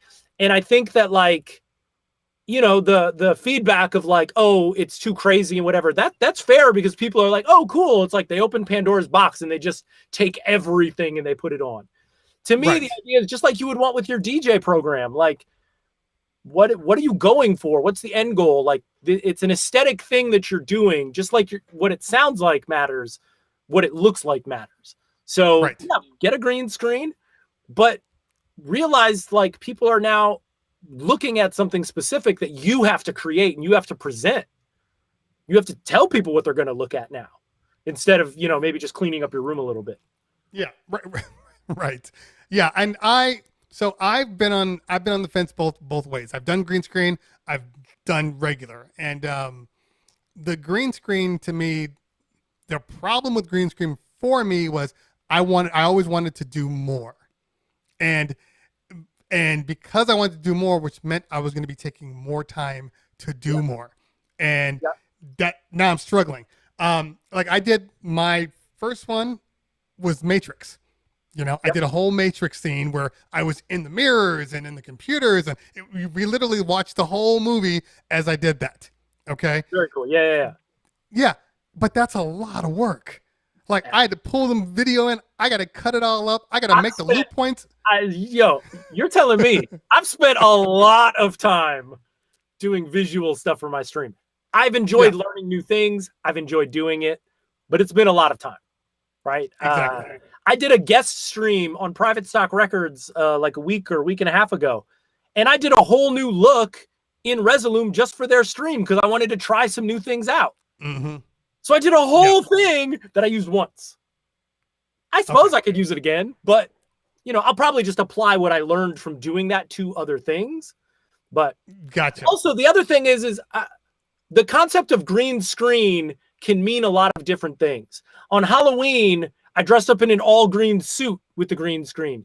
So it was just my hands and a mask that I had, right? Because I wore white gloves and had like a white mask. So it was like, okay, that's a way to use green screen. The other day, you did your stream with the green shirt.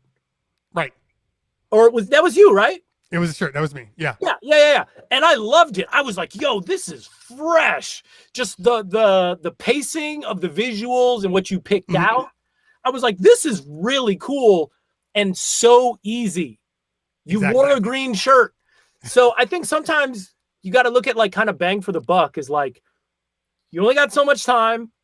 What's the most you can get? Setting up a green screen, taking down a green screen, it's so much work because I got to shoot videos too. I'm not going to have a green screen up. So now I got to take it all down. I got to put it back up. I got to adjust the lighting again. You know what you should do? Is you should take a really nice photograph of what your studio looks like without the green screen.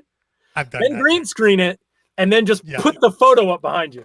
I've done that. I almost considered for a moment just painting the walls.